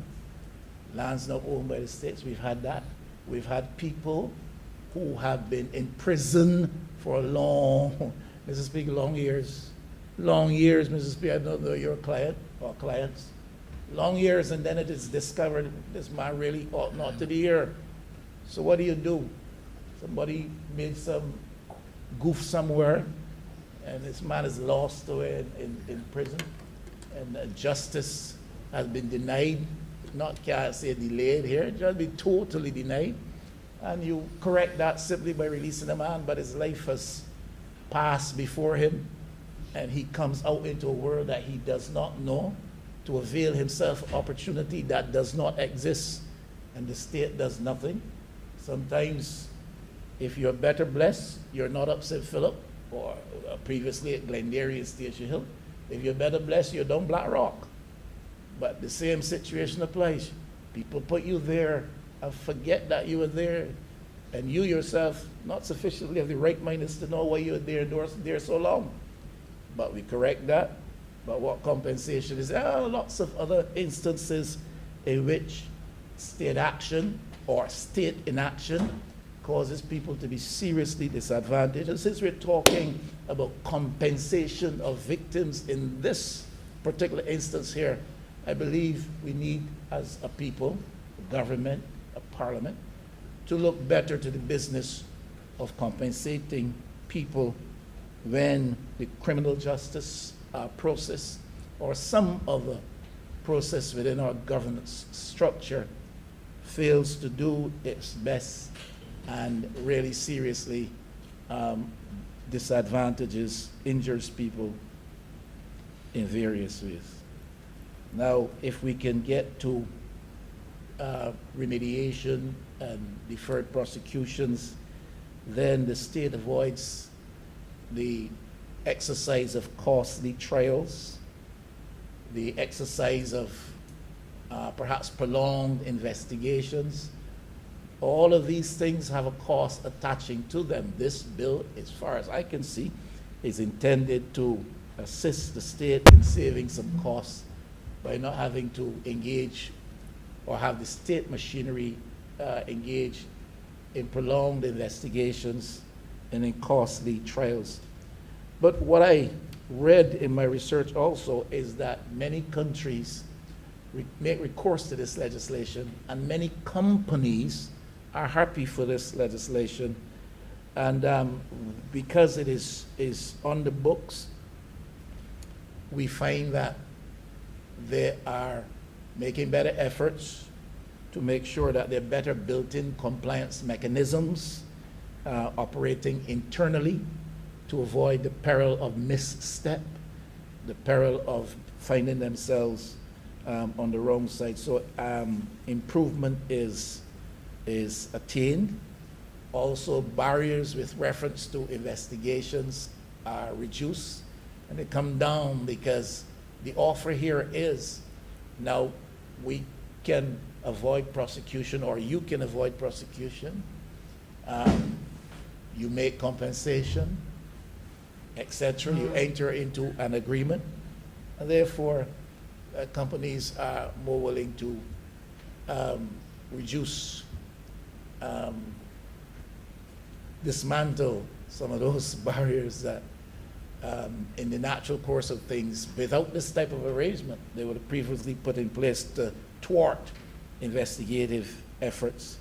So you have improved corporate systems culture, and you have anti-bribery and compliance mechanisms being, like I said, strengthened and reinforced from the inside to keep companies out of that type of peril. Of course, there's a negative side or the other side of that coin is that companies react to this in a simple, matter-of-fact way. If I have to pay compensation because I've run afoul in this way or that, the Honourable Attorney General mentioned the business of illegal dumping. If I'm found to be engaging in that, well, and I can pay some money and be done with that, and there's no prosecutorial action to be brought, et cetera, well, companies see it as part of the cost of doing business. So it is built in, Mr. Speaker. It's built into budgets that you pay X and X if you're caught on the left foot rather than the right foot. Yeah? Or if you're coming down the right wing, you're caught on the left foot rather than the right foot. Mr. Speaker, they see it as a part of doing business and budget for it. Companies see themselves as being in a position to do what they want until caught, then they can buy their way out of trouble.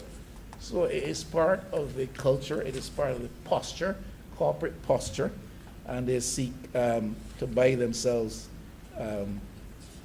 Now, there's some jurisdictions where if you're found in this type of situation, you're prosecuted, it disbars you going forward from the privilege of participating in the procurement process for supply of services or goods or works to government. So companies want to avoid that type of disbarment of privilege of participating. So rather than allow for prosecution, we submit to this remediation and deferred prosecution mechanism.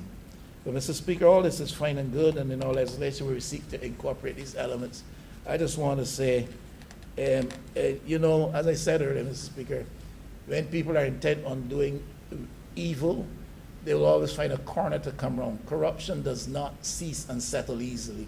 Always looks for a corner to come around.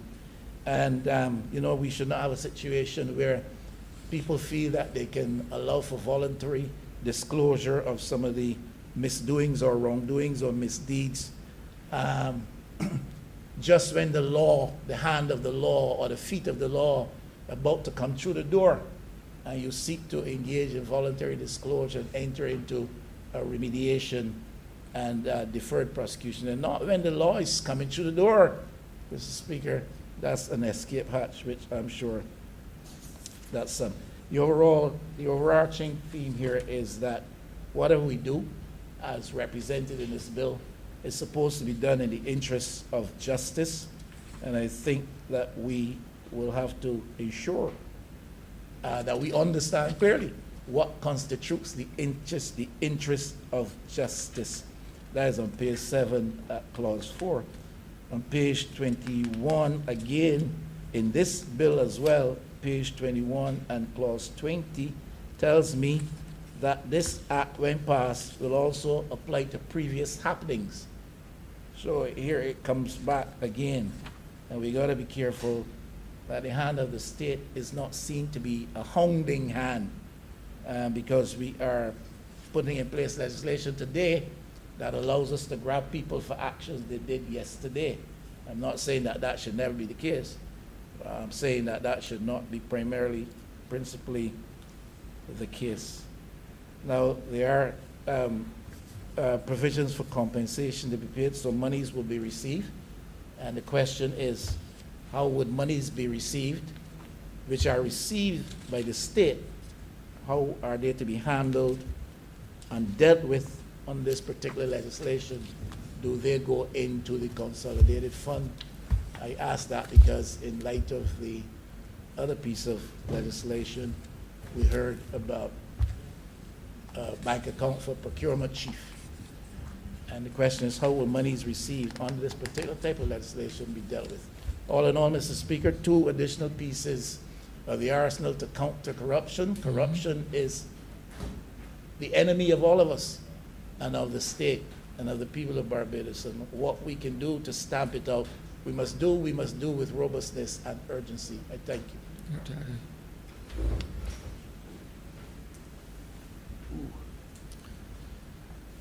Honourable Member for St. Joseph. Mr. Speaker, let me thank you, of course, for your indulgence, and let me thank the Honourable Leader of the Opposition for his support. I acknowledge his various comments. I don't think that in anything he said he demonstrated in any way that he was opposed to the bill. But let me just deal with the matter of retroactivity. First of all, this bill is not retroactive in effect. However, it does protect a whistleblower who today, or who currently during the life of this legislation, blows the whistle on a past act of improper conduct. For several reasons, Mr. Speaker. First of all, much of our law knows something called a limitation period. So if a limitation period, let's say for a civil wrong, 6 years, why should a whistleblower today, tomorrow, next week, not be in a position to be protected if he or she comes to the disclosing authority and discloses an environmental tort that took place in 2018 or something of the sort. Equally, if a person commits a criminal act last week, I'm sure that a right-thinking person would be horrified if somebody said, well, you know, I know about it. I know about that particular criminal act. I could be a whistleblower. But because the improper conduct took place prior to the passage of the act, we would say, well, you don't have to say anything. I think that approach, sir, would be inconsistent with what we're trying to do. This bill is not retroactive, but it does protect an individual who, when once it is passed, comes and says, something happened previously, and I feel that I should disclose it. He is protected from the disclosure. Now, that does not mean that the state will have the right or the lawful authority to go after the wrongdoing. If somebody comes today and says, man, something happened in 1972 that was on my conscience, he's a whistleblower. He's a whistleblower. He's protected. Will we be able to go after the body who do the thing in 1972? We probably couldn't. We probably couldn't. But the important thing is that it would be somewhat pointless to say we are passing a bill which protects the whistleblower, but only in respect of things that happen after the passage of the bill. This protects the whistleblower himself, but it serves to make sure that the wrongdoer is not protected. And I hope that explains the scenario. I therefore beg to move, Mr. Speaker, that the whistleblower protection bill be read a second time. Questions that the aforementioned bill be read a second time. All those members in favor, please say aye. Aye. Those against, please say no. Me think the ayes have it. Mr. Speaker, I beg to move that you do now leave the chair and that the House resolve itself into committee for further consideration of this bill. The question is that the Speaker do now leave the chair and the House resolve itself into committee for further consideration of this bill. All those honourable members in favor, please say aye. Those against, please say no. Me think the ayes have it.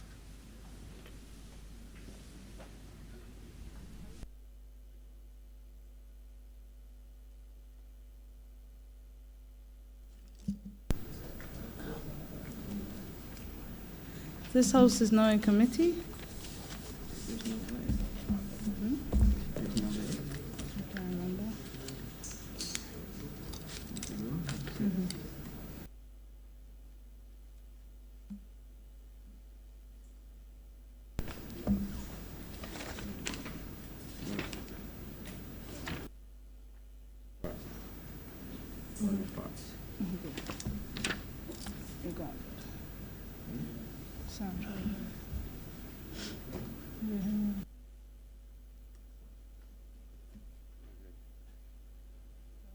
This House is now in committee.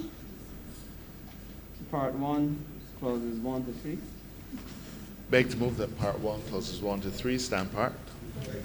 Question is that Part 1, clauses 1 to 3 stand part. All honourable members in favour, please say aye. All those against, please say nay. Methinks the ayes have it. Part 2, clauses 4 to 12. Beg to move that clauses, Part 2, clauses 2 to 12, sorry, 4 to 12 stand part. Question is that Part 2, clauses 4 to 12 stand part. All honourable members in favour, please say aye. All those against, please say nay. Methinks the ayes have it. Part 3, clauses 13 to 15. Beg to move that Part 3, clauses 13 to 15 stand part. Question is that Part 3, clauses 13 to 15 stand part. All honourable members in favour, please say aye. Those against, please say nay. Methinks the ayes have it. Part 4, clauses 16 to 23. Madam Chair, I beg to move that Part 4, clauses 16 to 22 stand part. 23. 23 stand part. Question is that Part 4, clauses 16 to 23 stand part. All honourable members in favour, please say aye. Those against, please say nay. Methinks the ayes have it. Part 5, clauses 24 to 31. Madam Chair, I beg to move an amendment to clause 29 to remove the term crown to state.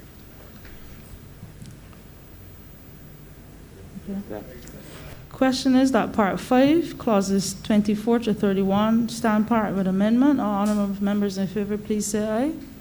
Those against, please say nay. Methinks the ayes have it. First schedule. Beg to move that the first schedule be the schedule to the bill, Madam Chair. Be the first schedule. Beg to move that the first schedule be the first schedule to the bill. Question is, somebody has seconded? Question is that the first schedule be the first schedule to the bill. All honourable members in favour, please say aye. Those against, please say nay. Methinks the ayes have it. Second schedule. Beg to move that the second schedule be the second schedule to the bill. Question is that the second schedule be the second schedule to the bill. All honourable members in favour, please say aye. Those against, please say nay. Methinks the ayes have it. Report, yeah. Madam Chair, I beg to move that you do not report this under the Speaker the passing of one bill in committee. Question is that I do not report to His Honour the Speaker the passing of one bill in committee. All honourable members in favour, please say aye. Those against, please say nay. Methinks the ayes have it.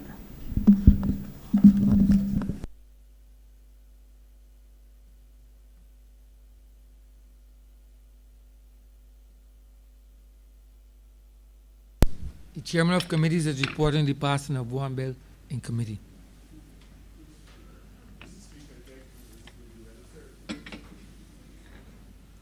The question is that the aforementioned bill be read a third time. All those honourable members in favour, please say aye. Those against, please say no. Methinks the ayes have it. Mr. Speaker, I beg to move that this bill do not pass and be cited the Whistleblower Protection Act 2021. Someone second it? The question is that the aforementioned bill be passed and so cited. All those honourable members in favour, please say aye. Those against, please say no. Methinks the ayes have it. This bill is passed and so cited.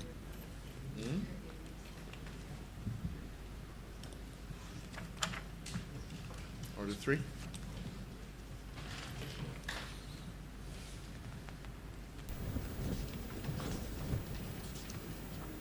Order number 3, sir. To move the second reading of the remedial agreements deferred prosecutions bill 2021. Mr. Speaker, I beg to move that this bill be read a second time. Questions that the aforementioned bill be read a second time. All those honourable members in favour, please say aye.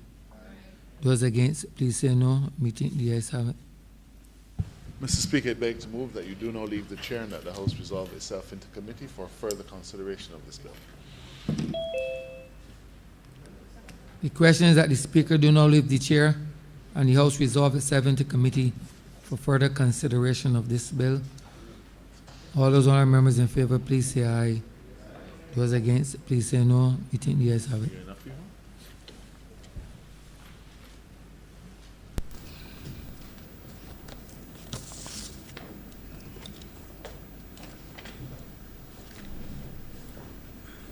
This House is now in committee.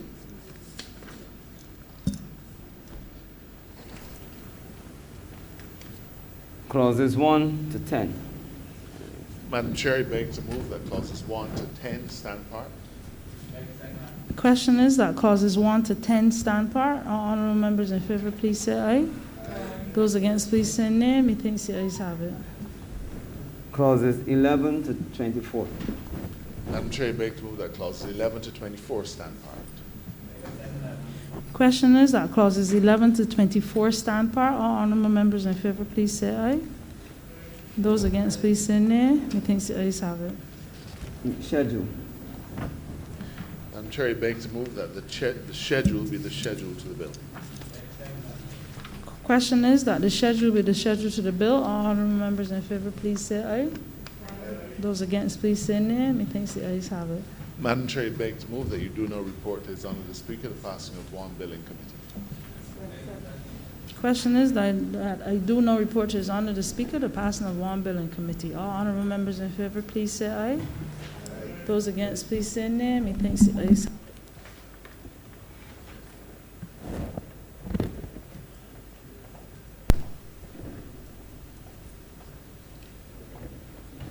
Chairman of committees is reporting the passing of one bill in committee.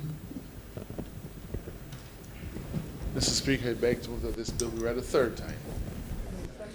The question is that the aforementioned bill be read a third time. All those honourable members in favour, please say aye. Those against, please say no. Meeting, the ayes have it. Mr. Speaker, I beg to move that this bill do not pass and be cited as the Remediation Agreements Deferred Prosecution Act of 2021. The question is that the aforementioned bill be passed and so cited. All those honourable members in favour, please say aye. Those against, please say no. Meeting, the ayes have it. This bill is passed and so cited.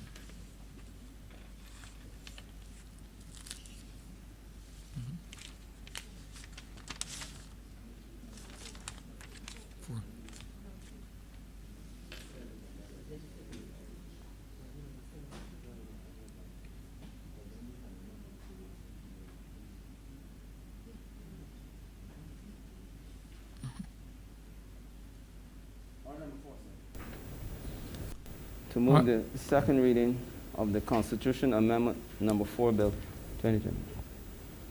Honourable Member St. Joseph. Mr. Speaker, I beg to move that this bill be read a second time.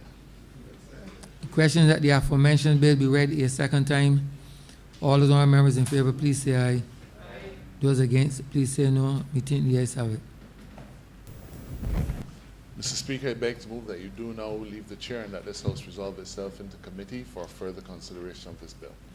The question is that the Speaker do not leave the chair and the House resolve itself into committee for further consideration of this bill. All those honourable members in favour, please say aye. Those against, please say no. Meeting, the ayes have it.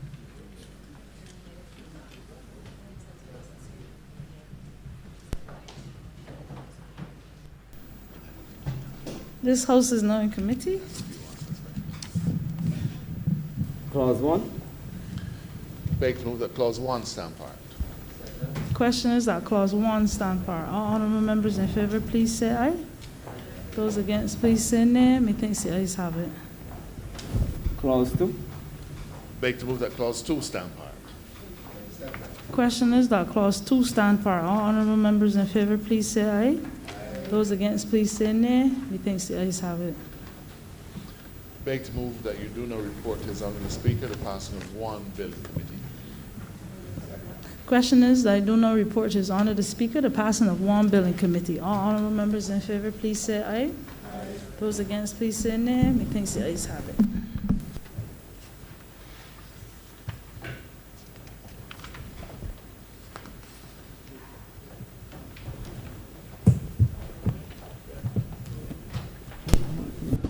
The chairman of committees is reporting the passing of one bill in committee.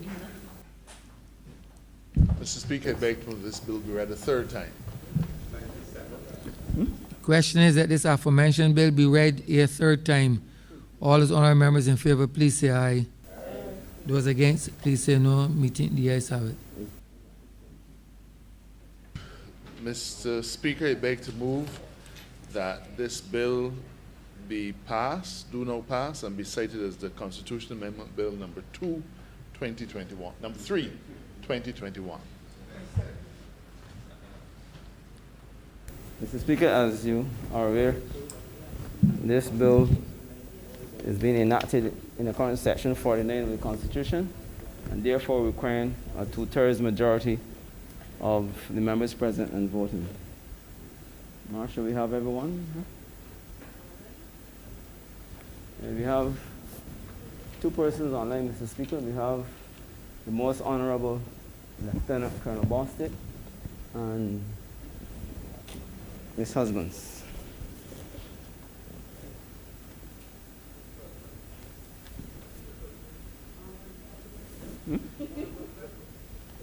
You all remember St. James South. Yeah, but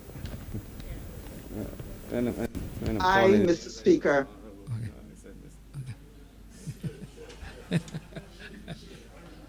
Mr. Speaker, aye.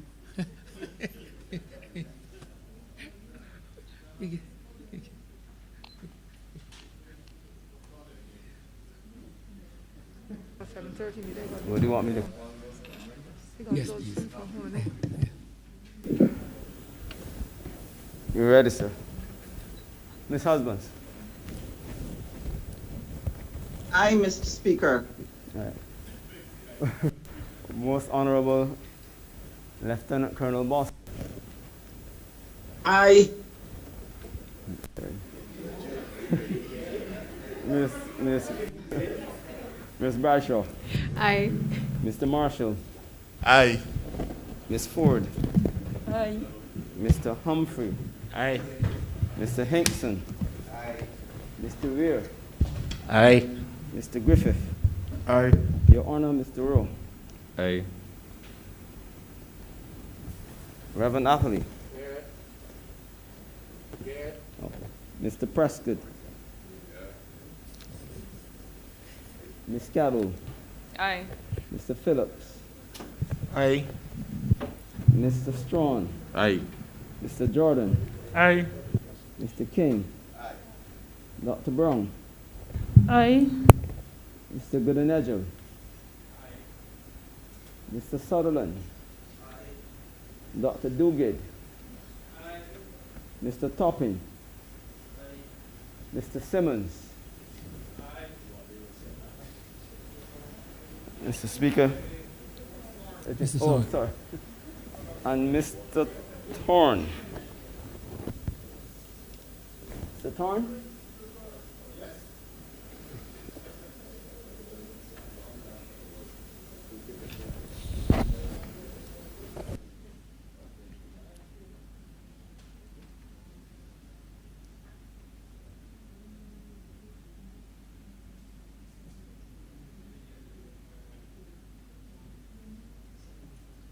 Mr. Speaker.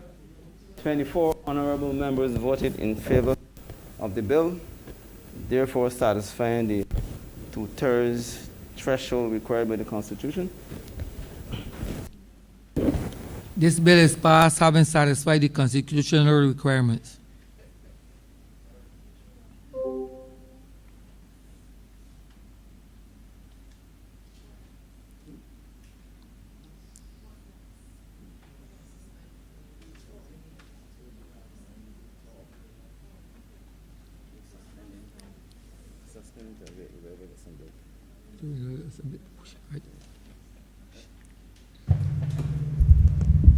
Thank you, you, Mr. Speaker. Honourable Leader of Government Business. I beg to move the suspension of the House for 20 minutes until 7:40 p.m.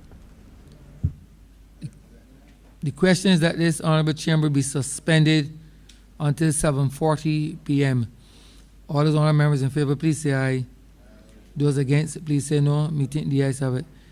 This Honourable Chamber stands suspended until 7:40 p.m.